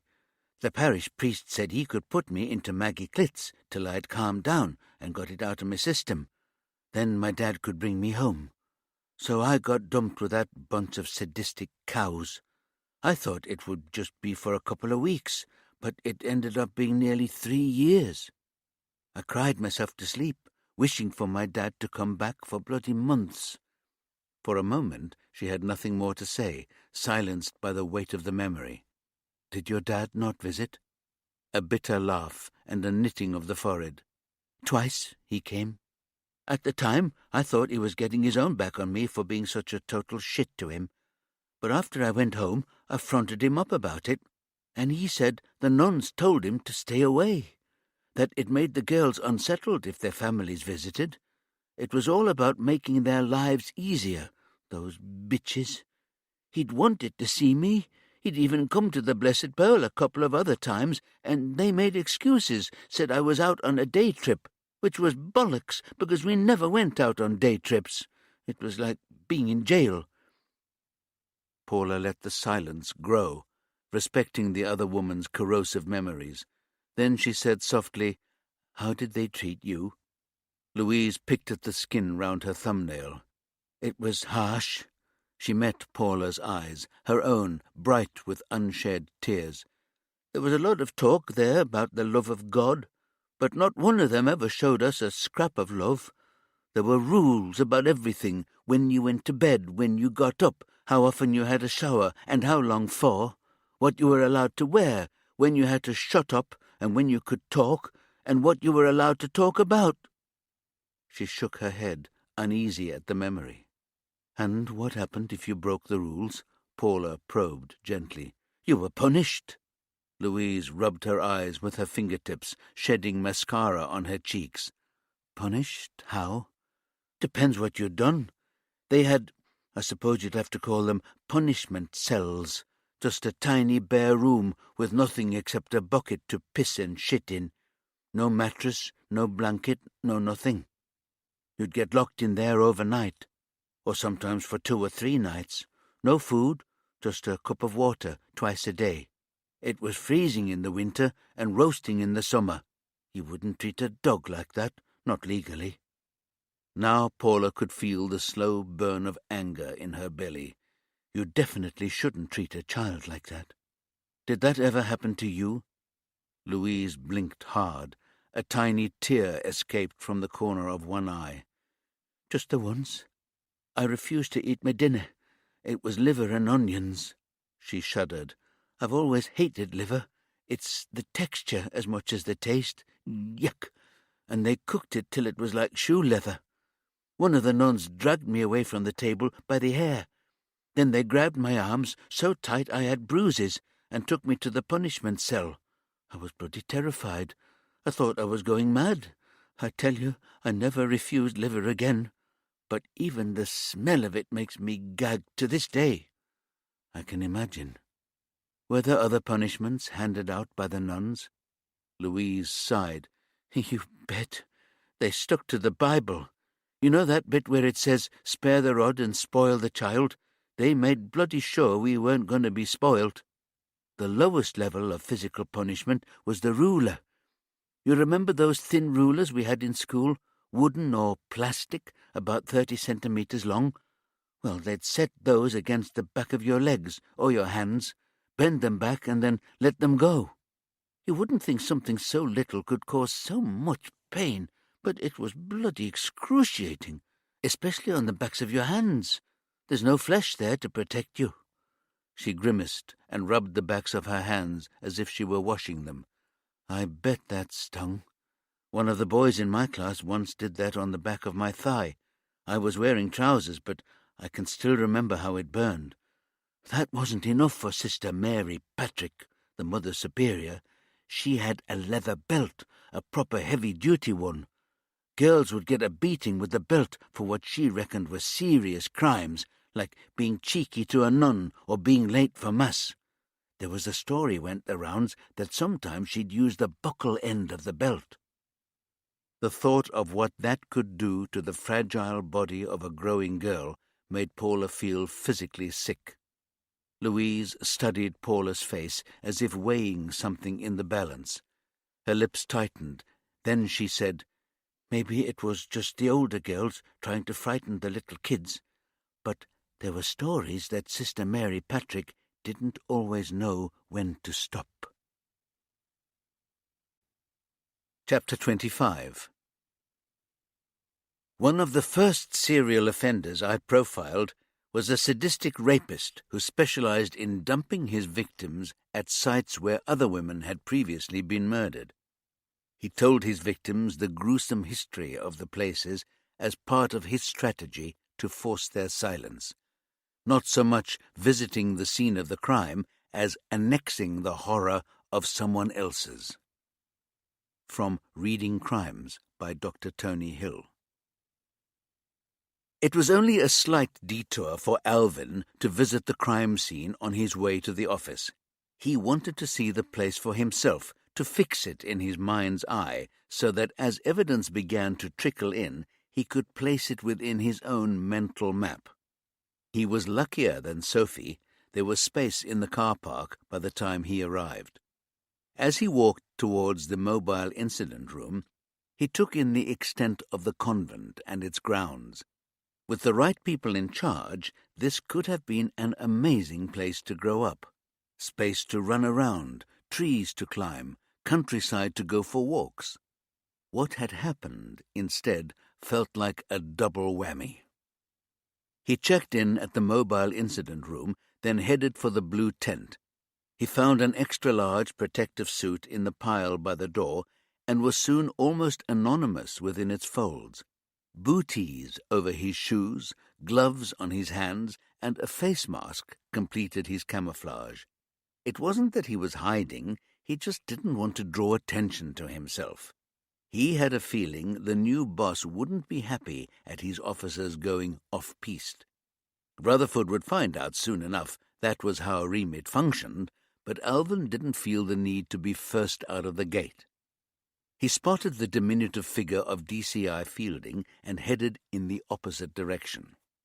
The very protective gear that disguised him made it hard to identify someone he could count on to fill him in on the details of the investigation.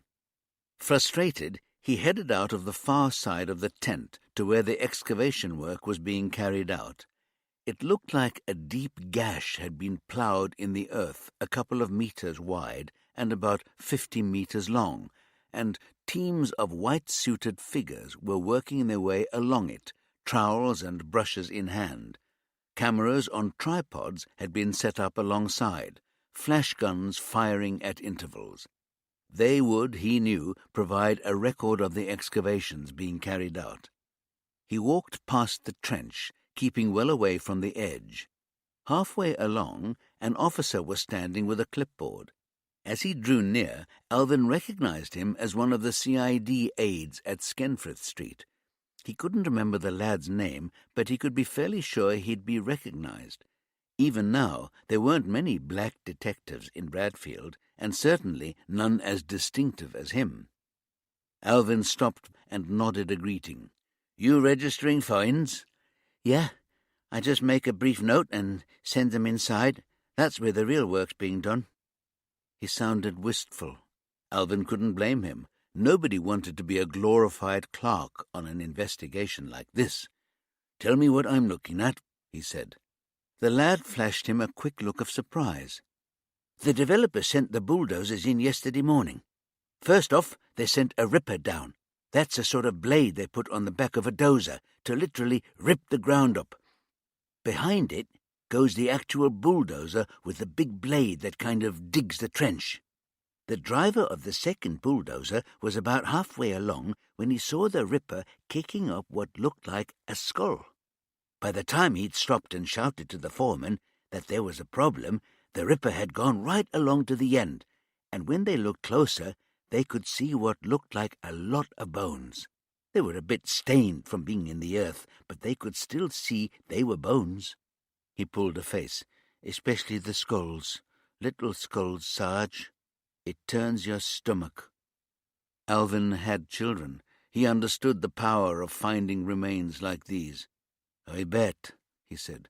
So, who's doing the excavations?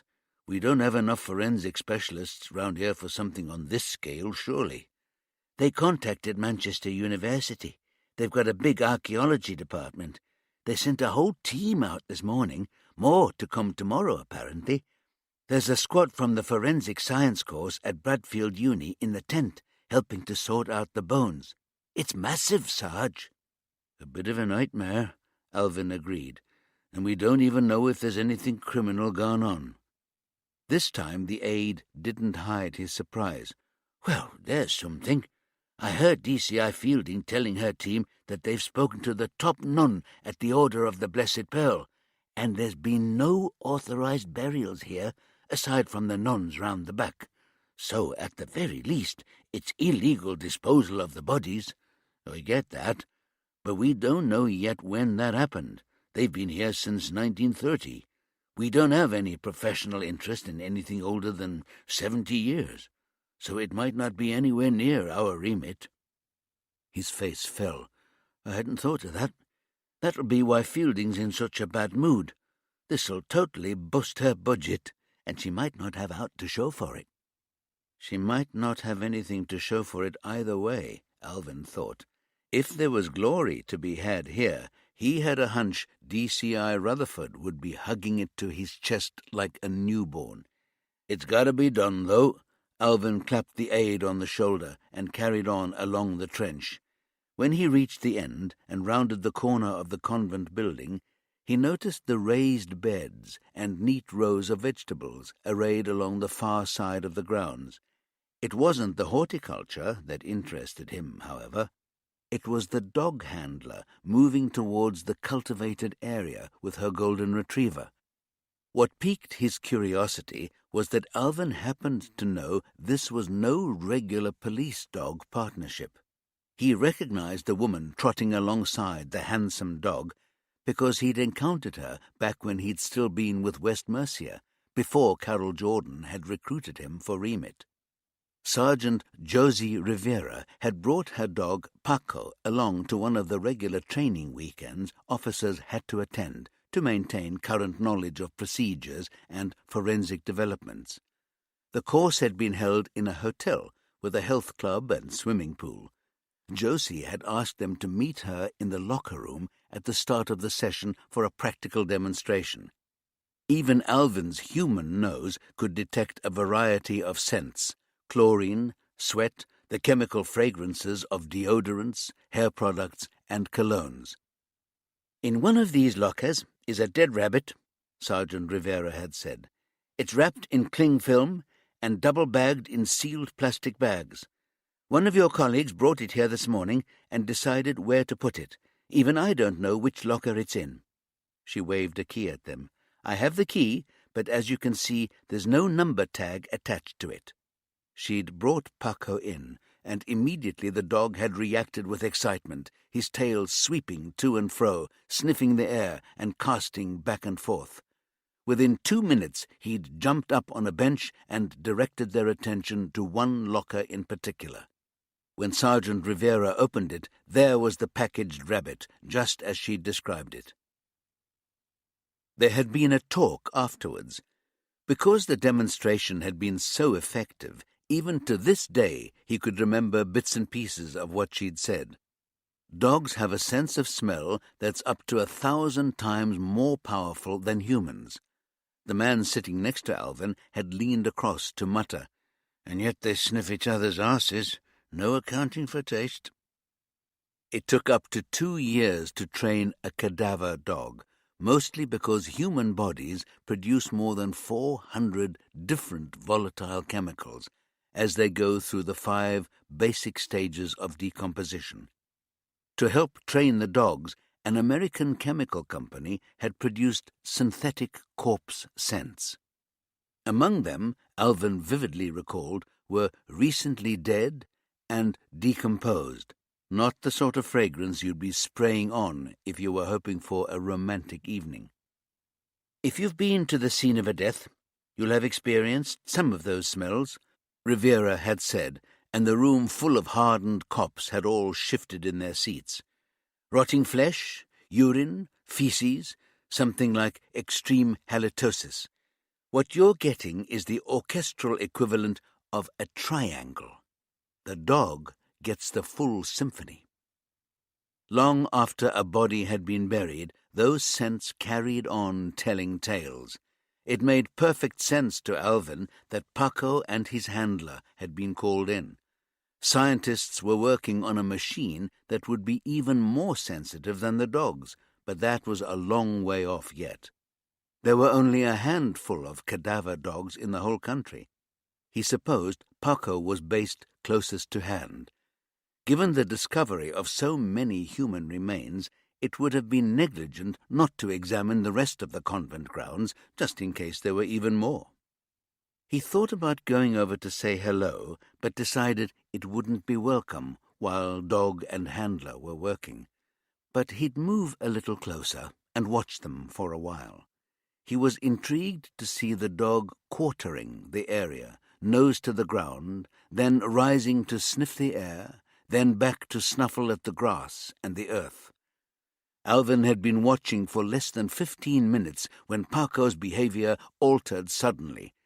The dog's hindquarters dropped to the ground, and he began to growl. 4 deep barks, then a pause. 4 more barks, and Rivera was at his side, feeding him treats from a pouch on her belt. Alvin broke into a run and reached her as she was radioing through to the incident room. "The dog's found something," he heard her say. "Round the side by the vegetable patch. I need a team here now." Chapter 26. Children who have experienced extreme trauma in childhood often find it difficult to produce appropriate responses to trauma in later life. Sometimes they can't cry. Often they are unable to articulate what they are feeling and fear the consequences if they were to speak. It's one of the reasons why victims of child sex abuse struggle with coming forward afterwards. They come to believe that the sky will fall if they speak the unspeakable. From Reading Crimes by Dr. Tony Hill. Every interview has a tipping point. On one side, triumph. On the other, car crash. Paula had always had an instinct for that moment. Carol Jordan had spotted her talent for drawing witnesses and suspects into revelations they hadn't intended to make. And over the years, Paula had seized every opportunity to take courses to refine her skills. Eleanor had once observed that when it came to the secrets we keep, she had no defenses against her partner. But they both knew that was a tease. Somehow, when it came to worming information out of Eleanor and now Torin, Paula never quite succeeded as well as her track record at work might have suggested. Even the best have blind spots. When it came to the battle of wills in the interview room, however, she felt confident that she could usually find a way to the truth. It was partly an empathetic understanding of what people needed to hear, and partly her ability to make even the most defensive and suspicious individual believe she felt sympathy for them. There were occasions when she wished she could scrub the inside of her head, after someone had divulged the dark perversions at the root of their lives. But she consoled herself that she was helping to clean the streets. So she met Louise Brand's frightened blinking with an even gaze. "You've been carrying this inside for a long time, Louise. It's time to share the weight. I know you want to break your silence, and this is a safe place for you to do that. Nobody here is judging you. What do you mean when you say Sister Mary Patrick didn't always know when to stop?" Louise picked ferociously at the skin round her thumb. A jagged line of blood oozed out. "It was just what some girls said. You know what teenage girls are like. They pick up on something and nothing, and spin a whole story out of it. It's preyed on your mind all these years, though. There must have been something about what they said that made you think there was truth in it." Louise sighed, her eyes pleading. "Look, I don't have evidence. There were incidents. This girl in my family group, they called us family groups, which was just laughable because so many of the girls came from dysfunctional families, and now they'd been shunted into a so-called family that was every bit as fucked up as what they'd left behind. Anyway, this girl in my family group, Jaya, her name was, she got caught stealing food from the kitchen, which was fucked up in itself because the food was so shit. But we were always on starvation rations, always hungry, so Jaya stole some bread rolls from the kitchen, only she got caught." She ran out of momentum and stopped. Paula waited, then prompted her gently. "What happened to Jaya?" "Thou shalt not steal. 7th commandment. The nuns were shit hot on the 10 commandments. It's a pity the Bible didn't think of including, 'Thou shalt not batter the living daylights out of the children in your care.'" Bitter anger was creeping into Louise's voice now. "One of the nuns hit her so hard with a rolling pin she broke her arm." Medical records, Paula thought. There had to be medical records. "Did they take Jaya to hospital?" Louise made a scornful noise. "Did they, buggery? A couple of the nuns were trained nurses. They dealt with everything in-house, except a couple of times. One girl had a burst appendix. She'd been complaining of stomach pains for days, but they paid no bloody attention. Another one, I don't know exactly what happened, but she was asthmatic, and she got a bad chest infection. Anyway, both times they weren't there one morning. Supposedly they were off to hospital, but they didn't come back. One of the girls in my family group asked when the asthmatic lass was coming back, and Sister Catherine just said they'd sent her to the convent in Ireland because the sea air would do her good." She looked close to tears. "But now there's all these skeletons turning up. What if they never went to hospital at all?" "We'll be doing our best to establish the identities of the people buried in the grounds. Right now we don't even know how long they've been there. It might be that they were all buried there years before you ever went to St. Margaret, Clitheroe." Paula's voice was calm and reassuring, even though inside she was raging. What sort of interpretation of Christianity was this? It gave a whole new meaning to suffer little children. "That was always the story we got. When girls disappeared, they'd been sent to Ireland for the sea air, or they'd been sent to York because they'd made unsuitable friendships. Or their parents had turned up and reclaimed them, which I always thought was bollocks until it happened to me. So maybe that story was true. But other times girls were sent to the punishment cells, and we never saw them again." She looked down at the table and let out a long, shuddering breath.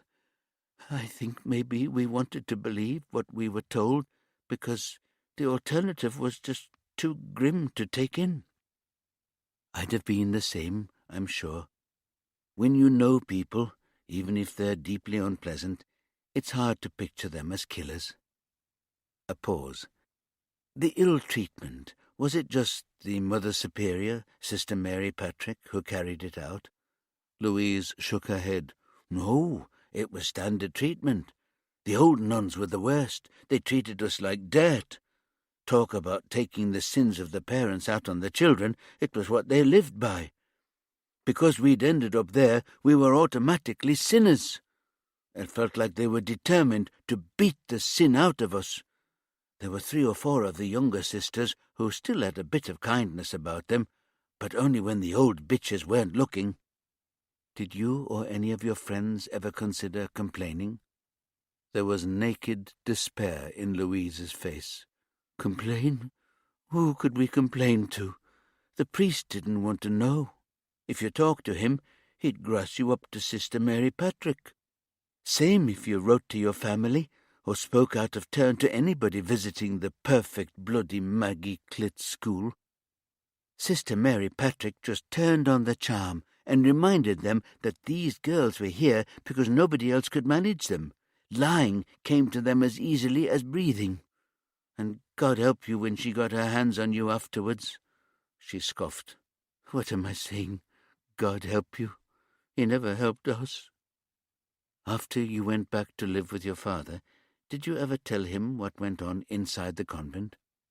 Louise chewed her bottom lip. No. Sister Mary Patrick said that if I ever spoke a word against her or any of the nuns, she would destroy any chance I had of making my way in the world. She'd tell everyone what a lying, scheming, thieving little bitch I was. Tears pricked her eyes. You're not Catholic, are you? Paula shook her head. I'm nothing. The church still has massive power over people's lives. Even though you know in your heart you should be able to stand up to what they threaten you with, it's hard to defy them. There are a lot of good people in the church, don't get me wrong, but we're just beginning to find out now how many evil people did terrible things to children and hid behind the church to get away with it. A single tear trickled down her cheek. Even now, today, I feel like a traitor. I bet hardly anybody's come forward out of all the girls who went through Maggie Clit's. You're the only one so far. Paula owed her that. You're the bravest, no question. Louise shook her head. I'm not brave. I'm bloody terrified. My dad and his wife, they go to Mass. If this comes out, if I have to go to court and talk about this, it'll blow a hole in their lives. But all those dead kids, somebody has to speak for them, right? Before Paula could answer, there was a soft tap at the door, and Karim poked his head into the room. He flashed a smile at Louise, then said, I'm sorry to interrupt, Gov, but you're needed upstairs, now. Thanks, Karim. He withdrew, and Paula turned back to face Louise.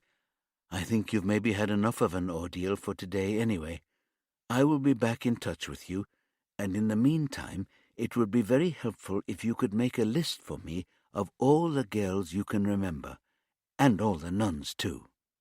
Louise nodded, gathering herself together and sniffing hard. You've been really lovely. Thank you for believing me. Paula knew they would go over every detail of Louise's story, but she had no doubt it would check out. Sometimes you just knew. She showed Louise out of the station and headed back upstairs. Karim was hovering outside the squad room. What's going on? Paula demanded. That was a key interview. Lucky for you we were at a good place to break. They found more bodies out at the Blessed Pearl, he said. Only these ones are different. Chapter 27. It's always easier to do the same thing than to reinvent the wheel. But sometimes we need to examine our way of going about things to see whether we might be able to do it more effectively. We need to be willing to integrate new elements into our process if we are to avoid becoming stale and inflexible. From Reading Crimes by Dr. Tony Hill. Given that meditation was supposed to produce a sense of calm and well-being, an observer would have to conclude that Tony Hill hadn't quite got the hang of it. At the end of his first 15-minute broadcast, he'd looked more like a man who'd just been for a run, uphill and into a strong wind. His face had been red, his body perspiring, and his hands clenched into fists. He'd hoped his listeners had achieved a greater level of inner harmony. Otherwise, he'd probably not have a second chance behind the mic. He'd peeled the headphones off as Razor Wireless segued into a pre-recorded preview of the weekend's football. He'd leaned back in the chair and exhaled, rolling his head and feeling the crepitation in his neck. Then he'd jumped to his feet, trying to look like a man on top of his game, and given a thumbs up to Spoonie on the other side of the glass. Spoonie's face had been impassive, and he'd turned away to fiddle with the faders on his deck. Nervous, Tony had emerged from the booth and grinned at Tweedledum and Tweedledummer. "All right," he'd said. Spoonie had glanced across at him. "Never heard anything like it. Quite fucking remarkable." No clue in his tone as to whether that was a good or a bad thing. "I suppose it's hard to tell when you're working in here rather than listening to it in your cell. I guess I'll just have to wait for feedback from the listeners, eh?" Tony had known he was gabbling, but he couldn't stop himself. Spoonie's mouth had twisted in a one-sided grin. "You'll get feedback, all right. Same time next week, then. Unless we get overwhelmed with negative criticism, obviously." Tony could still remember how embarrassed he'd been at the level of relief he felt. He hadn't been that desperate for approval since he'd been trying to impress his PhD supervisor with the innovative brilliance of his thinking. "Load of bollocks, mind," Tweedledum had muttered as Tony left to walk back down the block to his cell. He had a feeling he was going to hear that again before the day was out, but he made it back to his wing that first time without encountering anyone eager to share their response, or maybe they just didn't know who he was. He'd almost reached the sanctuary of his cell when Kieran came bounding up to him. "That was all right," he said, giving Tony a friendly punch to the shoulder. "Never done nothing like that before, and I've got no idea if I was doing it right, and I did feel a bit of a divvy, but I can see there might be something in it." "Thanks. I felt a bit like I was walking out on a high wire. I hope everybody's as chilled about it as you are." "I doubt it, mate. You'll probably get the piss taken out of you something chronic, but I don't think anybody's going to deck you over it." That had been months ago. Now Tony arrived at his cell to find Kieran leaning against the door jamb. From his back pocket he pulled a tightly folded newspaper. He'd somehow acquired a friendly prison officer who passed him a paper every couple of days. It was never that morning's edition, and it was only ever a tabloid, but it was a slender line of connection to the outside world. Kieran tossed it over to him. Caught by surprise, Tony nearly fumbled it, but managed a comedy save. Since he'd joined the Razor Wireless community, Tony had earned the right to share this bounty. "Page 4, Kieran said. "Right up your street, I would have thought." He waited while Tony found the page and read the story of human remains found in the grounds of a convent on the outskirts of Bradfield. He vaguely remembered Bradesden. Part of the canal network ran across the edge of the village, and he'd cruised down there one summer's afternoon in Stila with Paula, Eleanor, and Torrin. They'd had a picnic in a charming little basin a mile or so further down, then returned to his mooring in Minster Basin. In his mind's eye, he summoned up a straggle of low cottages and a square church tower. Nothing that resembled a convent, though. Up to 40 sets of bones, apparently. They'd literally start with a head count, he thought. Skulls were unmistakable. Everybody had one, and only one. He imagined they'd turn out to be historic, the relics of some Victorian outbreak of cholera or typhoid. There would be a fuss for a few days, then it would all be consigned to the dustbin of history. No grieving relatives to put pressure on for a full investigation. It was the kind of thing Carol would have taken a quick sideways look at, then passed along to a regular CID unit. Look away now. Nothing to see here. "What about them nuns, then?" Kieran could contain himself no longer. "You think they were all at it? Or was it just one mad serial killer nun? stalking the convent like a homicidal penguin. I think it's more likely that it was something like Spanish flu. The article suggests the bodies were children, and if I remember right, it was the young who were most susceptible to that. Flu? What, like my nan gets a jab for every winter? It killed somewhere around 100 million people right after the First World War. So if this place was a children's home then, it'd make sense. Oh, Kieran groaned. There was me thinking we could have a juicy little programme on the Razor. You doing your very own Mind of a Murderer about the killer nun of Bradesden. He put on a spooky voice. Death stalked the aisles of a northern nunnery, not caring where he struck with his scythe, the instrument of death, a bride of Christ who turned into the bride of Frankenstein. Tony couldn't help laughing. Is that what you think I used to do on the outside? Kieran grinned. It probably wasn't as much fun as that, am I right? It was never what you'd call fun. But it was rewarding when we got it right, because it usually meant stopping someone before they took more lives. He let himself remember that sense of satisfaction, one he'd probably have no opportunity to know again. So will you go back to that when you get out of here? Tony shook his head. No chance. Can you imagine what the likes of this, he slapped his hand against the paper, would make of it? Fox in the hen house would have nothing on me. Kieran shrugged. Yeah, but you could argue, set a thief to catch a thief. I bet you could have your own TV show, a podcast at least. You're writing a book about all them killers you helped put away, right? People are going to be all over that, and most people can't be asked reading a whole book, so they're going to want to watch it or listen to it. Mate, you'll have it made. You'll be the people's profiler. It was, Tony thought, a horrifying prospect. The worst of it was Kieran was probably right, and after all, what else was he good for?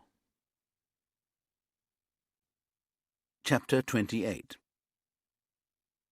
People sometimes mistakenly believe that profiling serial offenders is about making assumptions.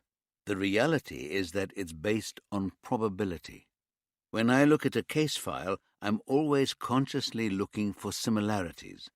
The key to our present behavior lies in our past, and the key to understanding present crimes is often through the lens of the past. From Reading Crimes by Dr. Tony Hill. Rutherford was sitting on a desk at the far end of the room, arms folded across his chest. He didn't look happy. The rest of the team was scattered around, except for Alvin, who was still at the crime scene. Right then, he said, we found a second deposition site, thanks to the cadaver dog I organized. He stood up and pointed to a plan of the site.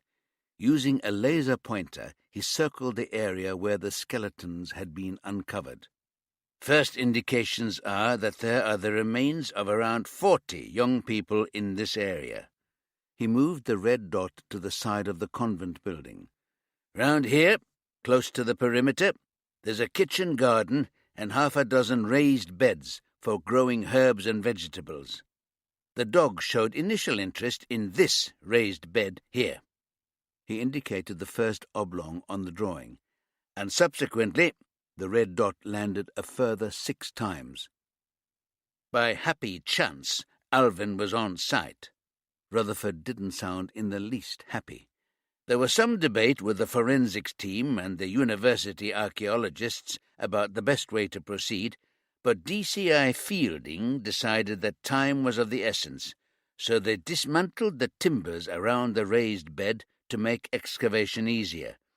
Once they'd cleared the plants away and started scraping the soil layers down, they found a body-shaped mass wrapped in black bin bags. The body appears to be the size of a young adult. It's being removed to the mortuary, where it'll be unwrapped and autopsied. So, we're looking at something very different here. Different disposal, different victim profile, different wrapping.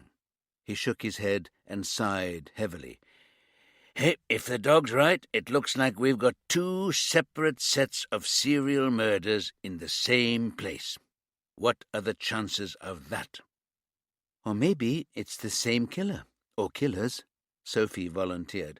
For whatever reason, they changed their methodology. There's no point in speculating till we hear from the pathologist and the forensics team, and the body recovery crews, Rutherford said repressively. Alvin is on site with a watching brief for us. Meanwhile, we forge ahead with the initial inquiry.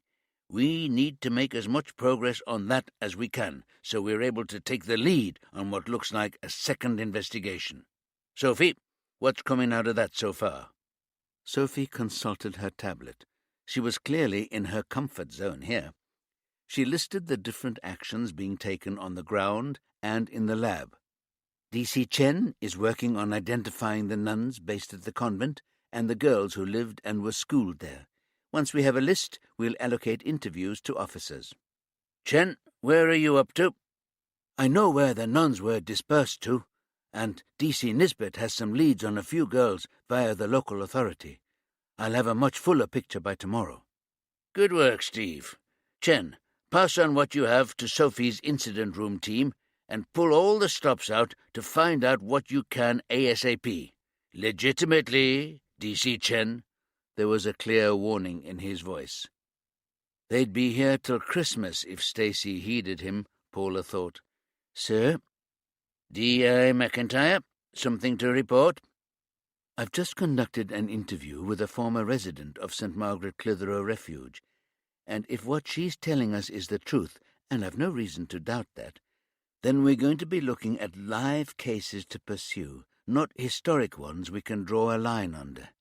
According to her, the nuns dished out brutal punishments, and they kept difficult girls in solitary confinement, sometimes without food. Why am I only hearing about this now? You need to keep me abreast of developments, Inspector. Rutherford's accent became noticeably broader when he was irritated. That would be a useful indicator for future engagements, Paula thought.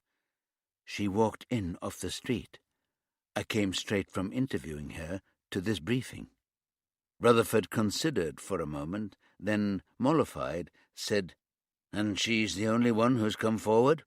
So far.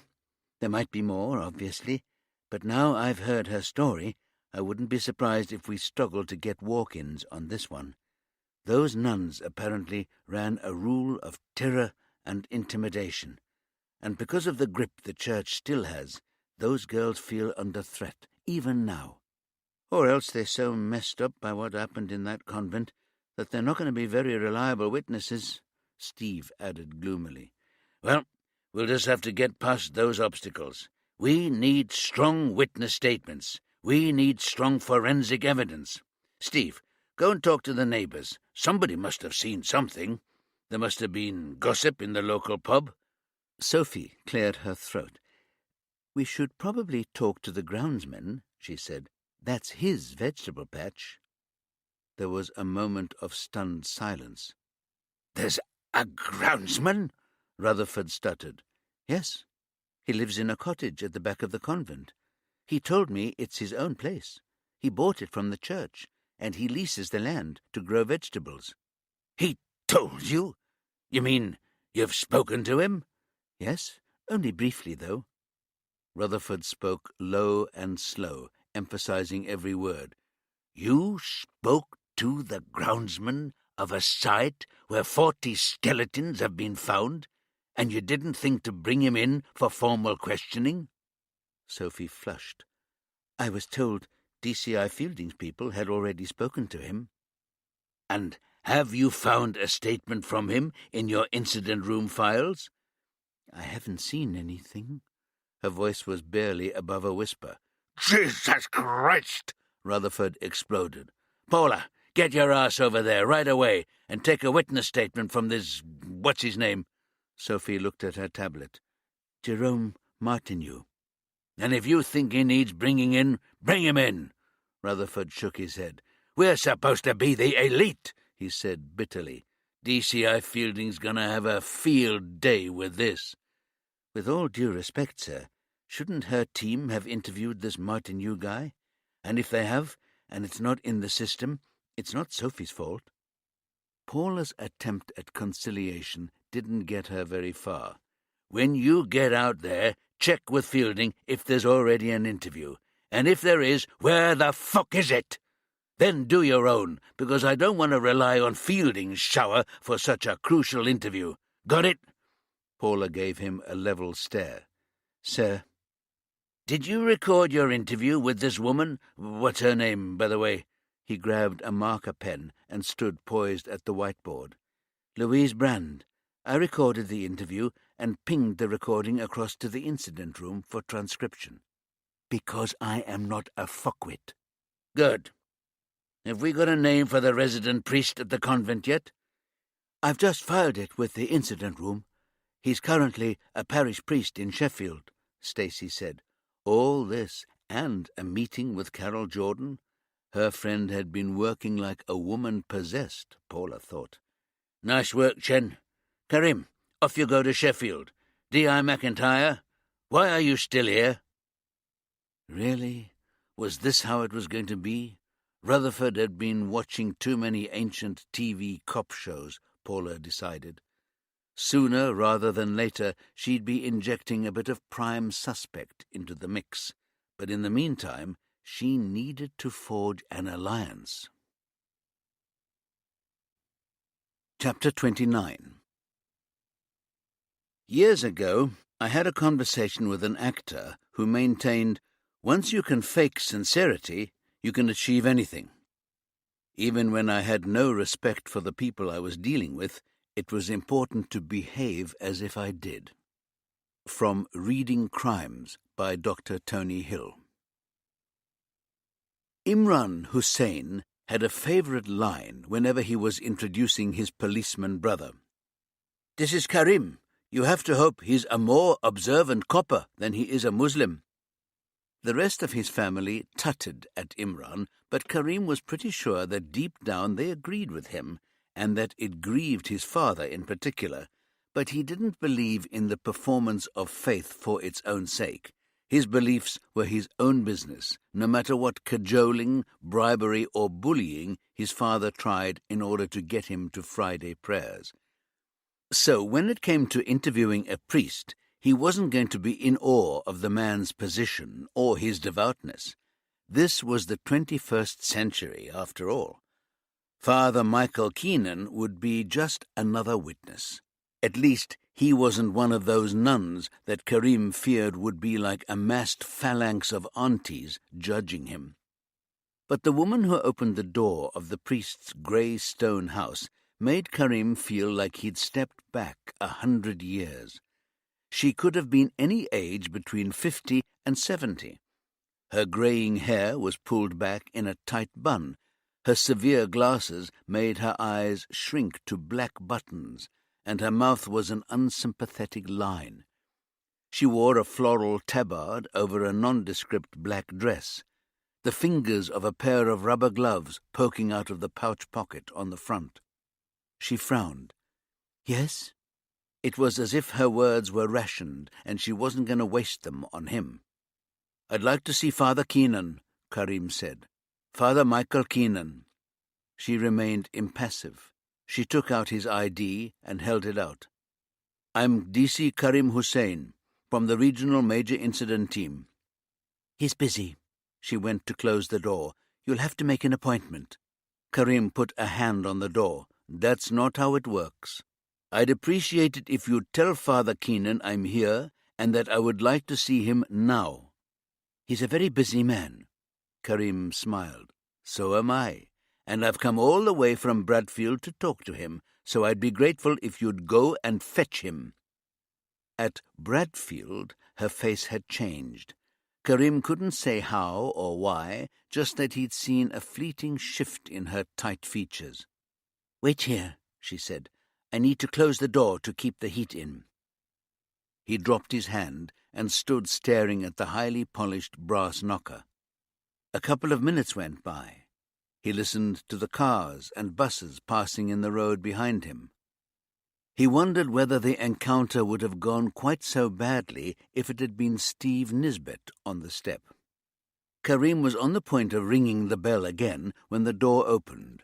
A thin man in what he thought of as a priest's uniform of dog collar, cassock, and crucifix on a chain peered at him through gold-rimmed granny glasses, a shock of black hair falling across his forehead.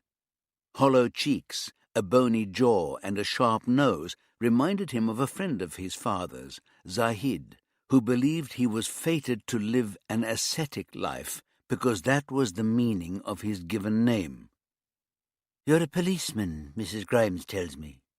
"Father Keenan." "Well, of course. Who else would it be in Father Keenan's house, dressed like this?" His voice was a light tenor, his tone sarcastic, his accent faintly Irish. Karim introduced himself again and proffered his ID. "What does the regional want with me? I'm just an ordinary parish priest." Keenan frowned, 3 deep parallel lines between his eyebrows. "I'd like to talk to you about your time as resident chaplain at the Order of the Blessed Pearl in Bradesden. I'm sure you've seen the news coverage today." Keenan cocked his head to one side like a puzzled hen. "What news coverage? I've got better things to do with my time than watch TV." "If I could come in," Karim took a step forward. "This isn't something we should discuss on the pavement, Mr. Keenan." "It's Father Keenan, son." He sighed and stepped back. "You can come in, but keep it brief. I've got parishioners to visit, letters to write." He led the way down a hall whose parquet flooring smelled of lavender polish into a small room. A sofa and a pair of upright chairs sat around a low table. The walls were painted a soft green.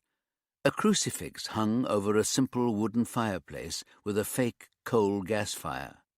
A pair of faded reproductions of Italian Renaissance paintings were the only other decoration. Karim had no idea what they represented, except that one of the figures had wings, and so was presumably an angel. The priest sat on one of the chairs and primly crossed one leg over the other, gesturing to Karim that he should be seated. "So now, presumably, you can tell me what this visit is in aid of." "I'd like to establish some background information before I go into the details," Karim said, phone at the ready. "I'd prefer to record our conversation. It's more reliable than notes, and it's always better to be accurate." He produced his most winning smile. He'd spent long enough with Paula to have picked up 1 or 2 of her tricks. He pressed the red record button as inconspicuously as he could. "What kind of background information?" Keenan wasn't making this easy. "How long were you the resident chaplain at the convent in Bradesden?" He gave a long-suffering sigh, a man used to tedium. "I was there for 5 years and 7 months, right up until the closure of the convent and the refuge." "And were you also responsible for the spiritual well-being of the girls in the St. Margaret Clitheroe refuge?" Karim wasn't sure if that was the right expression, but he'd heard it in TV dramas and films. "I was." "What did that consist of, exactly?" Keenan rolled his eyes. "The usual duties of a priest. But I suppose you know nothing of that, Constable. I took services in the chapel. I heard confession. I engaged in spiritual discussion with the Mother Superior. Where the girls were concerned, I also prepared them for their first communion, and I gave them religious instruction within a school context. I can assure you there was nothing untoward in my interactions at the Blessed Pearl." His voice was haughty, but now he was confident in his superiority. His posture relaxed a little. "As you rightly say, I don't know how things work in the priesthood. How did you come to be the priest at the Blessed Pearl? Did you apply for the job?" Keenan screwed up his face in disdain. "The priesthood is a vocation, not a job. We go where we are sent. My bishop sent me to the Blessed Pearl, and so it was my duty to work with the community there." "Had you worked with nuns before? Was that why you were chosen?" "I was a priest in an inner-city group practice in Glasgow. Then I was chaplain for a couple of years at Deeside University in Aberdeen. So I had experience of chaplaincy, but not within a convent." "Did you enjoy it?" He seemed offended by the question. I didn't become a priest to enjoy myself. I found it fulfilling to work in that community. It was a unique opportunity for a practical ministry as well as the contemplative life. Not much time for contemplation as a parish priest, I imagine. Indeed. Keenan was apparently determined to keep his own counsel. I think it's about time you told me why you are here. Has someone made allegations about my conduct? Would it surprise you if they had? It would astonish me, because any such claims would be utterly baseless. But we in the Church have become easy targets in recent years for unscrupulous people seeking to make money from lies and false allegations. He held a hand up to stop an interruption Karim had no intention of making. I'm not denying there have been appalling cases of child sex abuse committed by priests, but the scale of it is wildly exaggerated, and I've never laid an inappropriate hand on a child. The very vehemence of the denial made Karim wonder whether Keenan had even more to hide than he'd first thought. Are you aware that the convent and its grounds were sold to developers? The change of tack startled Keenan. Of course, we all knew that. It happened very shortly after it was decided to close the convent. Why was that decision made?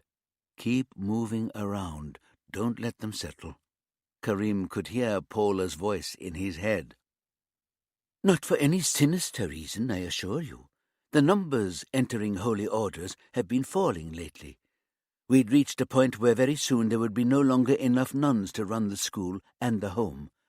And so the Mother House decided it was better to close the establishment altogether and divide the remaining sisters among the order's other convents. His hand crept up to his crucifix, his long, slender fingers caressing the heavy silver. It's taken a while for the developers to raise the capital and sort out the planning permission, but they started work this week, and they've discovered human remains in the grounds. Keenan showed no surprise. Of course they have. There was a graveyard for the nuns and their previous priests. That's not what I'm talking about. I'm talking about the bodies of up to 40 children who are buried under the front lawn of the convent. The priest's fingers stopped stroking his crucifix. He sat stock still. Not a muscle quivered. What can you tell me about that? Karim asked. You were living there. You can't have failed to notice what was going on. Keenan cleared his throat. He uncrossed his legs and attempted a more casual pose. Children die, Constable. It's very sad, but it happens. The children at St. Margaret Clitheroe were there because they had no one else. Better to bury them in the grounds of the convent than hand them over to the local authority for a pauper's grave. I don't know what the custom is in your culture, Constable, but we believe in proper burial in consecrated ground. In my culture, we don't dump our children in an unmarked hole in the ground, Karim said, trying to hold his anger in check. Not even in times of war, not even in refugee camps, we treat them with dignity. On what basis do you suggest the nuns of the Blessed Pearl didn't do just that? There are no grave markers, no coffins, no indication that this is anything other than a front lawn. The kind of place children would run around and play on, not be buried under. And you knew about this? For the first time, Keenan looked uncertain. I was aware of the practice, yes. As I said, children die. They fall ill. They have accidents. Many of them arrived undernourished and vulnerable to disease. The nuns arranged the burials in the grounds to keep them close to where they had been cared for. In some cases, the only place they had ever been cared for. Did you take part in those burials? I did not. I held a short formal service in the chapel before they were buried, but that was the extent of my involvement. Did you give these dying children the last rites? He looked up at the crucifix above the fireplace. On occasion, yes. How many occasions? I couldn't really say. It was a long time ago. 40 times? Don't be ridiculous. Keenan flared up, 2 spots of colour on his cheeks. The convent had been there since 1930.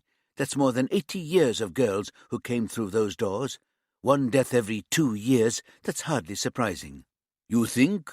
Karim couldn't keep his shock and outrage hidden now. I went through 13 years of school and 3 years of university, and I was never in the same class as a kid who died. And you're trying to tell me that the death rate at the Blessed Pearl was normal? Keenan flushed, but it was clearly from anger rather than shame. You have no idea what you're talking about. He shook his head. The condition some of these girls were in when they came to the convent, you wouldn't believe. They'd been undernourished since the day they were born. They were frail. They had tapeworms, diseases of deprivation like TB. They were susceptible to the kind of illnesses that you or I would shake off. It's amazing the nuns kept so many of them alive. Chastened, Karim paused for a moment before continuing. Nevertheless, we've been told that the nuns ran a brutal regime in recent years, that harsh beatings and physical punishments were routine, that girls were punished with solitary confinement. Karim had moved well and truly into bad cop now, his voice steely, his gaze uncompromising. You must have been aware of that. I knew nothing of that. I saw nothing of the sort.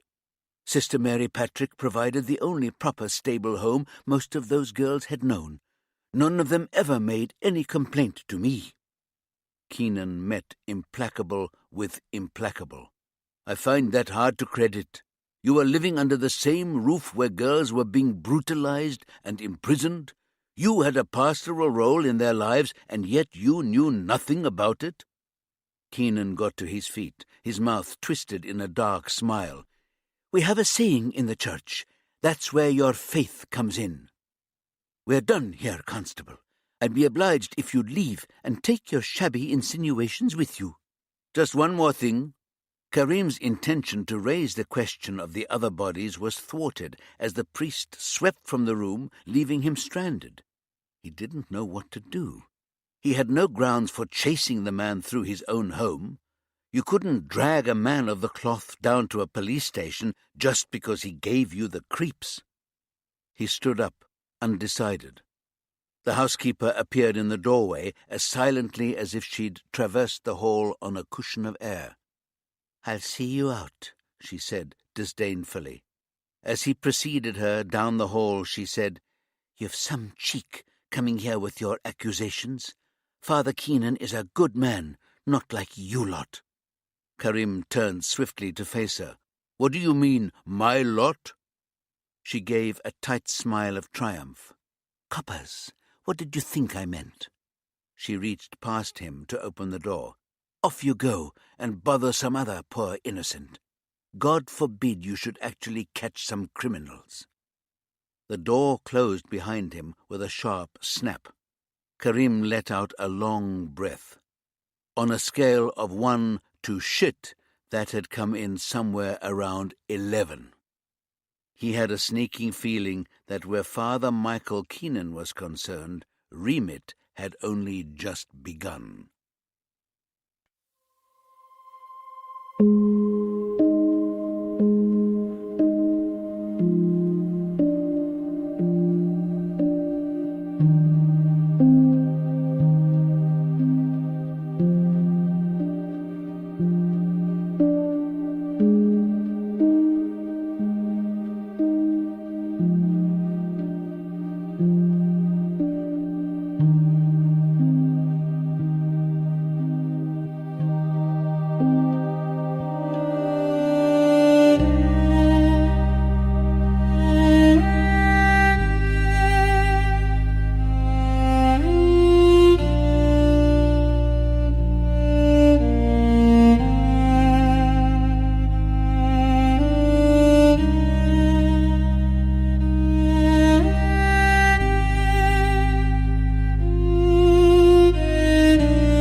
Chapter 30.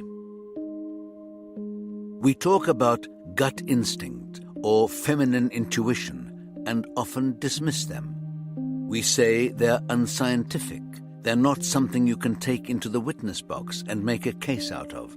But more often than not, these hunches are reliable indicators. They're conclusions we draw based on experience, readings of human behavior we trust because we've seen them before.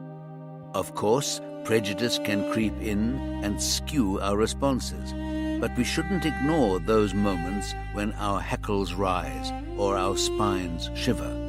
They're just as valuable as those moments of instant attraction that so often lead us into love affairs. From Reading Crimes by Dr. Tony Hill. Paula waited till she was in her car before she rang Sophie Valente's number.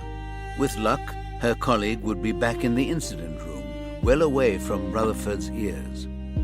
Sophie sounded wary when she answered. "Paula, what can I do for you?" "I'm on my way to interview Martineau. I can't believe nobody from Fielding's team has spoken to him. I wouldn't put it past her to be arsy about uploading everything just because she's narked that we've snatched her case out from under her."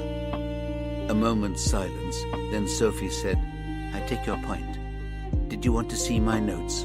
That would be great, if you've had time to write them up. But I'd like to see Fielding's officers' notes too. First interview and all that. Can you have a word with her and ask her to make them available to the incident room?" Paula hoped Sophie's obvious ambition would temper her apparent lack of collegiality, pulled out into the clotted city centre traffic, trying to work out which was the least congested route to Bradesden. "Is there a reason why you can't ask her yourself when you get there?" Paula rolled her eyes, hope extinguished. Was this Sophie's revenge for her casual slight in the pub after the team-building fiasco? "Yes, Sophie, there is a reason. Fielding hates me.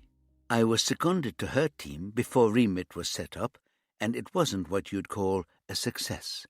If I ask for the file, we'll both be collecting our pensions before it shows up." "She'd sabotage the investigation just to get back at you?" Sophie sounded curious rather than incredulous. "She wants to come out on top here, Sophie, and if she can make me look rubbish along the way, that's a bonus. She's more likely to help you out because, frankly, you're the darling of the top brass because—" Paula paused, groping for the right words. "You've arrived with a fanfare of trumpets, and if she does right by you, you might put in a good word for her when the kudos gets handed out. She didn't exactly roll out the red carpet for me earlier." "I need a break, Sophie. You scratch my back." Please let her have the sense to play nice, Paula thought. "Sure. Remit isn't going to work unless we pull together. I'll call Fielding, and as soon as the interview file hits the system, I'll ping it across to you. Talk later." And she was gone. Not exactly best mates, but self-interest had at least given it a start. Maybe Paula should have paired up with Sophie on the team-building day, but she'd put friendship first. She knew Stacy would struggle out in the depths of the countryside, so she'd gone for standing by her pal rather than forging links with the new girl. Really, there had been nothing about that disastrous day that had been worthwhile. It took the best part of an hour for the initial interview notes to arrive in Paula's inbox.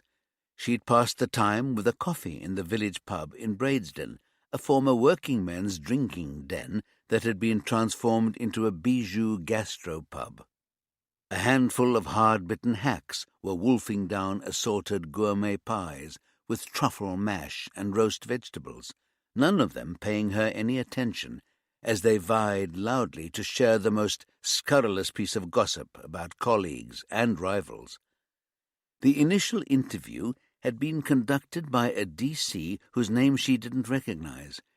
It seemed pretty cursory, but then it had only been a preliminary chat done before anyone had had a sense of the scale of what they were dealing with. All the basic details were there. Jerome Jezza Martineau, native of Bradfield, 37, started work at the Blessed Pearl 20 years ago as assistant to the groundsman and handyman, took over when the old man retired 16 years ago, bought his cottage and garden when the convent was being closed, leased another strip of land for his vegetables. Yes, he'd dug graves at the behest of the nuns, thought nothing of it. The girls were orphans. Nobody claimed their bodies. Nothing suspicious about that. The officer had concluded Jezza was a bit simple. Paula had had enough dealings with killers to wonder who the simple one really was. The single truly useful piece of information from the interview was that Martineau's property had a back gate onto the lane behind the convent. If she approached from the opposite direction, she would miss the press pack that she was sure would be all but blocking the lane. More to the point, she'd bypass Fielding and her team. The last mile from the main road was a narrow lane that twisted between towering hedgerows, the verges overgrown and unkempt.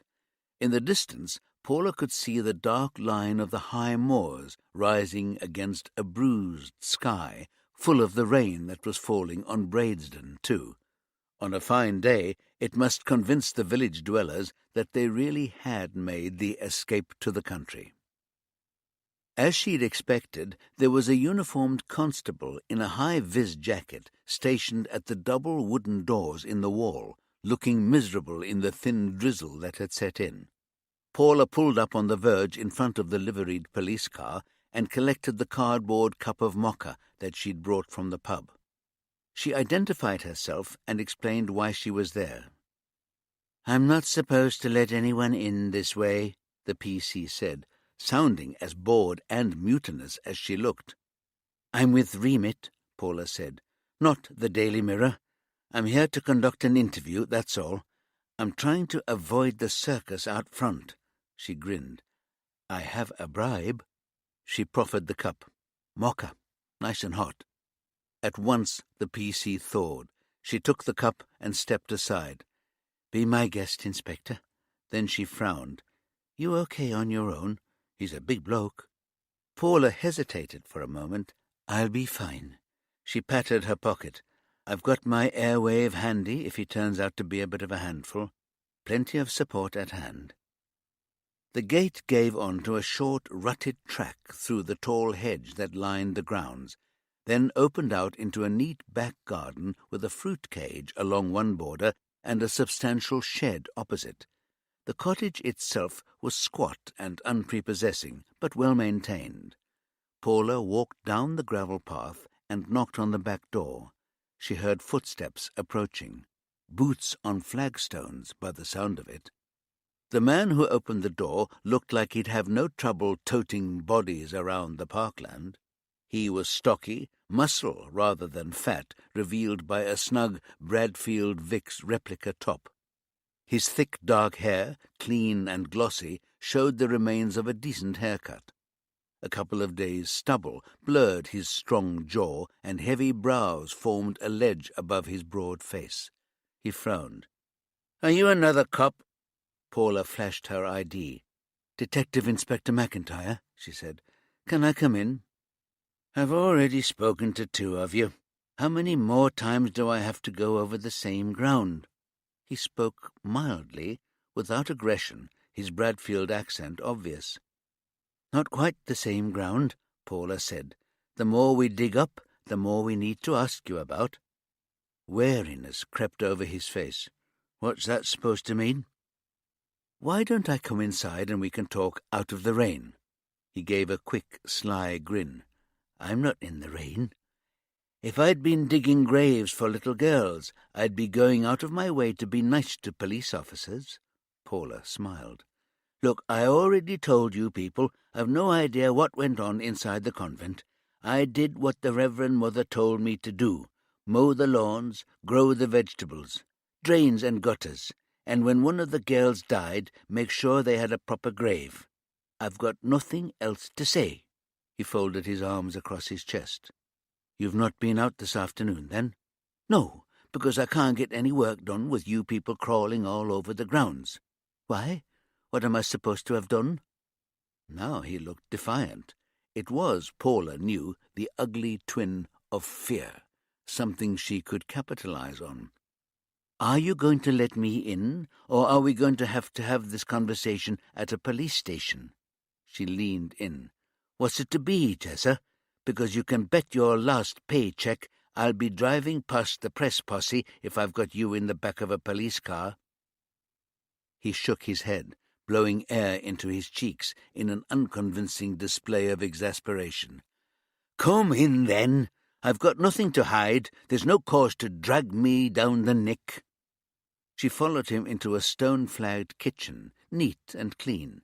The dish drainer held a bowl and plate, a kitchen knife, spoon, and fork in the cutlery section. 4 chairs were tucked under a spotless pine table. The kettle and toaster gleamed on the work surface.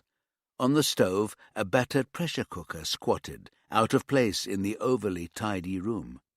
He pulled out a chair and sat down, big hands clasped on the table in front of him. Paula chose a chair at right angles to him. If she wasn't happy with his responses, there would be plenty of opportunity for the head-on confrontational position. For now, she wanted to get a sense of what was going on behind Martinue's front, because it was a front, she was sure of that. Not for the first time she wished Tony was part of the team. She was good at interviews, but it was always helpful to have somebody else involved who had a different style. "We found the other bodies," she said. He frowned. "What other bodies?" Paula chuckled. "You're going to have to do better than that, Jezza. You know what other bodies. You're the man who digs the graves round here." "You mean the ones in the cemetery? The nuns?" Eyes innocent, the way every amateur had learned from bad Hollywood movies. Paula shook her head. "The time for playing dumb is over. What you missed this afternoon is the cadaver dog earning its keep. You know what a cadaver dog is? It's a specially trained dog that can nose out dead bodies, even when they've been buried for a long time, even when they've been buried good and deep.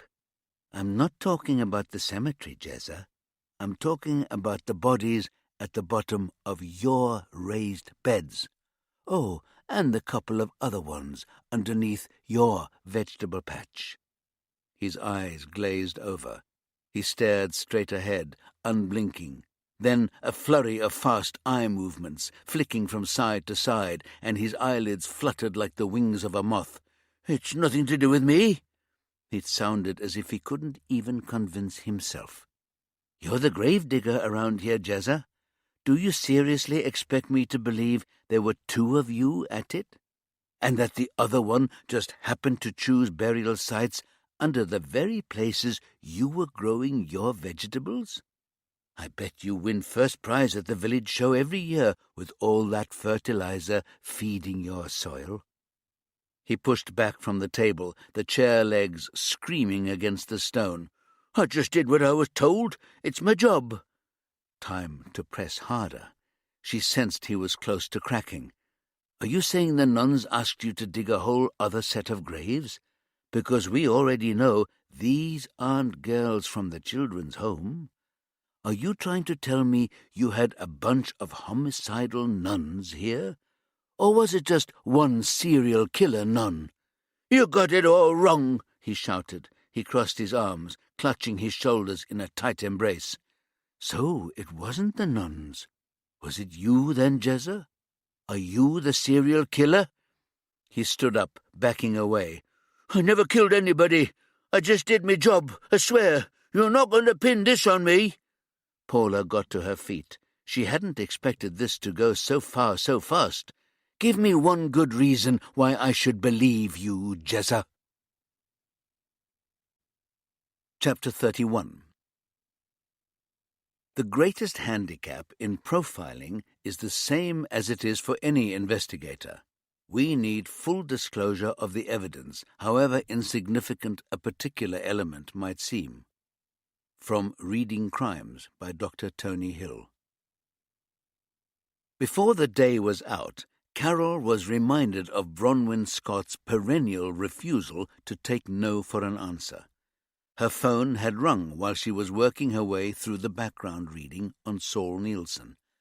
As soon as Carol had answered, Bronwyn had launched straight into her pitch. "I thought it would be good for you to meet some of the other people involved in the project, so I invited a couple of the girls around for this evening. We've got a little office at the university, courtesy of our DNA expert, Kit Salveson, but I thought it would be good to meet more informally. So, my place, 7:30. I'll text you the details. You can park in one of the guest spaces under the building." "I can't make it tonight. I've got something else on." "You can't postpone it?" Bronwyn sounded astonished. "Email me your availability then. We'll sort out another time."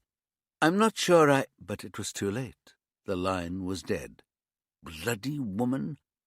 But in spite of her irritation with Bronwyn, now she'd had the chance to drill down into the file, Carol had to acknowledge she was intrigued by the slenderness of the case against Saul Nielsen. According to Lyle Tate's phone records and the text messages on the phone the police had recovered from Nielsen's flat, Sugar Lyle, as he was known, had been summoned there 8 times in the 6 months leading up to his disappearance and presumed death. That was the first brick in the shaky wall. One evening, he'd told his flatmate he was going to see a regular who liked it full on, a bit rough, though he paid well. Sugar Lyle never returned to his flat. Second brick. The flatmate, a fellow sex worker, reported him missing 2 days later. The investigation had been fairly desultory at first. Lyle was an adult. He lived on the margins. He had no real ties to the flat or the area. It wasn't hard to make the case that someone might have made him an offer he couldn't refuse. For all the police knew, Sugar Lyle was sunning himself in Ibiza with a sugar daddy. They'd found a notebook in his bedroom that listed the names and addresses of his clients, along with the dates he'd been with them. That eventually took them to Saul Nielsen, who was clearly freaked out by their visit.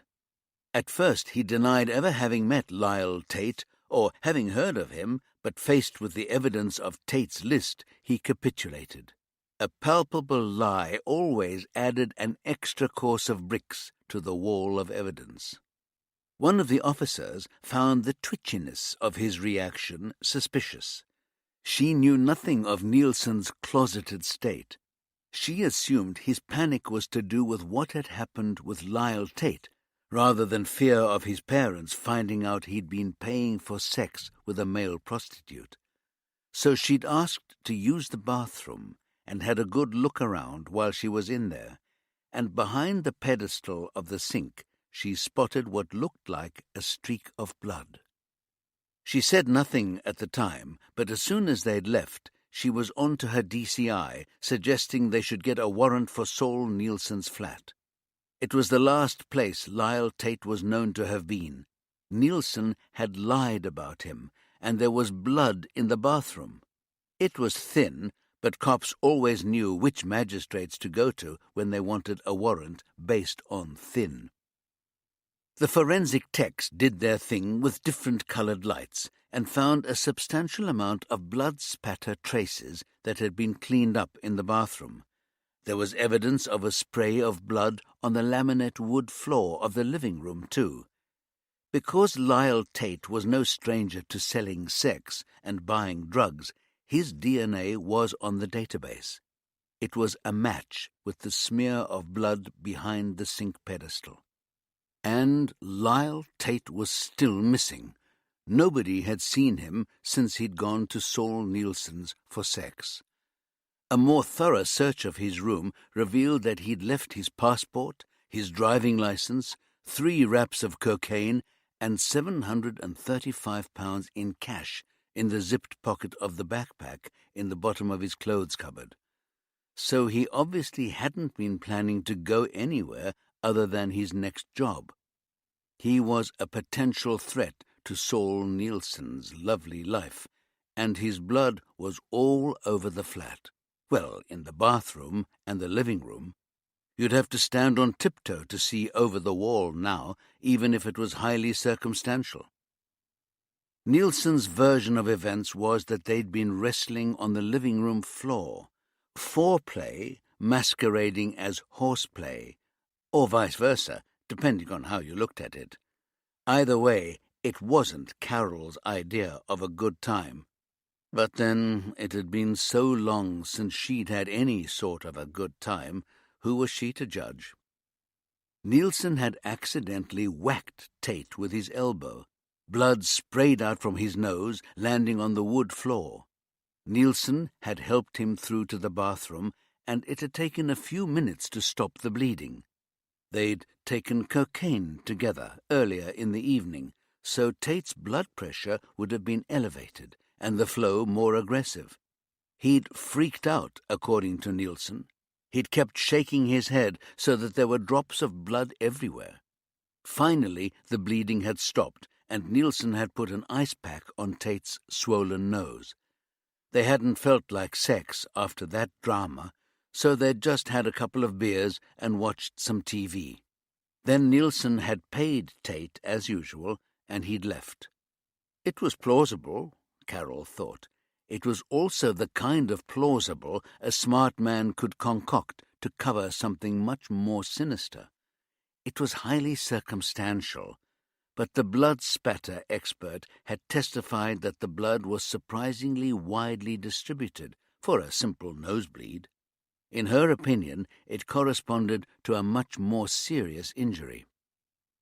And there was the inconvenient fact that nobody had seen Lyle Tate since. After 2 days of deliberation, the jury had decided by a majority of 10 against 2 that Saul Nielsen was guilty of manslaughter. Carol thought it was a borderline decision based on the evidence alone. When you added Saul Nielsen's background to the scales, she'd have expected him to walk. Never in trouble with the police, strong family background, good job. What had happened in the courtroom to tip the balance against him? Why had the jury condemned Mr. Respectable? Carol sighed. Bronwyn had reeled her in like a rookie. Only a face-to-face interview with Saul Nielsen would help her understand what had gone wrong. Still, she tried to convince herself she wasn't committing herself. An exploratory meeting, that's what it would be. Walking away from the paperwork, she told Flash, "I don't owe Bronwyn Scott a damn thing." The dog wagged her tail. At least one of them was convinced. Chapter 32. We often have very fixed ideas about the identity of the interviewer in relation to the person we are seeking information from. Send a woman to interview a man who likes to think of himself as powerful because he'll believe he can dominate her. Or don't send a young male officer to interview a young woman, or she'll try to flirt with him. These are the kind of judgments that don't take account of the particular skills of individual interviewers. I advise senior officers to look at the available talent in their team and go with the person most likely to get results, regardless of age, gender, or attractiveness. From Reading Crimes by Dr. Tony Hill. Rutherford considered his options. He'd done management courses that supposedly revealed how to run a team in a major operation, and the ideas were sound, in an ideal world where there were no fast-moving changes of circumstance. The problem was that in the real world, events conspired to prevent him making the best use of his resources. Take now, for example. Somebody needed to go to York to the mother house of the Order of the Blessed Pearl to interview the nuns who had been stationed, was that the word, stationed at Bradesden in an attempt to understand what had gone on there and who was responsible. His choice would have been to send Paula, who was said to be the best on the squad when it came to persuading the reluctant to talk. But Paula had just called to say she was bringing in the groundsman from the convent to interview him under caution. He couldn't argue with that. Obviously, the discovery of the second group of bodies in the man's personal area of the grounds begged too many questions to ignore. Either he was the serial killer, Rutherford cringed inside at the term, guaranteed as it was to whip up public hysteria and a media feeding frenzy, or he knew who was. Rutherford supposed there was a third possibility, that somebody else, presumably under cover of darkness, had been digging up the man's vegetable beds, planting bodies, then restoring them to their original state without the owner noticing. He supposed it was just about possible.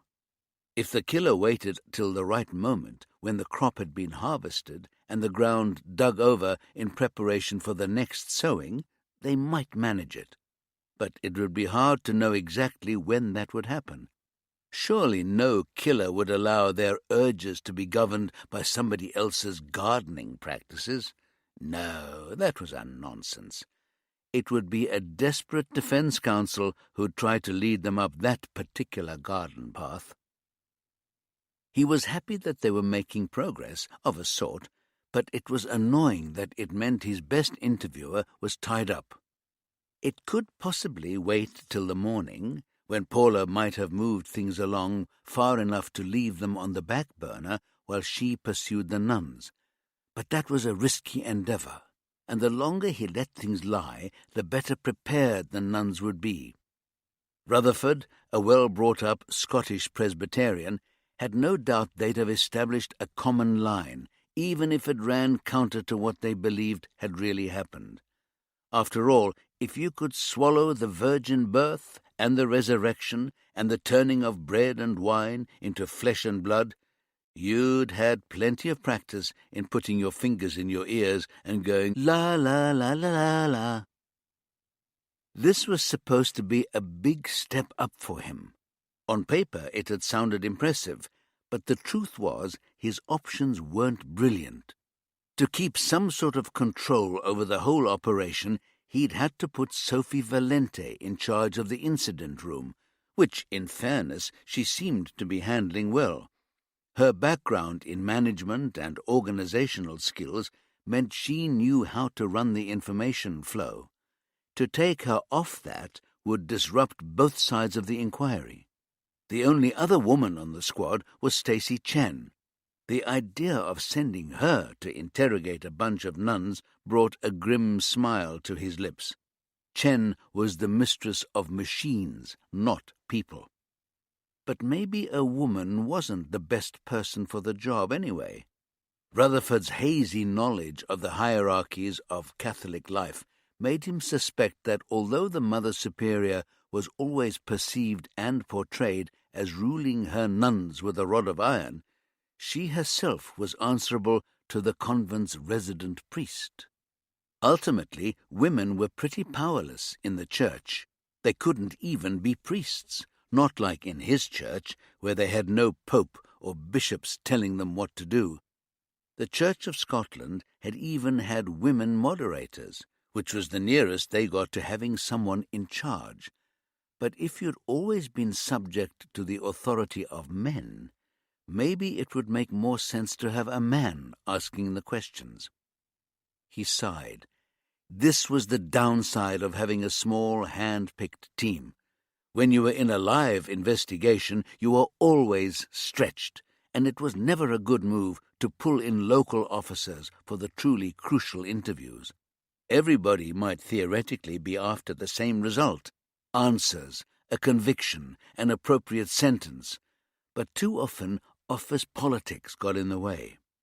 He wasn't anywhere near sure enough of DCI Alex Fielding to entrust the vital interviews to members of her team he knew even less well than his own players. Karim was keen, but too inexperienced. And besides, although Rutherford daren't say it aloud these days, he had a suspicion that culturally he might be inclined to defer to older women. Steve was persistent, a grafter who'd dig and dig and dig, but the big question mark for his boss was whether he had the finesse to handle this. And besides, Paula had asked for him to sit in with her on the interview with Martineau. Alvin Ambrose might not be the first name in the frame when it came to finesse either, but Rutherford liked what he'd seen of him so far. In spite of an intimidating physical presence, he could put people at their ease. Gentle giant was a cliché, but it was credible enough for people to buy into. And there was a popular misconception that if you looked like a heavyweight boxer on his day off, you weren't going to be too bright. Maybe Ambrose could lull the nuns into a false sense of security.